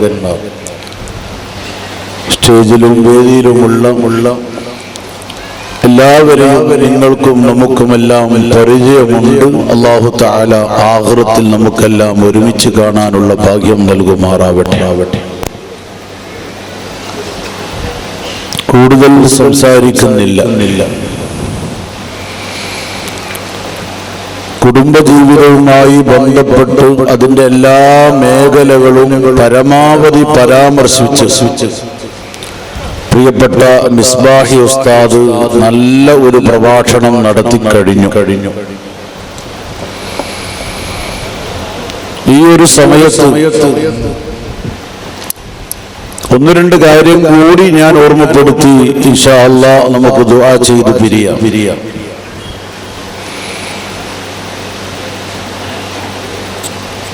25 വർഷങ്ങൾക്ക് മുമ്പ് ഉലാളവുമായി ഉള്ള ഒരു ബന്ധം അല്ലാഹുവിന്റെ തൗഫീഖ് കൊണ്ട് ഇന്നും നിലനിന്ന് കാണുന്നു എന്നതിൽ ഞാൻ വലിയ ഒരു സന്തോഷവാനാണ്. എന്റെ ദർസിന്റെ 30ാം വാർഷികം ആഘോഷിക്കാൻ വരെ തെരഞ്ഞെടുത്തത് ഉള്ളാളത്തിലെ പ്രധാന ഖറിയയാകുന്ന മുക്കച്ചേരി മസ്ജിദായിരുന്നു എന്ന് ഞാൻ നിങ്ങൾ ഓർമ്മപ്പെടുത്തുകയാണ്. ഹബീബുന മുഹമ്മദ് മുസ്തഫ സല്ലല്ലാഹു അലൈഹി വസല്ലം തങ്ങൾ പറയുന്ന ഒരു ഹദീസ്, അയ്യുമാ ശാബിൻ തസവ്വജ ഫീ ഹിദാസത്തി സുന്നിഹി അജ്ജ ശൈത്താനുഹു യാ വൈലത അസമ മിന്നി ദീന നബിയുന മുഹമ്മദ് റസൂലുള്ളാഹി. കുടുംബം ഉണ്ടാകുന്നത് വിവാഹത്തിലൂടെ. വിവാഹത്തിന് പരിശുദ്ധമാകുന്ന ഇസ്ലാം വലിയ പ്രോത്സാഹനം നൽകിയിട്ടുണ്ട്. ആ ആധുനിക ലോകത്ത് ഖേദകരമെന്ന് പറയട്ടെ, വിവാഹത്തിൽ നിന്നുള്ള നിരുത്സാഹപ്പെടുത്തൽ കൂടുതലായി വരികയാണ്. എന്തിനാണ് കല്യാണം കഴിക്കുന്നത്? ആരെങ്കിലും ഒന്ന് പ്രേമിച്ചാൽ പോരെ, തനിക്ക് തൊടാനും മുത്താനും മണക്കാനും ആരെങ്കിലും ഒന്ന് സെറ്റാക്കി വെച്ചാൽ പോരെ. അത് മടുക്കുമ്പോൾ മറ്റൊന്നിലേക്ക് പോകാമല്ലോ.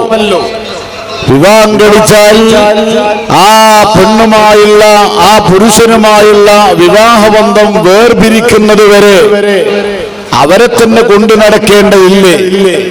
അതുകൊണ്ട് അതിലെല്ലാം നല്ലത് കല്യാണം കഴിക്കാതെ, വിവാഹം കഴിക്കാതെ ഏതെങ്കിലും ഒരു പെണ്ണിനെയോ ആണിനെയോ പ്രേമിച്ച് സ്നേഹിച്ച് ജീവിക്കലാണല്ലോ എന്ന ഒരു ചിന്ത നമ്മുടെ സമുദായത്തിലേക്കും ഇപ്പോൾ കടന്നു വന്നുകൊണ്ടിരിക്കുകയാണ്. കല്യാണപ്രായമെത്തിയ പല സഹോദരിമാരും കല്യാണത്തിന് വേണ്ടി പുതിയാപ്പിളയെ കണ്ടെത്താൻ ഉപ്പ പരിശ്രമിക്കുമ്പോൾ, ഉമ്മ ആലോചിക്കുമ്പോൾ അവരോട് പറയുന്നത് ആയിട്ടില്ല, ആയിട്ടില്ല, ആയിട്ടില്ല, കുറച്ച് കഴിയട്ടെ. ഇങ്ങനെ വിവാഹങ്ങൾ പിന്തിക്കപ്പെടുകയാണ്. മാത്രമല്ല വിവാഹങ്ങൾ നടക്കാതെ പോവുകയാണ്. വിവാഹിതരാകുന്നതിൽ നിന്ന് പിന്തിരിപ്പിക്കാനുള്ള, അതുവഴി ഇവിടെ വലിയ അരാജകത്വമുണ്ടാക്കാറുള്ള അതിശക്തമാകുന്ന ഒരു പ്രവർത്തനം ഇന്ന് നടന്നുകൊണ്ടിരിക്കുകയാണ്. എന്റെ പ്രിയപ്പെട്ടവരോട് ഈ സമയത്ത് ഞാൻ ഓർമ്മപ്പെടുത്തുന്നത്, വിവാഹം എന്ന് പറയുന്ന ആ ഒരു കർമ്മം, ആ കർമ്മത്തിന് പരിശുദ്ധമാകുന്ന ഇസ്ലാം വലിയ പ്രചോദനം നൽകിയിട്ടുണ്ട്. മാത്രമല്ല വിവാഹത്തിലൂടെ മാത്രമേ ഇവിടെ കുടുംബമുണ്ടാവുള്ളൂ, കുടുംബത്തിലൂടെ മാത്രമേ ലോകത്തിന്റെ നിലനിൽപ്പുണ്ടാവുള്ളൂ, ലോകത്തിന്റെ നല്ലൊരു ഭാവി ഉണ്ടാവുകയുള്ളൂ. അതുകൊണ്ട് കുടുംബമുള്ള ഒരു ലോകത്തിന് വേണ്ടി വിവാഹം ആവശ്യമാണ് എന്ന് ബുദ്ധിയുള്ള മുഴുവൻ ആളുകളും സമ്മതിക്കുമ്പോ പരിശുദ്ധമായ ഖുർആൻ ആ വിഷയത്തിൽ ഒന്നുകൂടി ഊന്നിപ്പറയുകയാണ്. എന്താ പറയുന്നത്? അയ്യുമാ ശാബിൻ തസവ്വജ ഫീ ഹിദാസത്തി സിന്നിഹി, വല്ല ചെറുപ്പക്കാരനും അവന്റെ ചെറിയ പ്രായത്തിൽ അവൻ കല്യാണം കഴിച്ചാൽ, കല്യാണം കഴിക്കേണ്ടത് ചെറിയ പ്രായത്തില്ല, വയസ്സായിട്ടല്ല, ചെറിയ പ്രായത്തിൽ കല്യാണം കഴിക്കണം. കഴിവിന്റെ പരമാവധി ചെറിയൊരു പ്രായം, ആ നിലയ്ക്ക് ചെറിയ പ്രായത്തിൽ തന്നെ കല്യാണം കഴിച്ചാൽ അജ്ജ ശൈത്താനുഹു, അവന്റെ ശൈത്താൻ വിളിച്ചു പറയുന്നു, യാ വൈലതാ, എന്റെ നാശമേ. അവന്റെ ശൈത്താൻ എന്ന് പറഞ്ഞ ഓരോ മനുഷ്യന്റെ കൂടെയും ഓരോ ശൈത്താനുണ്ട്. അവരെ വഴിതെറ്റിക്കാനായി സജീവമായി പ്രവർത്തിക്കുന്ന ശൈത്താൻ. റമദാൻ മാസം ഉണ്ടാകും, ഉറൂസിന്റെ സദസ്സിലുണ്ടാവും, വാദിന്റെ സദസ്സിലുണ്ടാകും, ജുമാക്കുണ്ടാവും, ജമാഅത്തിനുണ്ടാകും. ഏത് സമയത്തും നമ്മുടെ കൂടെ തന്നെ ഉള്ളൊരു പിശാചുണ്ട്. അതാണ് മുഹമ്മദുർ റസൂലുള്ളാഹി അവിടുന്ന് പറഞ്ഞത്, മാ മിൻകും മിൻ അഹദിൻ ഇല്ലാ വലഹു ശൈത്താൻ, നിങ്ങളിൽ ആരെങ്കിലും ഒരാളുണ്ടെങ്കിൽ അവന്റെ കൂടെയെല്ലാം ശൈത്താനുണ്ടെന്ന് മുഹമ്മദുർ റസൂലുള്ളാഹി. അങ്ങനെയുള്ള ഒരു ശൈത്താൻ ഈ മനുഷ്യനെ വഴിതെറ്റിക്കാൻ വേണ്ടി അഹോരാത്രം പരിശ്രമിക്കുന്ന ശൈത്താൻ, ആ ശൈത്താൻ അവിടെ വെച്ച് അട്ടഹസിക്കുകയാണ്, എന്റെ നാശമേ, എന്റെ നാശമേ. അവന്റെ ദീനിനെ സംരക്ഷിച്ചു കഴിഞ്ഞുപോയി.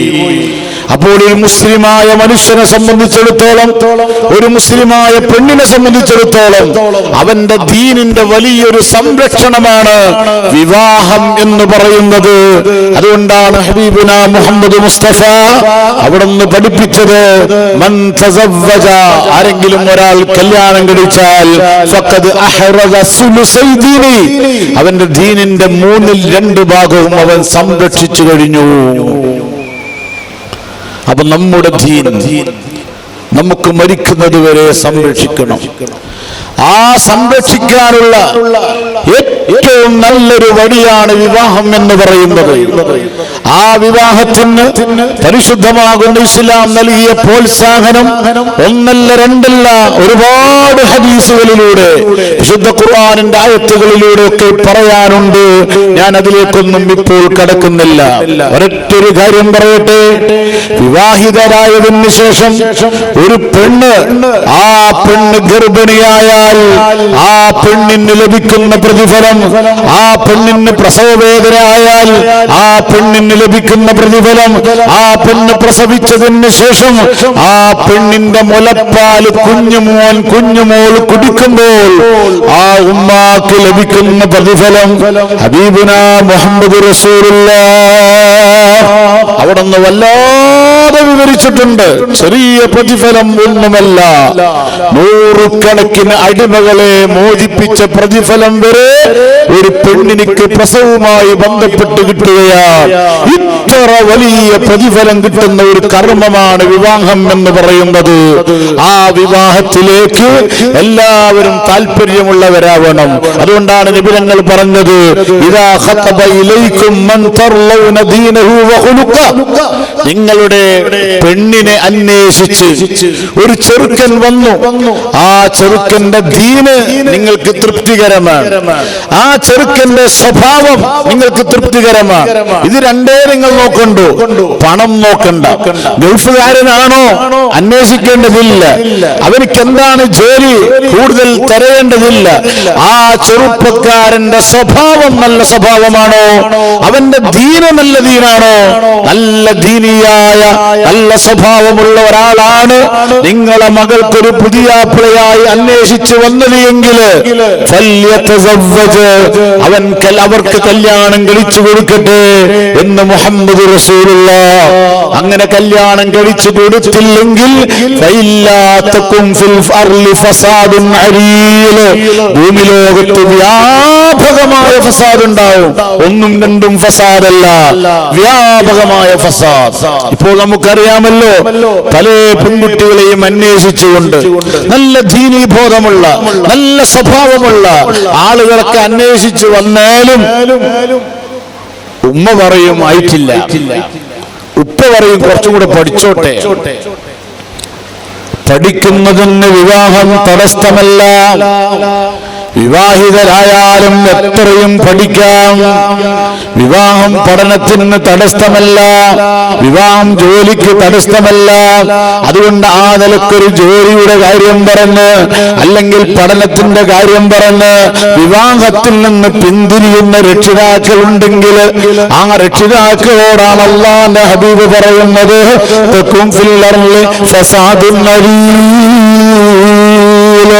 ഭൂമി ലോകത്ത് വ്യാപകമായ ഫസാദുകൾ ഉണ്ടാകും.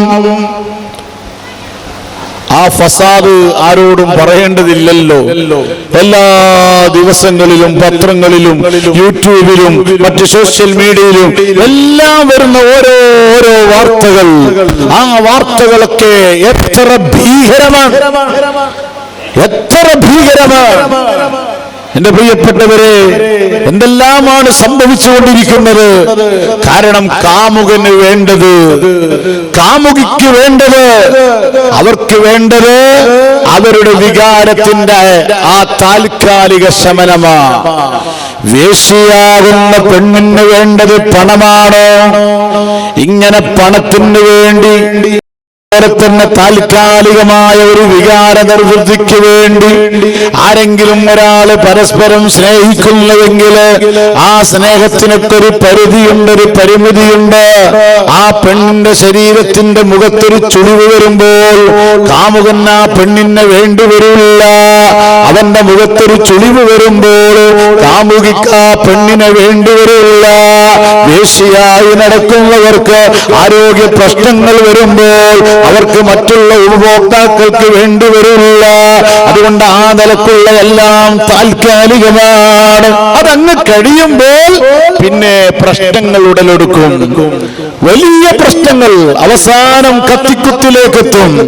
മാത്രമാണോ ആ പെണ്ണിന്റെ ശരീരം കഴുത്തറുത്ത് മുറിച്ച് അതിനെ തുണ്ടം തുണ്ടമായി കത്തിച്ച് അതേ ഷൂട്ട് കേസിലാക്കി അല്ലെങ്കിൽ ചാക്കിൽ കെട്ടിയിട്ട് സബ്റ്റിക് ടാങ്കിൽ കൊണ്ടുപോയി ഇട്ട് ആരാരും കാണാത്ത രീതിയിൽ ആ പെണ്ണിന്റെ ശരീരത്തെ അല്ലെങ്കിൽ പുരുഷന്റെ ശരീരത്തെ ഇവിടുന്ന് ദംശിക്കപ്പെടുന്ന ഒരവസ്ഥ വരും. അങ്ങനെയാണ് ഇപ്പോൾ പല സ്ഥലത്തും സബ്റ്റിക് ടാങ്കിന്റെ ഉള്ളിൽ നിന്ന് കിട്ടുന്നു പെണ്ണിന്റെ ബോഡി, പുരുഷന്റെ ബോഡി. അതെങ്ങനെയാ കിട്ടുന്നത്? ആകെ നശിച്ച് ദുർഗന്ധം വമിച്ച് ആ നിലക്ക് കേടുപാട് വന്ന് ആ കാഷ്ടത്തിന്റെ ഇടയിൽ നിന്ന് ആ ശരീരത്തിന്റെ എല്ലുകളും മുള്ളുകളും പറക്കിയെടുക്കുന്നൊരവസ്ഥ. ഈ അവസ്ഥ എന്തുകൊണ്ടാണ് വരുന്നത്? അതിന്റെ കാര്യങ്ങളെ കുറിച്ച് പഠനം നടത്തുമ്പോ, കേസ് അന്വേഷിച്ചു വരുമ്പോൾ അന്വേഷണ ഉദ്യോഗസ്ഥന്മാർക്ക് വെളിപ്പെടുന്നത് ഇതൊരു കാമുകിയായിരുന്നു, ഇവനൊരു കാമുകനായിരുന്നു. ഈ കാമുകി ഇവനെ കൊന്നതാ, അതേ മറ്റൊരു കാമുകൻ ഇവളെ കൊന്നതാ. ഇങ്ങനെ കാമുകന്മാരാൽ പരസ്പരം വധിക്കപ്പെടുന്നവർ, തുണ്ടമായി കത്തിക്കപ്പെടുന്നവർ, ചാക്കിലെട്ടിയിട്ട് പുറയിലേക്ക് എറിയപ്പെടുന്നവർ, ഇങ്ങനെ ലോകത്ത് വലിയ ഫസാദുകളൊക്കെ വന്നുകൊണ്ടിരിക്കുന്നു. അതാണ് നബിയുനാ മുഹമ്മദ് റസൂലുള്ളാഹ് അവിടെന്ന് പറഞ്ഞത്,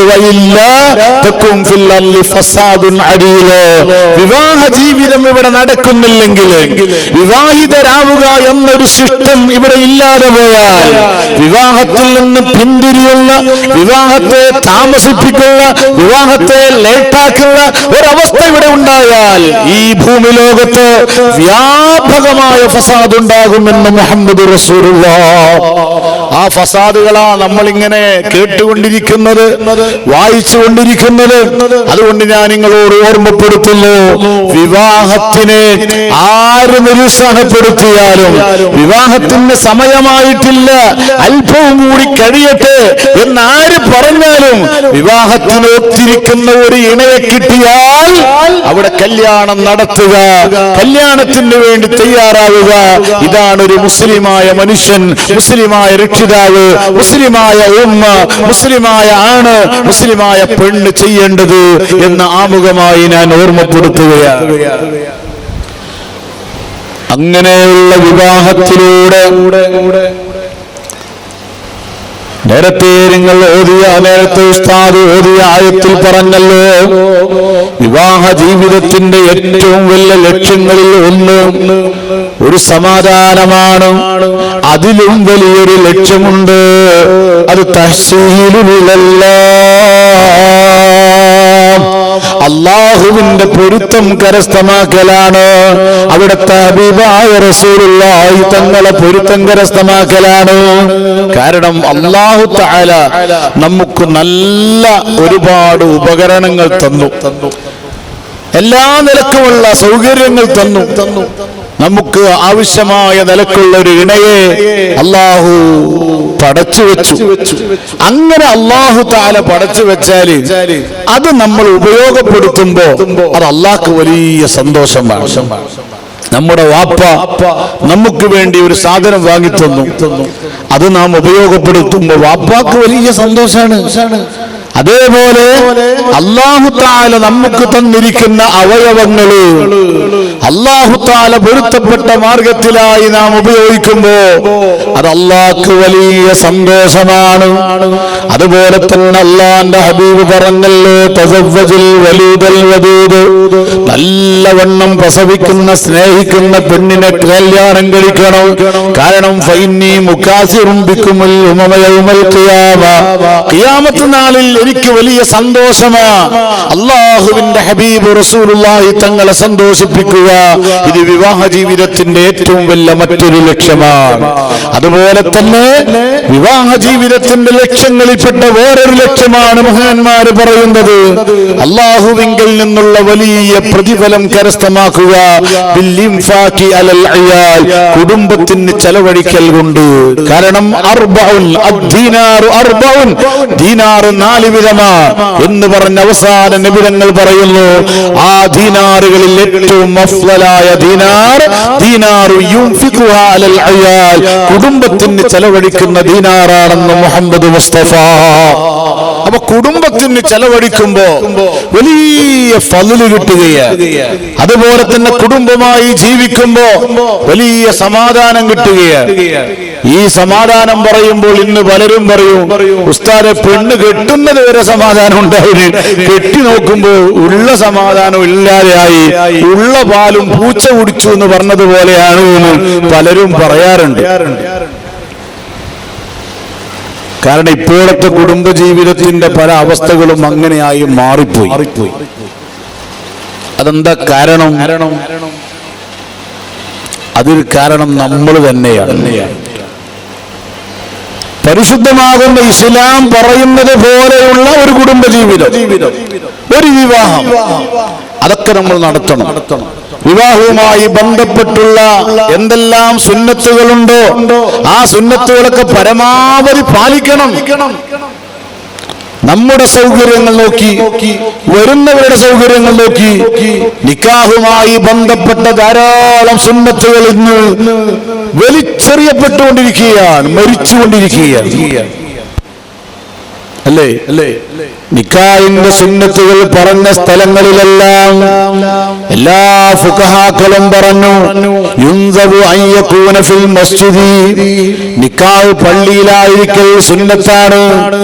പള്ളി നിസ്കരിക്കാനുള്ളത് മാത്രമല്ല, പള്ളി ആ പള്ളിയുള്ളത് ഏറ്റുകാതിരിക്കാൻ മാത്രമുള്ളതല്ല, പള്ളിയിൽ നടക്കേണ്ട ഇബാദത്തുകളിൽപ്പെട്ട വളരെ പ്രധാനപ്പെട്ട ഒരു ഇബാദത്താണ് നിക്കാഹ് എന്ന് പറയുന്നത്.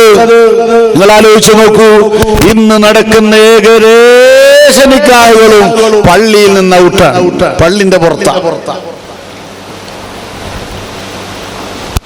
കുറ്റപ്പെടുത്തുകയല്ല, ഹബീബായ നബി തങ്ങളുടെ സുന്നത്ത് മരിച്ചു പോകുന്നതിനുള്ള വേദന കൊണ്ട് പറയുകയാണ്. അതുകൊണ്ട് ആ സുന്നത്തിനെ നമ്മൾ ഹയാത്താക്കണം. പള്ളിയിൽ വെച്ച് നിക്കാഹ് നടക്കുക എന്നുള്ളത് വലിയൊരു സുന്നത്താണ്. അത് ചില്ലറ സുന്നത്തല്ല. കാരണം അല്ലാഹുവിനിക്ക് ഭൂമിലോകത്ത് ഏറ്റവും ഇഷ്ടപ്പെട്ട സ്ഥലം പള്ളിയാണ്. ആ പള്ളിയിൽ വെച്ചൊരു നിക്കാഹ് നടക്കുമ്പോൾ ആ നിക്കാഹിന് ഒരുപാട് ബറക്കത്തുകൾ സ്ഥലത്തിന്റെ പേരിൽ ലഭിക്കും. ആ ബറക്കത്ത് വിവാഹ ജീവിതത്തിന് വലിയ മുതൽക്കൂട്ടായി മാറും. അത് നമ്മൾ നഷ്ടപ്പെടുത്തിക്കൊണ്ടിരിക്കുകയാണ്. പിന്നെ നിക്കാഹുമായി ബന്ധപ്പെട്ട മറ്റൊരു സുന്നത്താണ് വെള്ളിയാഴ്ചയാവുക എന്നുള്ളത്. വെള്ളിയാഴ്ച രാവിലെയാണ് ഏറ്റവും നിക്കാഹിന് നല്ലത്. അതല്ല പ്രധാനപ്പെട്ട വല്ലവരും വരാനുണ്ടെങ്കിലും മറ്റും അത് വെള്ളിയാഴ്ച ജുമുഅന്റെ ശേഷം മഗ്രിബിന് മുമ്പ് ആയാലും മതി. അങ്ങനെ വെള്ളിയാഴ്ച ദിവസം നിക്കാഹ് നടക്കൽ വലിയ സുന്നത്തുള്ള കാര്യമാണ്. ഈ സുന്നത്തുകളും ഇന്ന് അസ്തമിച്ചുകൊണ്ടേയിരിക്കുന്നു. ഏത് വിവാഹ നിശ്ചയത്തിന്റെ ചർച്ചയിൽ പോയാലും എല്ലാവർക്കും പറയാനുള്ളത് മംഗലം എപ്പോഴാണോ, എവിടെന്നാണോ ഗമ്മത്ത്, അവിടെ തന്നെ നിക്കാഹ്, അന്ന് തന്നെ നിക്കാഹ്. എല്ലാ കാരണന്മാരും ഈ വിഷയത്തിൽ ഒരേ അഭിപ്രായക്കാരാണ്. പെണ്ണിന്റെ ആളുകൾക്കും ആണിന്റെ ആളുകൾക്കും എല്ലാം ഈ അഭിപ്രായമാണ്. എല്ലാവരും അതിന് പറയുന്ന കാരണം രണ്ടൂട്ടം വരാൻ കഴിയില്ല, രണ്ട് സ്ഥലത്ത് പോവാൻ കഴിയില്ല, 2 ദിവസം മാറ്റിവെക്കാൻ കഴിയില്ല എന്ന് പറഞ്ഞാൽ നമ്മുടെ ജീവിത സൗകര്യങ്ങൾക്ക് വേണ്ടി അല്ലാഹുവിന്റെ ഹബീബ് റസൂലുള്ളാഹ് അവിടുത്തെ സുന്നത്തുകൾ നമ്മളിങ്ങനെ മാറ്റിവെച്ച് നമ്മളിങ്ങനെ പിറകോട്ട് പോകുമ്പോൾ വിവാഹ ജീവിതത്തിന്റെ പല ബറക്കത്തുകളും നമുക്ക് നഷ്ടപ്പെടുകയാണ്. അതുകൊണ്ട് എന്റെ സദസ്സിലുള്ളവരോട്, ലൈവിലൂടെ ഈ പ്രസംഗം കേൾക്കുന്നവരോട് ഞാൻ ഓർമ്മപ്പെടുത്തട്ടെ, അല്ലാഹുവിന്റെ ഹബീബ് പറഞ്ഞൊരു കാര്യമുണ്ട്,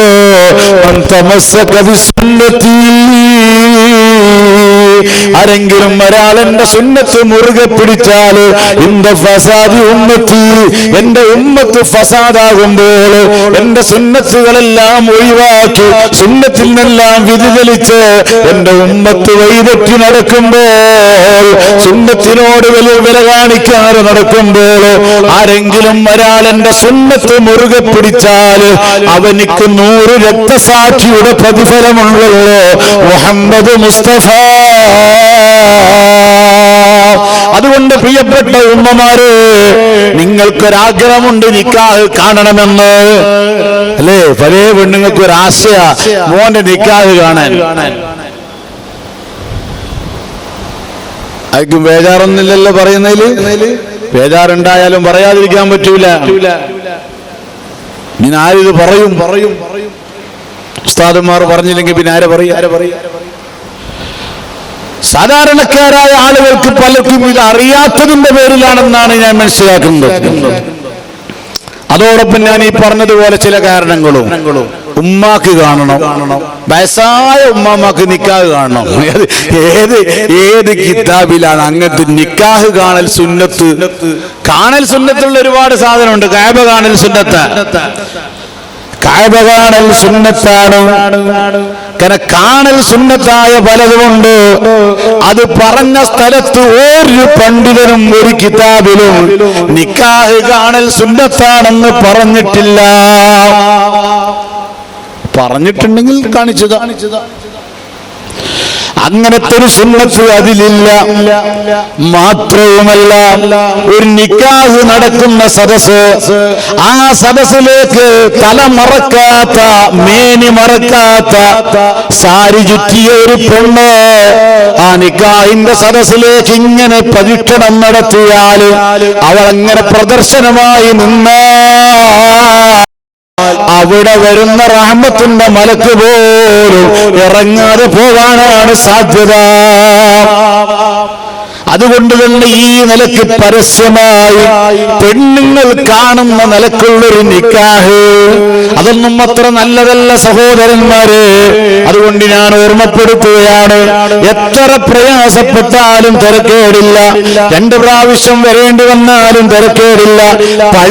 ഒരു പള്ളിയിലും വാടക വാങ്ങുന്നില്ലല്ലോ. നിക്കാഹ് നടത്താൻ ഇത്ര രൂപ ഫീസ് തരണമെന്ന് ഒരു പള്ളിയുടെ വാടകയായി ആരും വാങ്ങാറില്ല. നിക്കാഹിന്റെ ഫീസ് എന്ന് പറഞ്ഞ ചിലപ്പോൾ ചില ഫീസ് വാങ്ങും. അത് പള്ളിയിൽ നടത്തിയാലും കൊടുക്കണോ, അത് ഹോളിൽ നടത്തിയാലും കൊടുക്കണോ, എവിടെ നടത്തിയാലും അത് കൊടുക്കണോ. അതുകൊണ്ട് പള്ളിയിൽ നടത്തിയാൽ ഒരു പ്രത്യേക കൂലിയില്ല, പ്രത്യേകമാകുന്ന ഫീസില്ല.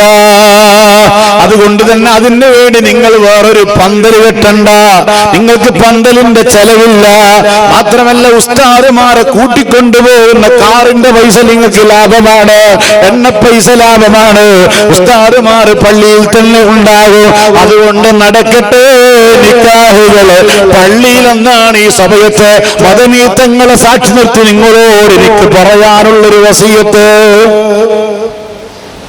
അല്ലാഹു തൗഫീഖ് നൽകുമാറാവട്ടെ, അല്ലാഹു തൗഫീഖ് നൽകുമാറാവട്ടെ. അതുപോലെ തന്നെ സമയവും ഒന്ന് പരിഗണിക്കുക. കഴിയെങ്കിൽ ഒരു വെള്ളിയാഴ്ചയൊക്കെ നിക്കാഹ് നടത്തുക. മങ്ങളൊക്കെ പിന്നെ സൗകര്യത്തിൽ നടത്തിക്കോളി. അത് ഹാളിലോ അല്ല വീട്ടിലോ എവിടെയായാലും വേണ്ടില്ല, അത് ഭംഗിയായിട്ട് അങ്ങ് നടത്തിക്കോ. കാരണം നിക്കാഹ് കഴിഞ്ഞാൽ വലീമത്തിന്റെ സുന്നത്ത് കിട്ടും. കഴിയെങ്കിൽ ഏറ്റവും നല്ലത് നിക്കാഹ് കഴിഞ്ഞ് ഒന്ന് വീട്ടിലൊന്ന് കൂടിയിട്ട് ഒരു നല്ലൊരു ഗമ്മത്ത് കൊടുക്കല. എന്നാ പൂർണ്ണ അർത്ഥത്തിൽ വലീമത്തിന്റെ കൂലിയും കിട്ടി. കാരണം ലക്ഷങ്ങൾ ചെലവഴിച്ചിട്ടാണ് നമ്മൾ ബിരിയാണിയും അതുപോലുള്ള പലഹാരങ്ങളൊക്കെ ഉണ്ടാക്കുന്നത്. അപ്പൊ അതിനൊക്കെ വലിയ കൂലി കിട്ടും, പൂർണ്ണ കൂലി കിട്ടും. വിവാഹത്തിന് ശേഷം ഭാര്യ ഭർത്താക്കന്മാരാകുന്ന ആളുകള് ഒരു വീട്ടുകൂടൽ കൂടി നടത്തിക്കഴിഞ്ഞാൽ പിന്നീട് കൊടുക്കുന്ന ആ ഒരു ഭക്ഷണത്തിന് പൂർണ്ണ അർത്ഥത്തിൽ വലീമത്തിന്റെ കൂലി കിട്ടുകയാണ്. അതുകൊണ്ട് ഈ നിലക്ക് സുന്നത്തുകളെല്ലാം പരമാവധി പരിഗണിക്കണം. എല്ലാ സുന്നത്തും എടുക്കാൻ കഴിയുമെന്നല്ല ഞാൻ പറയും. പറയുന്നത്.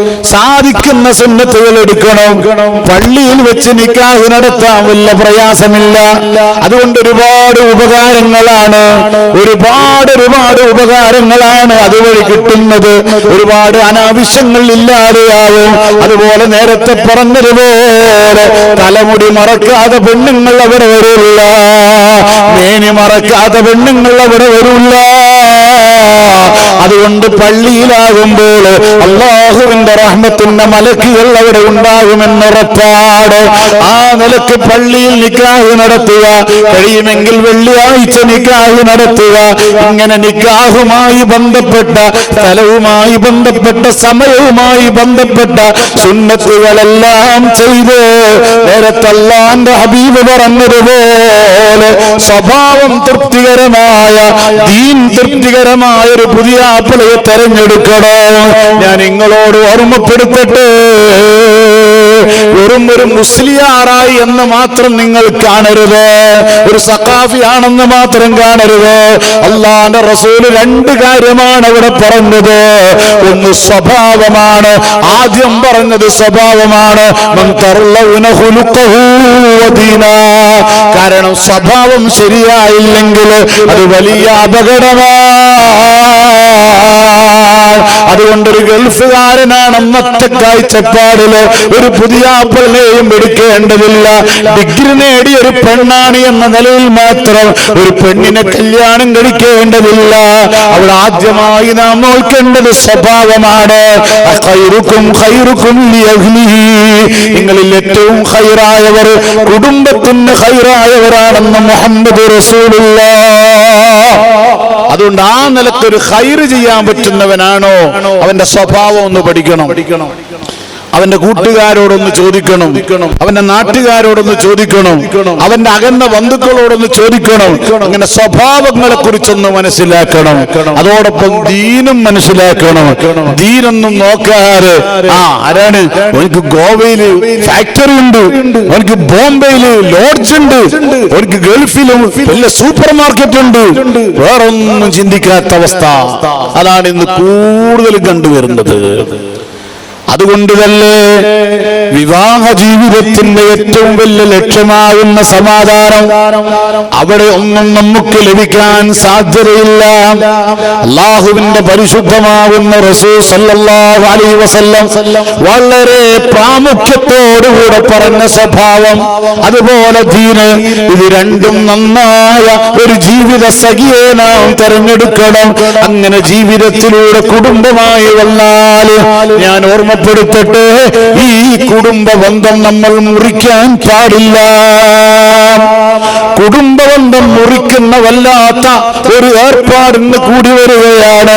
ഒരുപാട് കാരണങ്ങളാലാണ് കുടുംബബന്ധം മുറിഞ്ഞുകൊണ്ടിരിക്കുന്നത്. അതിന് ചിലപ്പോൾ ബിദ്അത്ത് കാരണമായി വരികയാണ്.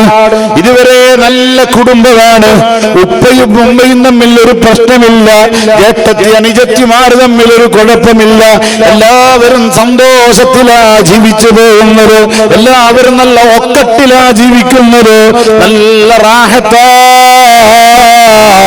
അതാ കുടുംബത്തിലേക്ക് ഒരു മനുഷ്യൻ കടന്നു വരുമ്പോ അവൻ വന്നിട്ട് പറയുന്നു, ഉപ്പാ ഉമ്മ ഇത് ശുർക്കാണ്, ഉമ്മ ഇത് ശുർക്കാണ്, ഉപ്പ. അങ്ങനെ പറഞ്ഞവൻ കുടുംബത്തിൽ പ്രശ്നക്കാരനായി വരികയാണ്. അങ്ങനെ പ്രശ്നക്കാരനായി വന്ന് ആ കുടുംബത്തെ അവൻ ഭിന്നിപ്പിക്കുകയാണ്. മരിച്ചൊരു വീട്ടില് എല്ലാവരും ഒക്കട്ടായി ഒരുമിച്ച് ഖുർആൻ ഓതുകയാണ്, സൂറത്ത് യാസീൻ ഓതുകയാണ്. മരിച്ചവർക്ക് വേണ്ടി, മരിച്ചവരുടെ പേരില്, മരിച്ചവരുടെ മേലില് നിങ്ങൾ യാസീൻ ഓതണമെന്ന് അല്ലാഹുവിന്റെ ഹബീബ് റസൂലുള്ളാഹ് അവിടുന്ന് കൽപ്പിച്ചതാണല്ലോ. മാത്രമല്ല കാനത്തുൽ അൻസാർ ഇദാ മാതതു ലഹുൽ മയ്യിത്ത് ഇഖ്തലഫു ഇലാ ഖബരിഹി. അൻസാറുകളായ സഹാബികളെ ആരെങ്കിലും ഒരാൾ മരിച്ചാൽ ഖബറിന്റെ അരികിലേക്ക് അവർ പോകാറുണ്ട്. വയഖറഊന ഇൻദഹുൽ ഖുർആൻ, അവർ ഖബറിന്റെ അരികിൽ വെച്ച് ഖുർആൻ ഓതാറുണ്ട്. ഇങ്ങനെ ഇങ്ങനെ മുൻഗാമികളായ അൻസാരികളായ സഹാബികൾ ഖുർആൻ ഓതിയവരാണ്. മരിച്ചവരുടെ ഖബറിന്റെ അരികിൽ ഖുർആൻ ഓതിയവരാണ്.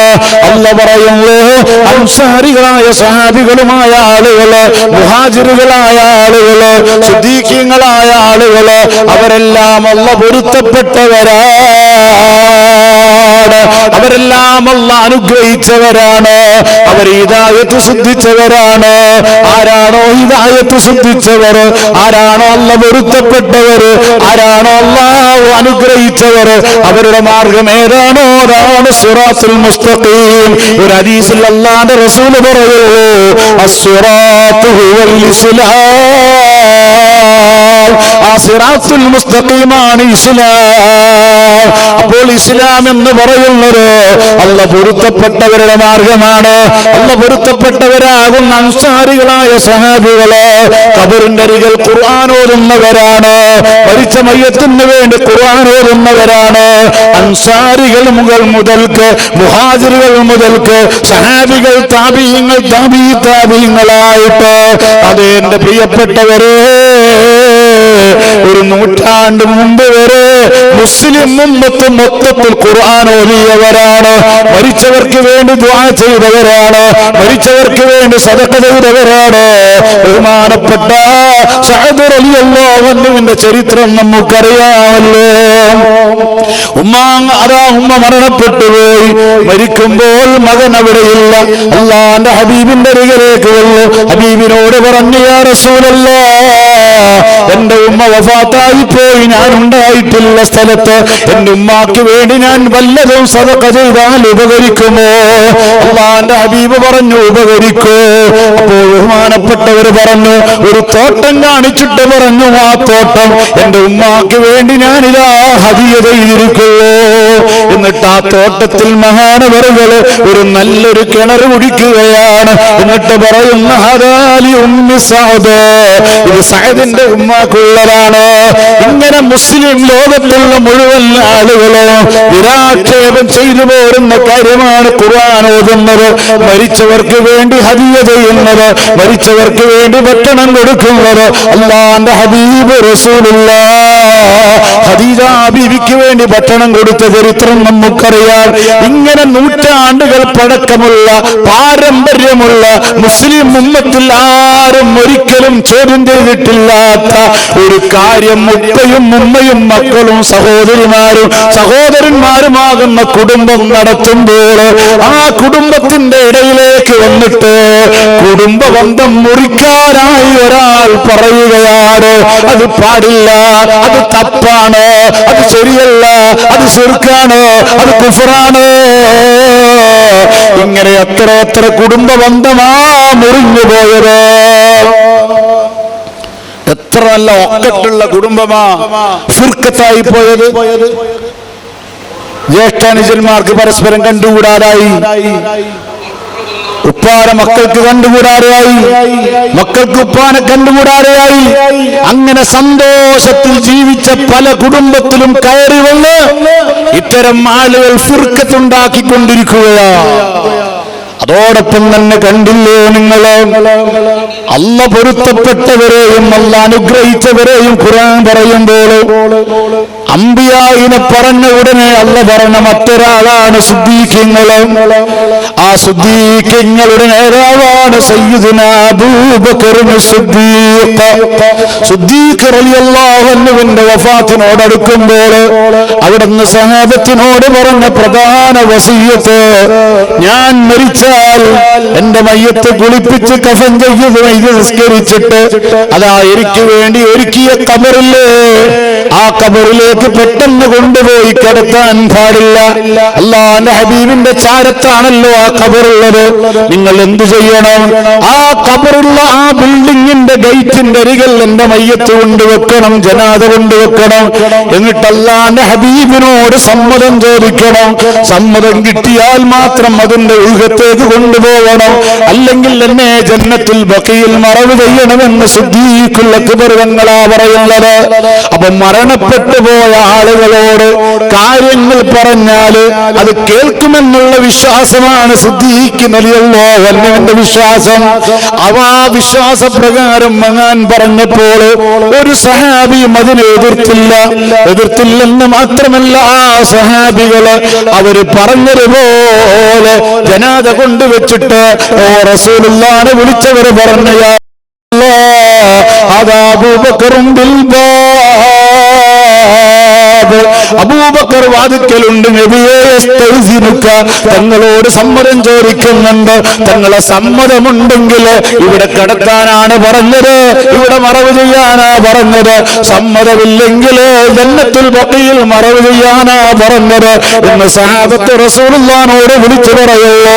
വഫാത്തായി പോയ റസൂലുള്ളാഹി സ്വല്ലല്ലാഹു അലൈഹി വസല്ലം തങ്ങളെ അതേ കേൾക്കുമെന്ന വിശ്വാസമാണ് സിദ്ദീഖ് റളിയല്ലാഹു അൻഹുവിന്റെ വിശ്വാസം, സഹാബത്തിന്റെ വിശ്വാസം. ഇതേ വിശ്വാസം തന്നെയാണ് അല്ലാഹുവിന്റെ ഹബീബിന്റെ വിശ്വാസം. അതുകൊണ്ടാണല്ലോ ഖബറിൽ നിന്ന് ഹബീബ് മറുപടി പറഞ്ഞത്, അദ്ഖിലുൽ ഹബീബ ഇലൽ ഹബീബ്, എന്റെ ഇഷ്ടപ്പെട്ട എന്റെ സ്നേഹിതനാകുന്ന അബൂബക്കറിനെ ഇങ്ങോട്ട് കടത്തേ. ഇങ്ങനെയുള്ള ആ ഒരു ഒത്തൊരുമ എല്ലാവരും ഈ വിശ്വാസത്തിലായിരുന്നു. എത്ര നല്ല കുടുംബജീവിതം, എത്ര നല്ല കുടുംബം. കുടുംബത്തിൽ ഒരു പ്രശ്നമില്ല. മദനി തങ്ങളുടെ അടുത്തേക്ക് വന്നിട്ട് മദനി തങ്ങളെ എന്നെ സഹായിക്കണേ എന്ന് സഹായം ചോദിച്ചതിന്റെ പേരിൽ അനുജനെ മുശ്രിക്കാണെന്ന് ജ്യേഷ്ഠൻ പറഞ്ഞിരുന്നില്ല, ഉമ്മ മുശ്രിക്കത്താണെന്ന് മകൻ പറഞ്ഞിരുന്നില്ല, ഉപ്പ മുശ്രിക്കാണെന്ന് മോൻ പറഞ്ഞിരുന്നില്ല. ആ ഒരു ചുറ്റുപാട് നല്ലൊരു ജീവിതം. എല്ലാവർക്കും അതിനോട് എതിർപ്പില്ല. ചെയ്യട്ടെ ചെയ്യാതിരിക്കട്ടെ അത് പ്രശ്നമല്ല. എല്ലാവരും ഖബറിന്റെ അടുത്ത് പോയി ഇസ്തിഗാസ നടത്തണമെന്നും ആരും പറയുന്നില്ല. ചെയ്തവരോട് ആർക്കും എതിർപ്പില്ല. നല്ല കുടുംബം, നല്ല ജീവിതം, എല്ലാവർക്കും ആ ഒരു അഭിപ്രായം. അല്ലാഹുവിന്റെ ഹബീബ് സല്ലല്ലാഹു അലൈഹി വസല്ലം അഭിപ്രായം, സഹാബത്തിന്റെ അഭിപ്രായം, സിദ്ദീഖ് റളിയല്ലാഹുവിന്റെ അഭിപ്രായം, മറ്റുള്ള സാലിഹീങ്ങളുടെ അഭിപ്രായം. ഈ അഭിപ്രായത്തിലായി നല്ല ഒത്തൊരുമയിൽ കുടുംബം ഇങ്ങനെ ജീവിക്കുമ്പോ അതിന്റെ ഇടയിൽ ഒരുത്തം വന്നിട്ട് ഉമ്മയുടെ പോയില്ലേ ഞാനും അതിന് തങ്ങെടുത്ത എന്തിനാ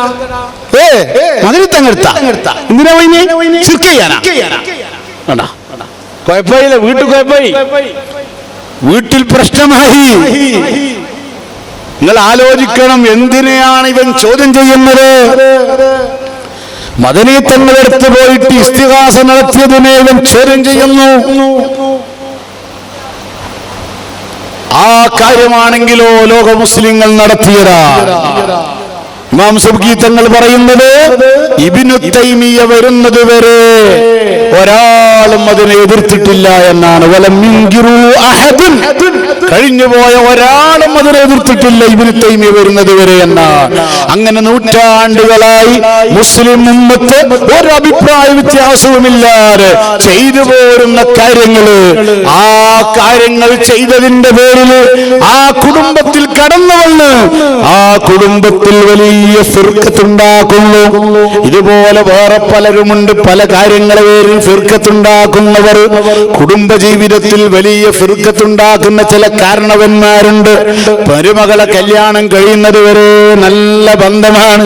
എന്താ പെങ്ങളെ സുഖല്ലേ, എന്താ പെങ്ങൾക്ക് റായത്തല്ലേ, എന്താ ചോദ്യം എന്നറിയോ? കാരണം അവർ ആഴ്ചയിൽ 2, 3, 5 ദിവസമൊക്കെ വരും. മരുമകളെ മംഗലം നിശ്ചയിച്ചാൽ പിന്നെ കാരണവർ ഇങ്ങനെ എന്തെങ്കിലും കിട്ടും നോക്കും. തെറ്റാൻ എന്തെങ്കിലും വഴിയുണ്ടോ? കാരണം മംഗലത്തിനൊന്നും കൊടുക്കേണ്ടി വരും, പൊന്നു കൊടുക്കേണ്ടി വരും, പൈസ കൊടുക്കേണ്ടി വരും വെച്ചിട്ട് തെറ്റാനുള്ള വല്ല വഴി ഉണ്ടാക്കിയിട്ട് ആലോചിച്ച് പറയും. ഈ പുയ്യാപ്പിളിനെ അന്വേഷിക്കും എന്നോട് പറഞ്ഞില്ല, പുയ്യാപ്പിൾ ആയിട്ട് എന്നോട് പറയും മതി. പിന്നെ ഓന്റെ അഡ്രസ് ഉണ്ടാവില്ല, പിന്നെ ഓൻ വേർത്തുമില്ല, പങ്കാളിന്നുള്ള വിളിയുമില്ല, ഫോണുമില്ല, ഒന്നുമില്ല.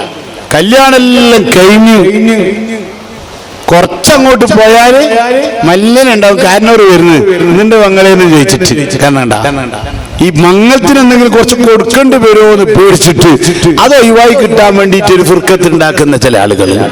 അള്ളാഹു അതിലൊന്നും നമ്മളെ പെടുത്താതിരിക്കുമാറാവട്ടെ. ഞാൻ എന്റെ പ്രസംഗം നിർത്തുകയാണ്. അള്ളാഹു അവന്റെ വിശുദ്ധ ഖുർആനിലൂടെ കുടുംബബന്ധം മുറിക്കുന്നവരെ വല്ലാതെ ആക്ഷേപിച്ചിട്ടുണ്ട്. കുടുംബബന്ധം മുറിക്കുന്നവർക്ക് അതികഠിനമായ ചില താക്കീതുകൾ അല്ലാഹു നൽകിയിട്ടുണ്ട്. വിശുദ്ധമാകുന്ന ഖുർആൻ ശരീഫിലെ സൂറത്ത് മുഹമ്മദ് അതിലെ 23-ാമത്തെ ആയത്തിൽ അല്ലാഹു പറയുന്നത് കണ്ടേ നിങ്ങള് ഫഅലസൈതും ഇൻ തവല്ലൈതും അൻ തുഫ്സിദൂ ഫിൽ അർളി വതുഖത്തിഉ അർഹാമകും ഉലൈക الذين لعنهم الله فأصمهم وأعمى أبصارهم. بشد قرآن قال الله عز وجل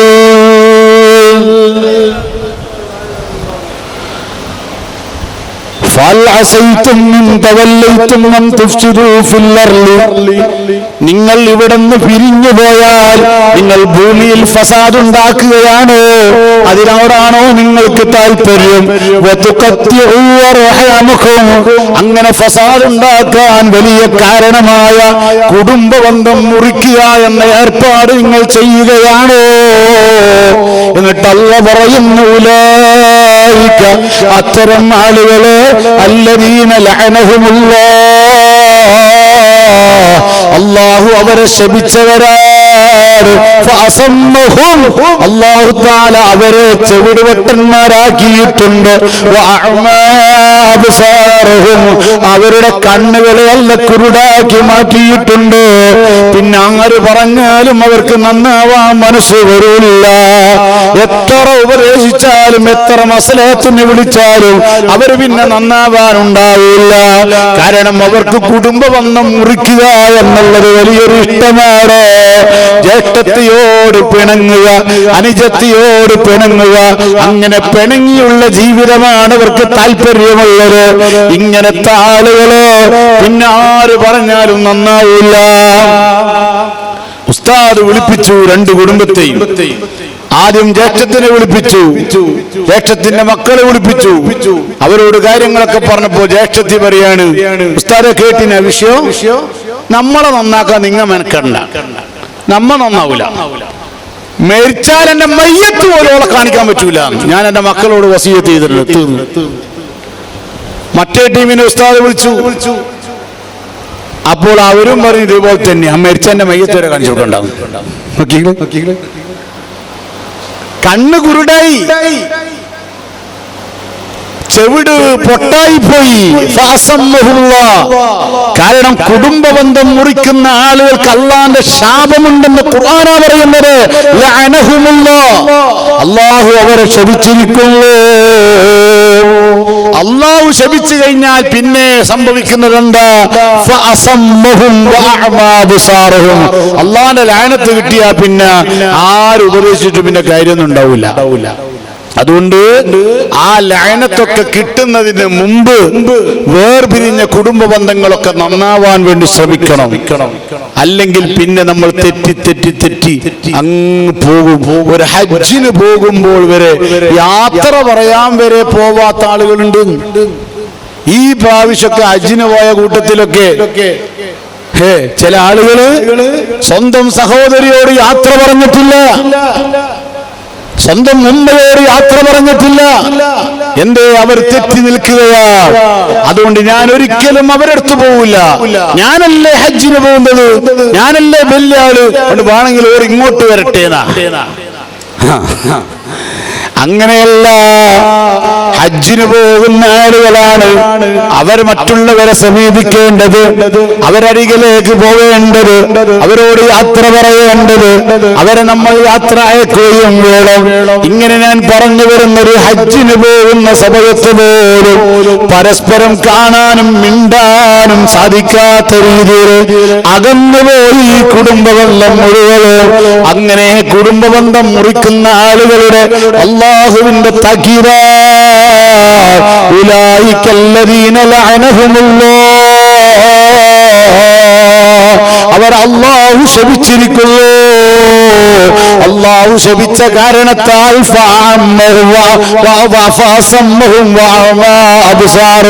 അല്ലാഹു അവരെ കുരുടന്മാരാക്കി എന്ന് പറഞ്ഞാൽ നല്ലത് കാണാൻ അവർക്ക് കഴിയുന്നില്ല. അവന്റെ മകൻ മരിച്ചു, ആ മരിച്ച വാർത്ത അവൾ അറിഞ്ഞു, പക്ഷെ ആ മകന്റെ മയ്യത്ത് കാണാൻ പോവാൻ ഇവർക്ക് തോന്നുന്നില്ല. ആ മയ്യത്തൊന്ന് കാണണമെന്ന തോന്നല് പോലും അവന്റെ കൽബിലേക്ക് വരുന്നില്ല. അവന്റെ വീട്ടിലേക്ക് ഒരു കല്യാണത്തിന് വിളിച്ചാൽ പോകാൻ തോന്നുന്നില്ല, വിളി കേൾക്കാൻ കഴിയുന്നില്ല. അങ്ങനെ സത്യം കേൾക്കാത്ത, ഉപദേശം കേൾക്കാത്ത, ക്ഷണം സ്വീകരിക്കാത്ത എത്ര പ്രയാസങ്ങൾ ആ കുടുംബത്തിലുണ്ടായാലും, എത്രമാത്രം രോഗത്തിൽ കിടന്ന് സഹോദരി വിഷമിച്ചാലും ആ സഹോദരിയെ ഒന്ന് കാണാൻ പോകണമെന്നുള്ള ചിന്ത കണ്ണിന് വരുന്നില്ല, കൽബിൽ വരുന്നില്ല. ആ നിലക്ക് കാണേണ്ടത് കാണാൻ കഴിയാത്ത നിലയില് അവരെ കണ്ണങ്ങ് കുരുടായി പോയി, കേൾക്കേണ്ടത് കേൾക്കാൻ കഴിയാത്ത രീതിയില് അവരുടെ ചെവി അങ്ങ് പൊട്ടായി പോയി. അതുകൊണ്ട് കുടുംബബന്ധം മുറിക്കുന്നവർ നമ്മളിൽ ഉണ്ടാവാൻ പാടില്ല. എന്റെ പ്രിയപ്പെട്ടവരെ, കുടുംബബന്ധം ചേർക്കുന്നവരെ കുറിച്ച് വിശുദ്ധ ഖുർആൻ പറഞ്ഞ ഏതാനും ചില കാര്യങ്ങൾ ഞാൻ ഓർമ്മപ്പെടുത്തി ഞാൻ നിർത്തുകയാണ്. വിശുദ്ധ ഖുർആനിലെ സൂറത്തുർ റഅദിലൂടെ അല്ലാഹ് ചോദിക്കുന്ന ഒരു ചോദ്യമുണ്ട്. അഫമൻ യഅലമു അന്നമാ ഉൻസില ഇലൈക മിർ റബ്ബിക്കൽ ഹഖ് കമൻ വഅമാ. തങ്ങളുടെ റബ്ബ് തങ്ങൾക്കിറക്കിയത് സത്യമാണെന്ന് വിശ്വസിക്കുന്നവരും അത് സത്യമാണെന്ന് വിശ്വസിക്കാത്തവരും സമമാണ്. സത്യമാണെന്ന് വിശ്വസിക്കുന്നവർ കമൻ വഅമാ, ആ സത്യം അംഗീകരിക്കാത്തവരെ പോലെയാണ്, ഒരിക്കലും അല്ല. എന്നിട്ട് അല്ലാഹ് പറയുന്നു, ഇന്നമാ യതസക്കറു ഉലുൽ അൽബാബ്. ബുദ്ധിയുടെ ആളുകൾ മാത്രമേ ഉപദേശം സ്വീകരിക്കുള്ളൂ. എത്ര വല്ല വായിൽ വന്ന് വായിൽ പറഞ്ഞിട്ടും കാര്യമില്ല, ബുദ്ധിയുടെയവർക്ക് മാത്രമേ അത് സ്വീകരിക്കാൻ കഴിയുള്ളൂ. ഇന്നമാ യതസക്കറു ഉലുൽ അൽബാബ്. ആരാണ് ബുദ്ധിയുടെയവർ എന്ന് ഖുർആൻ പിന്നീട് പരിചയപ്പെടുത്തുന്നു. അല്ലദീന യൂഫൂന ബിഅഹ്ദില്ലാഹ്. അല്ലാഹുമായുള്ള ഉടമ്പടി പൂർത്തിയാക്കി വീടുന്നവരാണ് ബുദ്ധിയുള്ളവർ. അല്ലാഹുമായി നാം ഒരു ഇടപാട് നടത്തിയിട്ടുണ്ട്, ഒരു ഉടമ്പടി നടത്തിയിട്ടുണ്ട്. കാരണം അല്ലാഹ് നമ്മളോട് ചോദിച്ചൊരു ചോദ്യമുണ്ട്, അലസ്തു ബിറബ്ബിക്കും, ഞാൻ നിങ്ങളെ റബ്ബല്ലയോ? ആ സമയത്ത് നമ്മൾ പറഞ്ഞു, നീ റബ്ബാണ്. അങ്ങനെ റബ്ബാണെന്ന് അംഗീകരിക്കുന്ന ഒരു ഉടമ്പടി നാം നടത്തിയിട്ടുണ്ട്. ആ ഉടമ്പടിയെ പൂർത്തിയാക്കി വീഴണം. നിസ്കരിക്കാനുള്ള ഉടമ്പടി ഉണ്ടത് പൂർത്തിയാക്കി വീഴണം. അങ്ങനെ റബ്ബുമായുള്ള ഉടമ്പടി പൂർത്തിയാക്കി വീടുന്നവർ മറ്റുള്ളവരുമായി നടത്തിയ ഉടമ്പടികൾ പൊളിക്കാത്തവര്, ആരെങ്കിലുമായി ഒരു കരാറ് നടത്തിയാൽ ആ കരാറ് പൊളിക്കാത്ത ആളുകളാണ്. എത്രയോ ചില ആളുകളുണ്ട്, കല്യാണം കഴിക്കാനെന്ന് തീരുമാനിക്കും, പെണ്ണെ കാണൽ ചടങ്ങെല്ലാം കഴിയും, എല്ലാം കഴിഞ്ഞതിന് ശേഷം പിന്നെണ്ട് ഒരു പിന്മാറല്, പിന്നെണ്ട് ഒരു ബേക്കോട്ട് പോക്ക്. എന്തിന്റെ പേരിലാ ബേക്കോട്ട് പോയത്? ഇതിലും നല്ല നിറമുള്ള വേറെ പെണ്ണോ കണ്ടുപോയി, അതല്ലെങ്കിൽ ഇതിലും നല്ല പണമുള്ള വേറെ പുതിയ ആപ്പിളിനെ കണ്ടുപോയി. ഈ കണ്ടപ്പോൾ നേരത്തെ ഉറപ്പിച്ച ഉറപ്പെല്ലാം മറന്നുപോയി. ഒരൊറ്റൊരു ഫോൺ കോൾ കൊണ്ട് എല്ലാം തീർക്കുകയാണ് അവർ ചെയ്യുന്നത്. പറ്റില്ല, അങ്ങനെ ചെയ്യുന്നവർ ബുദ്ധിമാനല്ല, അവർ ബുദ്ധിയിൽ കെട്ടവരാ, അവർ എരടുകളാണ്. നിങ്ങളെ ഭാഷയിൽ പറഞ്ഞ ചിലപ്പോഴൊക്കെ ചില ക്യാൻസലാക്കേണ്ടി വരും. ഉദാഹരണത്തിന് നമ്മളിപ്പോ ഒരു പെണ്ണെ കണ്ടു, തീരുമാനിച്ചു, എല്ലാം റെഡിയാണ്, പെണ്ണുണ്ട് ഇങ്ങോട്ടൊരു ഫുളി വിളിക്കുന്നത്, കാക്ക ഇങ്ങനെ എന്നെ കെട്ടണ്ട, എനിക്ക് വേറെ ആൾക്ക് പിന്നെന്താ കെട്ടാൻ പറ്റും? അത് ഉടമ്പടി പൊളിക്കലല്ല. നിങ്ങൾ എന്നെ കെട്ടണ്ട, എനിക്ക് വേറെ ആളുണ്ട്, ഫോട്ടോ അടക്കം അയച്ചിട്ടാ പറയുന്നത്. അങ്ങനത്തെ പെണ്ണെ നിങ്ങൾക്ക് കെട്ടാൻ പറ്റുമോ? അത് വേറെ കാര്യമാണ്. അതല്ലാതെ കണ്ട് തന്നെ ഒരു പുതിയ ആപ്പിളൊക്കെ സെലക്ട് ആയി, പെണ്ണ് കാണലും ചടങ്ങും എല്ലാം നടന്നു. നിക്കാഹേ നടക്കാനുള്ളൂ. അപ്പൊ അതിനു മുമ്പാണ് വേറൊരു പുതിയ ആപ്പിള വന്നു. അയാൾ നല്ല എഞ്ചിനീയറാണ്, നല്ല അടിപൊളിയാണ്. അയാള് ബാംഗ്ലൂരിൽ ഡിപ്ലോമ എടുത്ത ആളാണ്.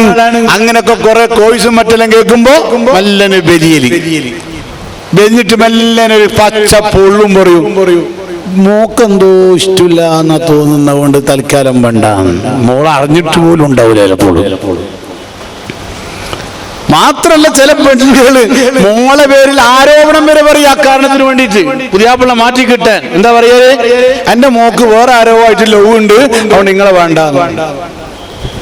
ഒരു ലവ് ആ പെണ്ണിന് ഉണ്ടാവില്ല.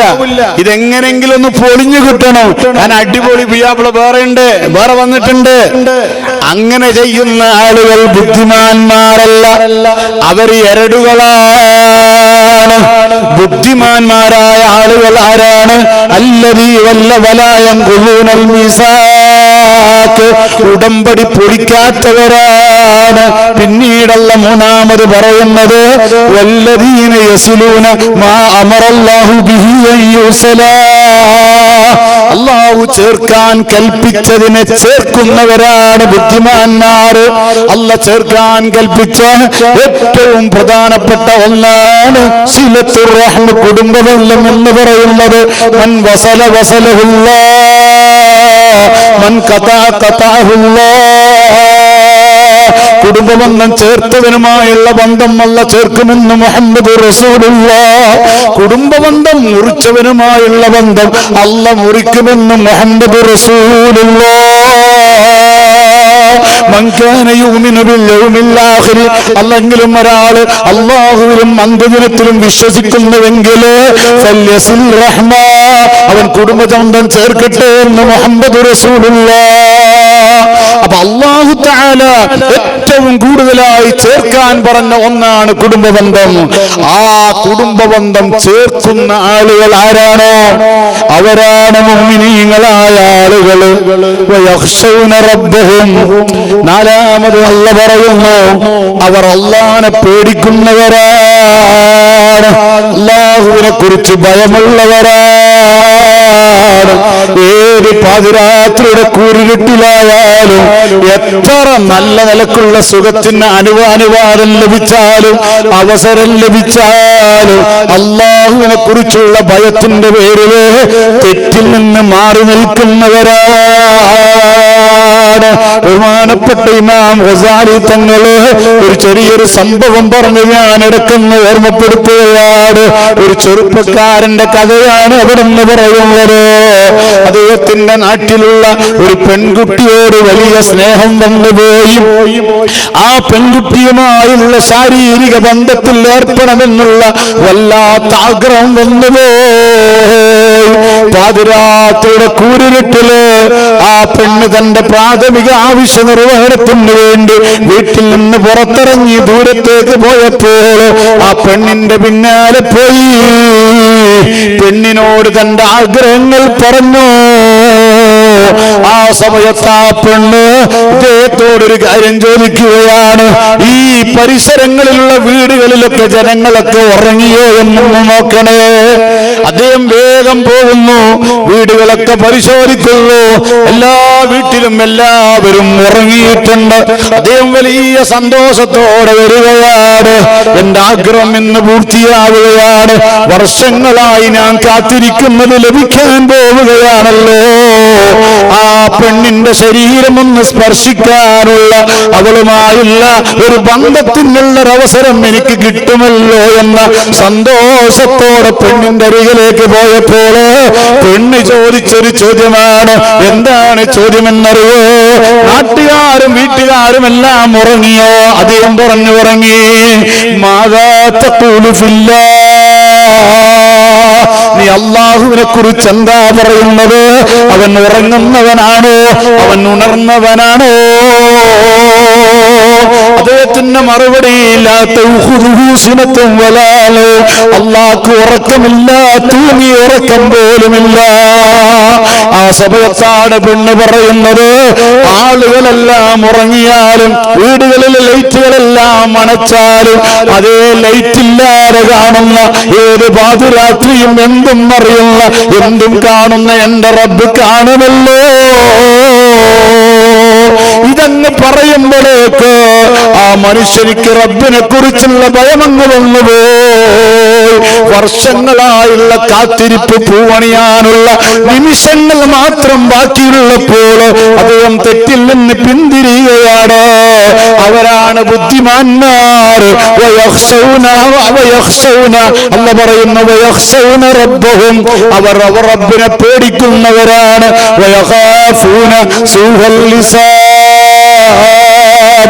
മോശമായ വിചാരണയെ അവർ ഭയപ്പെടുന്നവരാണ്. മാത്രമല്ല വല്ലദീന സബറൂ ഇബ്തിഗാ വജ്ഹി റബ്ബിഹിം, ക്ഷമിക്കുന്നവരാണ്. അല്ലാഹുവിന്റെ പൊരുത്തം പ്രതീക്ഷിച്ചുകൊണ്ട് ക്ഷമിക്കലോ.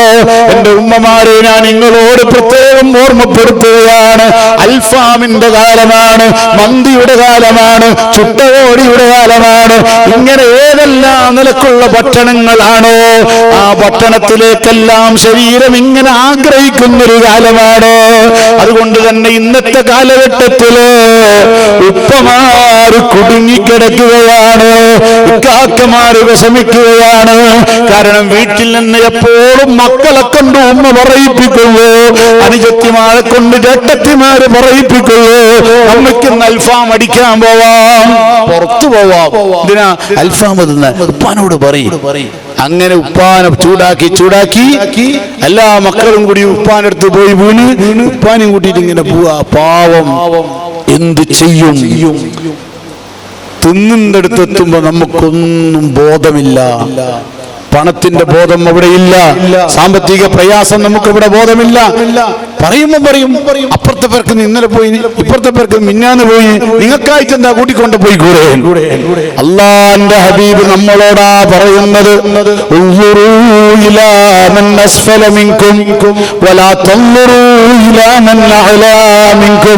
നിങ്ങളെപ്പോഴും താഴെയുള്ളവരിലേക്ക് നോക്കണം. നിങ്ങളെ കീഴിലുള്ള ഒരുപാട് ആളില്ലേ, അവർക്ക് മന്തി അറിയില്ല, മന്തി കഴിക്കാനുള്ള വകുപ്പില്ല, അൽഫാം തിന്നാനുള്ള വകുപ്പില്ല. ഇങ്ങനെ വിഷമിക്കുന്ന എത്രയോ വീട്ടുകാരുണ്ട്. ആ വീട്ടുകാരെ കുറിച്ച് നിങ്ങൾ ചിന്തിക്കണം. നിങ്ങളെക്കാളും ടോപ്പ് ജീവിതം നയിക്കുന്ന ആളുകളിലേക്ക് ചിന്തിക്കാൻ പാടില്ല. അതെല്ലാ വിഷയത്തിലും നാം ആലോചിക്കേണ്ടതാണ്. പലപ്പോഴും കുടുംബ ബന്ധം തകരാനുള്ള പല കാരണങ്ങളിൽ ഒന്നിതാണ്. ഭർത്താക്കന്മാർക്ക് ആവതില്ലാത്തത്, കഴിയാത്തത് ഭർത്താക്കന്മാരോട് ഇങ്ങനെ പറയുക. ചിലപ്പോഴൊക്കെ ചില സഹോദരിമാരൊക്കെ വീടിന് ആശ വരുമ്പം പറയും, ഒരു വീടെടുക്കണം. അപ്പൊ പറയൂ എന്റെ അടുത്ത് പൈസ ഇല്ലാണേ. അപ്പൊ പറയൂ എന്റെ പൊന്ന് കൊണ്ടുപോയിട്ട് പണയം വെച്ചിട്ട് പൈസ അയക്കോ, ഒരു തറ കെട്ടിക്കോ എന്ന് പറയൂ. അങ്ങനെ ഈ പാവം ഇതും കേട്ടിട്ട് പൊന്നു കൊണ്ടുപോയി വിറ്റങ്ങ് കുഴപ്പമില്ലേനു, പണയം വെച്ച് ഫസ്റ്റ് തന്നെ പലിശ, തറയിൽ തന്നെ പലിശ പൈസ, പൊരന്റെ തറയിൽ തന്നെ പലിശ പൈസ, ഫൗണ്ടേഷനിൽ തന്നെ പലിശ പൈസ. അങ്ങനെ തറയെല്ലാം കെട്ടി കുറച്ച് കഴിയുമ്പോഴാണ് ഇവളെ ഏട്ടത്തിന്റെ മംഗലം അല്ല അനിയത്തിന്റെ മംഗലം വരുന്നത്. അപ്പൊ അനിയത്തിന്റെ മംഗലം വരുമ്പോൾ കാതിങ്ങനെ ചൊറിയാൻ തുടങ്ങി. എന്താണ്? ഒന്നുമില്ല, പൊന്നൊന്നുമില്ല, എങ്ങനെ മംഗലത്തിന് പോകാൻ. ആ പാവം ഈ ചൊറിച്ചിൽ കേൾക്കുമ്പോ, രാത്രി ഇല്ലെങ്കിൽ ഇവിടെ കുസുമ്പ് കേൾക്കുമ്പോ ആ പാവം ആരോടോ കടമായി കൊണ്ടുവന്നിട്ട് ആ പൊന്നെങ്ങനെയല്ലോ എടുത്തു കൊടുത്ത് ഈ നിലക്കുള്ള അവസ്ഥ. അവസാനം പൊരയെല്ലാം എങ്ങനെയല്ലോ എന്തെല്ലോ കടം വാങ്ങി ലോൺ എടുത്ത് അവസാനം ഈ പറമ്പ് വിറ്റ്, അല്ല വേറെ പറമ്പുള്ളത് അത് വിറ്റ്, അതുപോലെ തന്നെ നിർമ്മിച്ച വീട് അതിന്റെ രേഖ കൊണ്ടുപോയി ബാങ്കിൽ വെച്ച് അങ്ങനെയെല്ലാം എടുത്തിട്ട് പൈസ ചെലവാക്കി പൊരയെല്ലാം പൂർത്തിയാക്കി പൊര താമസം തുടങ്ങി 2 ആഴ്ച കഴിയുമ്പോൾ ബാങ്കുകാര് വരുന്നു ജപ്തി നോട്ടീസുമായിട്ട്. അങ്ങനെ വിഷമിക്കുന്ന എത്ര കുടുംബമുള്ളത്. അതുകൊണ്ട് ഞാൻ ഓർമ്മപ്പെടുത്തുകയാണ്, നാം നല്ലോണം ക്ഷമിക്കാൻ പഠിക്കണം. നല്ല ക്ഷമ നമുക്ക് വേണം. ഉള്ളത് കൊണ്ട് പരമാവധി തൃപ്തിപ്പെട്ട് സന്തോഷത്തോടെ ജീവിക്കണം. അതാണ് അല്ലാഹു പറയുന്നത്, വല്ലദീന സബറൂ ഇബ്തിഗാഹ വജ്ഹി റബ്ബിഹിം, റബ്ബിന്റെ പൊരുത്തം ആഗ്രഹിച്ച് ക്ഷമിക്കുന്നവർ ആരാണോ അവരാണ് ബുദ്ധിമാന്മാർ. പോരാ, വഖാമുസ്സലാ, അവർ നിസ്കാരം നിലനിർത്തുന്നവരാണ്. നിസ്കരിക്കുന്നവർ എന്നല്ല പറഞ്ഞത്, നിസ്കാരം നിലനിർത്തുന്നവർ എന്നാണ് പറഞ്ഞത്. വിശുദ്ധ ഖുർആനിൽ എവിടെയെല്ലാം നിസ്കരിക്കാൻ പറഞ്ഞോ അവിടെയെല്ലാം അല്ലാഹു പറഞ്ഞത് അഖീമുസ്സലാ, നിസ്കാരം നിലനിർത്തുക എന്നുള്ളതാണ്. കാരണം നിസ്കരിക്കുക എന്നത് മുനാഫിക്കീങ്ങളും ചെയ്യുന്നുണ്ട്. അവർ തോന്നും പോലെ നിസ്കരിക്കുന്നുണ്ട്, നിസ്കാരത്തിലാണെങ്കിൽ വേണ്ടതുപോലെ അവർക്ക് ഖുശൂഇല്ല. അതുകൊണ്ട് തന്നെ അങ്ങനെയൊന്നുമല്ലാതെ കൃത്യസമയത്ത് കൃത്യമായി നിസ്കരിക്കുന്ന ആളുകൾക്കാണ് മുഖീമുസ്സലാ എന്ന് പറയുക. അങ്ങനെ ആരാണോ നിസ്കാരം നിലനിർത്തുന്നവർ അവരാണ് ബുദ്ധിമാന്മാര്. മാത്രമല്ല വഅൻഫഖൂ മിമ്മാ റസഖ്നാഹും, നാം അവർക്ക് നൽകിയതിൽ നിന്നവർ ചെലവഴിക്കുന്നു. സിർറൻ വഅലാനിയ, രഹസ്യമായും പരസ്യമായും ചെലവഴിക്കുന്നുണ്ട്. മാത്രമല്ല സിർറൻ വഅലാനിയ, സന്തോഷമുള്ളപ്പോഴും പ്രയാസമുള്ളപ്പോഴും അവർ ചെലവഴിക്കുന്നുണ്ട്. അല്ലാഹ് നൽകിയതിൽ നിന്നാണ് അവർ ചെലവഴിക്കുന്നത്. മാത്രമല്ല അല്ലാഹ് പറയുന്നു വയദ്റഊന ബിൽ ഹസനത്തി സയ്യിഅ, യഥാർത്ഥ ബുദ്ധിയുള്ള ആളുകള് അവർ സയ്യിഅത്തിനെ ഹസനത്ത് കൊണ്ട് തടുക്കുന്നവരാണ്. തെറ്റിനെ തെറ്റുകൊണ്ട് പ്രതിരോധിക്കാതെ തടുക്കാറ്, തെറ്റിനെ നന്മ കൊണ്ട് തടുക്കുന്നവരാണ്. വിശുദ്ധ ഖുർആനിൽ മറ്റൊരു സ്ഥലത്തല്ല പറഞ്ഞില്ലേ വലാ തസ്തവിൽ ഹസനത്തു വലസ്സയ്യിഅ ഇദ്ഫഉ ബില്ലതി അഹ്സൻ ഫഇദല്ലദീ ബൈനക വബൈനഹു അദാവത്തുൻ കഅന്നഹു വലിയ്യുൻ ഹമീം وما يلقاها إلا الذين صبروا وما يلقاها إلا ذو حظ عظيم. ഒരിക്കലും തെറ്റും നന്മയും ഒരുപോലെയല്ല. ഒരിക്കലും തെറ്റിനെ തെറ്റുകൊണ്ട് തടുക്കാൻ പാടില്ല, പ്രതിരോധിക്കാൻ പാടില്ല. തെറ്റിനെ നീ നന്മ കൊണ്ട് പ്രതിരോധിക്കണം. അങ്ങനെ പ്രതിരോധിക്കുമ്പോൾ നിന്റെ എത്ര വലിയ ശത്രുവാണെങ്കിലും അവൻ നിന്റെ മിത്രമായി മാറുന്നതാണ്. എന്നിട്ട് അല്ലാഹു പറയുന്നു ഈ ഒരു ഉപദേശം വല്ലാത്ത ഉപദേശമാണ്, ഇതെല്ലാവർക്കും സ്വീകരിക്കാൻ കഴിയില്ല. ഇല്ലല്ലദീന സബറു, ക്ഷമിക്കുള്ളവർക്കല്ലാതെ ഇത് സ്വീകരിക്കാൻ കഴിയില്ല. വലിയ ഭാഗ്യശാലികൾക്ക് മാത്രമേ ആ ഉപദേശം സ്വീകരിക്കാൻ കഴിയുള്ളൂ. അതുകൊണ്ട് തെറ്റിനെ തെറ്റുകൊണ്ട് തടുക്കാതെ തെറ്റിനെ നന്മ കൊണ്ട് തടുക്കുക. നമ്മളോട് ജ്യേഷ്ഠത്തിൽ മിണ്ടുന്നില്ല, നമ്മളും മിണ്ടാണ്ടിക്കലല്ല, നമ്മൾ അവരോട് മിണ്ടുക. നമ്മളോട് സലാം പറയുന്നില്ല, നമ്മൾ അവരോട് സലാം പറയുക. അങ്ങനെയാണ് നബി സല്ലല്ലാഹു അലൈഹി വസല്ലം പഠിപ്പിച്ചത്. അർബഅത്തുൻ മൻ കുന്ന ഫീഹി ഹസബഹുല്ലാഹു ഹിസാബൻ നസീറാ, 4 സ്വഭാവം ഒരാളിൽ ഉണ്ടെങ്കിൽ അവൻ അല്ലാഹു ലളിതമായ വിചാരണ ചെയ്ത് സ്വർഗ്ഗത്തിൽ കടത്തും. മുഹമ്മദ് റസൂലുള്ളാഹ്. അതിലൊരു സ്വഭാവം അല്ലാഹുവിന്റെ ഹബീബ് പറഞ്ഞത് ഇങ്ങനെയാ, തസിലു മൻ ഖതഅക, നിന്നോട് ബന്ധം മുറിച്ചവരോട് നീ ബന്ധം സ്ഥാപിക്കുക. നിന്റെ മകളുടെ കല്യാണത്തിന് നീ അവളെ വിളിച്ചു, അവൾ വന്നില്ല എന്ന് കരുതി അവളുടെ മകളെ കല്യാണത്തിന് നിന്നെ വിളിച്ചാൽ നീ പോകാതിരിക്കുകയല്ല വേണ്ടത്, നീ പോകണം. അങ്ങനത്തെ ഒരു സ്വഭാവമാണോ നിന്റെ സ്വഭാവം? നിനക്ക് വിചാരണയില്ലാതെ സ്വർഗത്തിൽ കടക്കാൻ കഴിയുമെന്ന് മുഹമ്മദ് റസൂലുള്ളാഹ്. അതാണ് ഖുർആനും ബുദ്ധിമാന്മാരുടെ അടയാളം പറയുന്നത്. അതേ വയദ്റഊന ബിൽ ഹസനത്തി സയ്യിഅ, എന്നിട്ട് അവസാനം പറയുന്ന ഉലൈക ലഹും ഉഖ്ബദ്ദാർ, ഇത്തരം നല്ല സ്വഭാവമുള്ള ആളുകള്, അതേ കുടുംബബന്ധം ചേർക്കുന്ന ആളുകള്, അല്ലാഹനെ പേടിക്കുന്ന ആളുകള്, അതുപോലെ തന്നെ സുഹ്ലിസാബിനെ പേടിക്കുന്ന ആളുകള്, ക്ഷമയുള്ള ആളുകള്, നിസ്കാരം നിലനിർത്തുന്ന ആളുകള്, അല്ലാഹു നൽകിയതിൽ നിന്ന് രഹസ്യമായും പരസ്യമായും പ്രയാസമുണ്ടാകുമ്പോഴും സന്തോഷമുണ്ടാകുമ്പോഴും ചെലവഴിക്കുന്നവർ, അതുപോലെ തന്നെ തെറ്റിനെ നന്മ കൊണ്ട് തടുക്കുന്നവർ, ഇത്തരം ആളുകൾക്കെല്ലാം അവർക്ക് നല്ല ഉന്നതമായ വീടുണ്ട്. ഏതാണ് ആ വീട്? ജന്നത്തു അദ്നിൻ യദ്ഖുലൂനഹാ, നല്ല തോട്ടങ്ങളാണ്. ആ തോട്ടങ്ങളിൽ അവർ പ്രവേശിക്കുന്നു. അവര് മാത്രമല്ല, അവരുടെ ഉപ്പമാരുടെ കൂട്ടത്തിൽ നിന്ന്, അവരുടെ ഇണകളുടെ കൂട്ടത്തിൽ നിന്ന് ആരൊക്കെയാണോ നല്ലവരായുള്ളവർ അവരെല്ലാം ആ സ്വർഗത്തിൽ പ്രവേശിക്കുകയാണ്. തോന്നില്ല ഒരു കുടുംബത്തിലെ എല്ലാ അംഗങ്ങളെയും ഖുർആൻ പറയുകയാണ്. അതേ സ്വന്തം വ്യക്തികള്, അവരുടെ ഭാര്യമാര്, അവരുടെ മക്കള്, അവരുടെ ഉപ്പമാരുമ്മമാര്, ഇതെല്ലാമാണല്ലോ ഒരു കുടുംബം എന്ന് പറയുന്നത്. അങ്ങനെയുള്ള കുടുംബം മൊത്തവും സ്വർഗത്തിലെത്തുകയാണ്.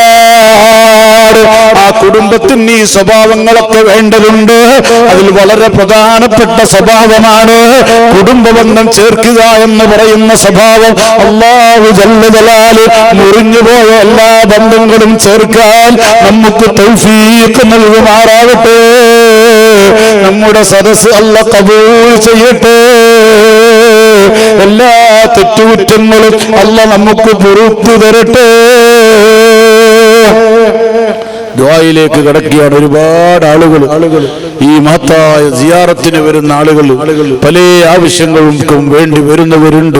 ഇവിടത്തേക്ക് നേർച്ച നൽകിയവർ പലവിധ ആവശ്യങ്ങളും പറഞ്ഞവരുണ്ട്, പറയാത്തവരുണ്ട്. അല്ലാഹു തആല അവിടെ എല്ലാവരുടെ ഉദ്ദേശങ്ങൾ കരസ്ഥമാക്കി കൊടുക്കണമെന്ന നിയ്യത്തോടുകൂടി ഇൻഷാ അല്ലാഹ് ഒരു ഫാത്തിഹ ഓതി നമുക്ക് ദുആ ചെയ്യാം. അൽ ഫാത്തിഹ. അഊദു ബില്ലാഹി മിനശ് ശൈത്വാനിർ റജീം. ബിസ്മില്ലാഹിർ റഹ്മാനിർ റഹീം.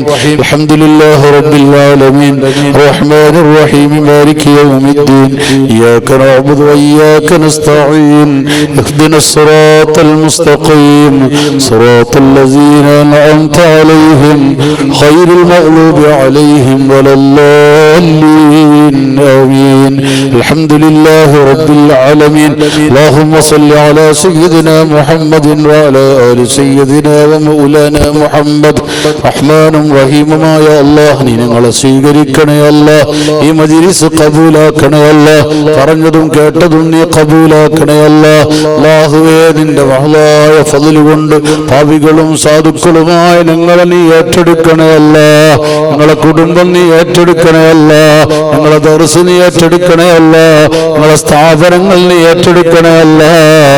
അല്ലാഹുവേ, ഈ പരിശുദ്ധമായ ദർബാറിന് ഖിദ്മത്ത് ചെയ്യുന്ന മുഴുവൻ ഖാദിമീങ്ങളെയും, പ്രത്യേകിച്ചും ഇതിന്റെ കമ്മിറ്റി ഭാരവാഹികള്, ഉറൂസ് കമ്മിറ്റിയുടെ ഭാരവാഹികള്, വളണ്ടിയർമാർ, അതുപോലെ വരുന്ന ഉസ്താദുമാരെ, സയ്യിദന്മാരെ, ദഫ്മുട്ടി സ്വീകരിക്കുന്ന പ്രിയപ്പെട്ട കൊച്ചുമക്കളടക്കമുള്ള ഈ മഹത്തായ ഉറൂസുമായി ബന്ധപ്പെട്ട് ആരെല്ലാം എന്തെല്ലാം ഖിദ്മത്തുകൾ ചെയ്യുന്നുണ്ടോ സർവരെയും നീ സ്വീകരിക്കണമല്ലോ.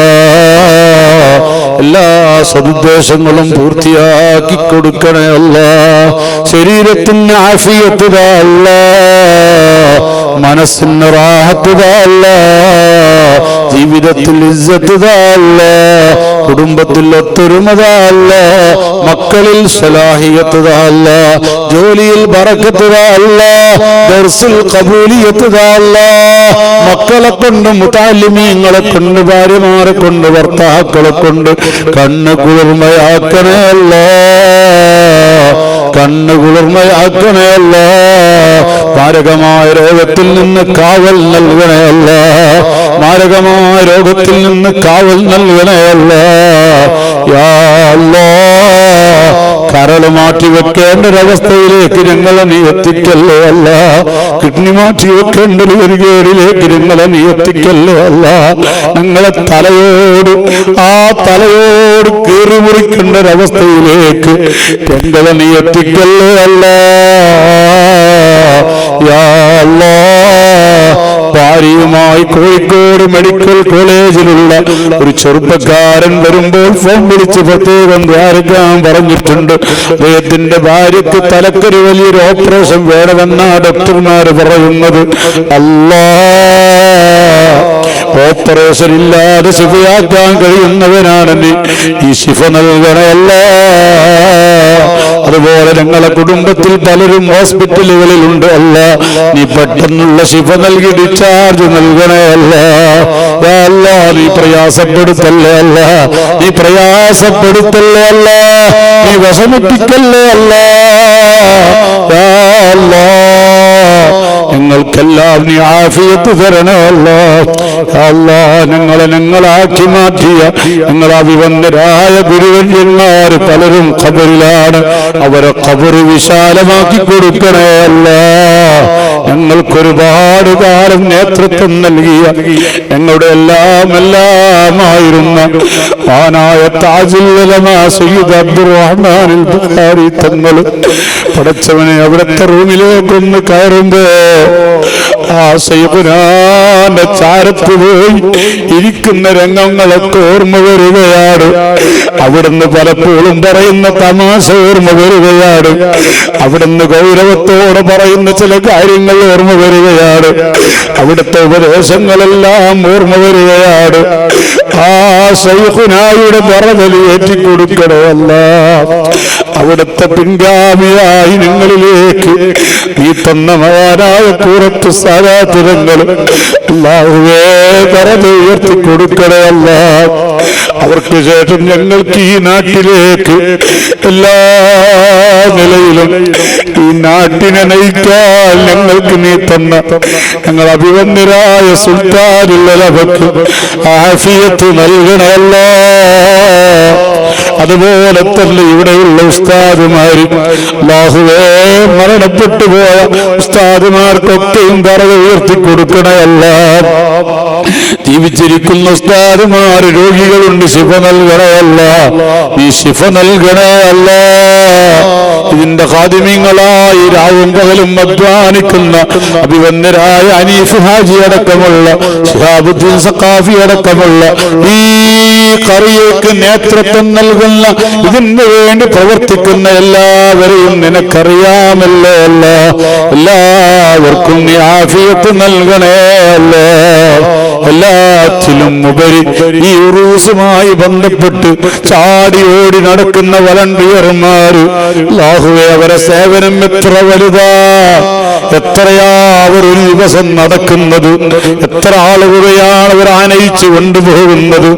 അല്ലാഹുവേ ഇങ്ങനെ അങ്ങോട്ടും ഇങ്ങോട്ടും നടന്നോടി ആ പ്രിയപ്പെട്ട വളണ്ടിയർമാര് ശരീരം മറന്ന് ഭക്ഷണം മറന്ന് പ്രവർത്തിക്കുകയാണ്. അല്ലാ നീ ആഫിയത്ത് കൊടുക്കണേ അല്ലാ. നീ ആഫിയത്ത് കൊടുക്കണേ അല്ലാ. അല്ലാഹുവേ മുൻകാലങ്ങളിൽ ഇവിടെ ജോലി ചെയ്യുന്ന സമയത്ത് കണ്ട ഒരുപാട് ആളുകളെ ഇന്നിവിടെ കാണാനില്ല. അല്ലാ പലരും ഖബറിലെത്തിക്കഴിഞ്ഞു, പലരും വീടുകളിലും മറ്റും വിശ്രമിക്കുകയാണ്. അല്ലാഹുവേ പലരും അത്യാസന്ന നിലയിലാണ്. അല്ലാഹുവേ മരിച്ചവരെ ഖബർ വിശാലമാക്കി കൊടുക്കണേ അല്ലാ. ജീവിച്ചിരിക്കുന്ന ആളുകൾക്ക് ആഫിയത്ത് കൊടുക്കണേ അല്ലാ. അല്ലാ പ്രയാസപ്പെടുന്ന പലരുമുണ്ട്. ജീവിതം ഖൈറാണെങ്കിലും അവർക്ക് നീ ആഫിയത്തുള്ള ജീവിതം നൽകണേ അല്ലാ. പരിശുദ്ധമായ ഹജ്ജ് ഉംറ നിർവഹിക്കാൻ വേണ്ടി പോയവരുണ്ട്. അവർക്കെല്ലാം നീ തുണയാവണേ അല്ലാ. നിന്റെ പരിശുദ്ധമായ മക്കയിലേക്ക് മദീനയിലേക്ക് അവരെല്ലാം നീ എത്തിക്കണേ അല്ലാ. ഹജ്ജിന്റെയും ഉംറയുടെയും അമലുകൾ പൂർണ്ണമായി ചെയ്യാൻ നിന്റെ ഹബീബായ റസൂലുള്ളാഹി തങ്ങളെ എല്ലാ നിലയിലും ഇഷ്കോടെ സിയാറത്ത് ചെയ്യാൻ അവർക്ക് നീ ഭാഗ്യം നൽകണേ അല്ലാ. പതിനായിരക്കണക്കിന് ഹാജിമാര് തവാഫ് ചെയ്തുകൊണ്ടിരിക്കുമ്പോൾ ആയിരക്കണക്കിന് ഹാജിമാർ നിന്റെ കാബാലയത്തിന്റെ വാതിക്കൽ വന്നുകൊണ്ട് പൊട്ടിപ്പൊട്ടിക്കറിയുമ്പോൾ ഇസ്മായിലിന്റെ ഉള്ളിൽ വെച്ച് നിലവിളിക്കുമ്പോൾ കാബാലയത്തിന്റെ കില്ല പിടിച്ച് പൊട്ടിക്കറിയുമ്പോൾ അല്ലാഹുവേ അവരുടെ മുഴുവനും ഖൈറായ ദുആയിലും ഞങ്ങളെയും നീ ഉൾപ്പെടുത്തണേ അല്ലാ. നിരവധി പ്രാവശ്യം ഞങ്ങളെ കുടുംബസമേതം ആ പരിശുദ്ധ മണ്ണിലേക്ക് നീ എത്തിക്കണേ അല്ലാ. അല്ലാഹുവേ ഇവിടെ ഒരുമിച്ച് കൂടിയ ഉസ്താദുമാരും മുതഅല്ലിമീങ്ങളും സാധുവായ മുതഅല്ലിമീങ്ങളും ഞങ്ങൾക്കെല്ലാം നീ നാഫിയായ ഇൽമ ഏറ്റിത്തരണേ അല്ലാ. ഉഖ്റവിയായ അലിമീങ്ങളാക്കി ഞങ്ങളെ നീ ഉയർത്തണേ അല്ലാ. برحمتك يا أرحم الراحمين. എല്ലാവരോടും ദുആ കൊണ്ട് വസിയത്ത് ചെയ്യുന്നു. അസ്സലാമു അലൈക്കും വറഹ്മത്തുള്ളാഹി.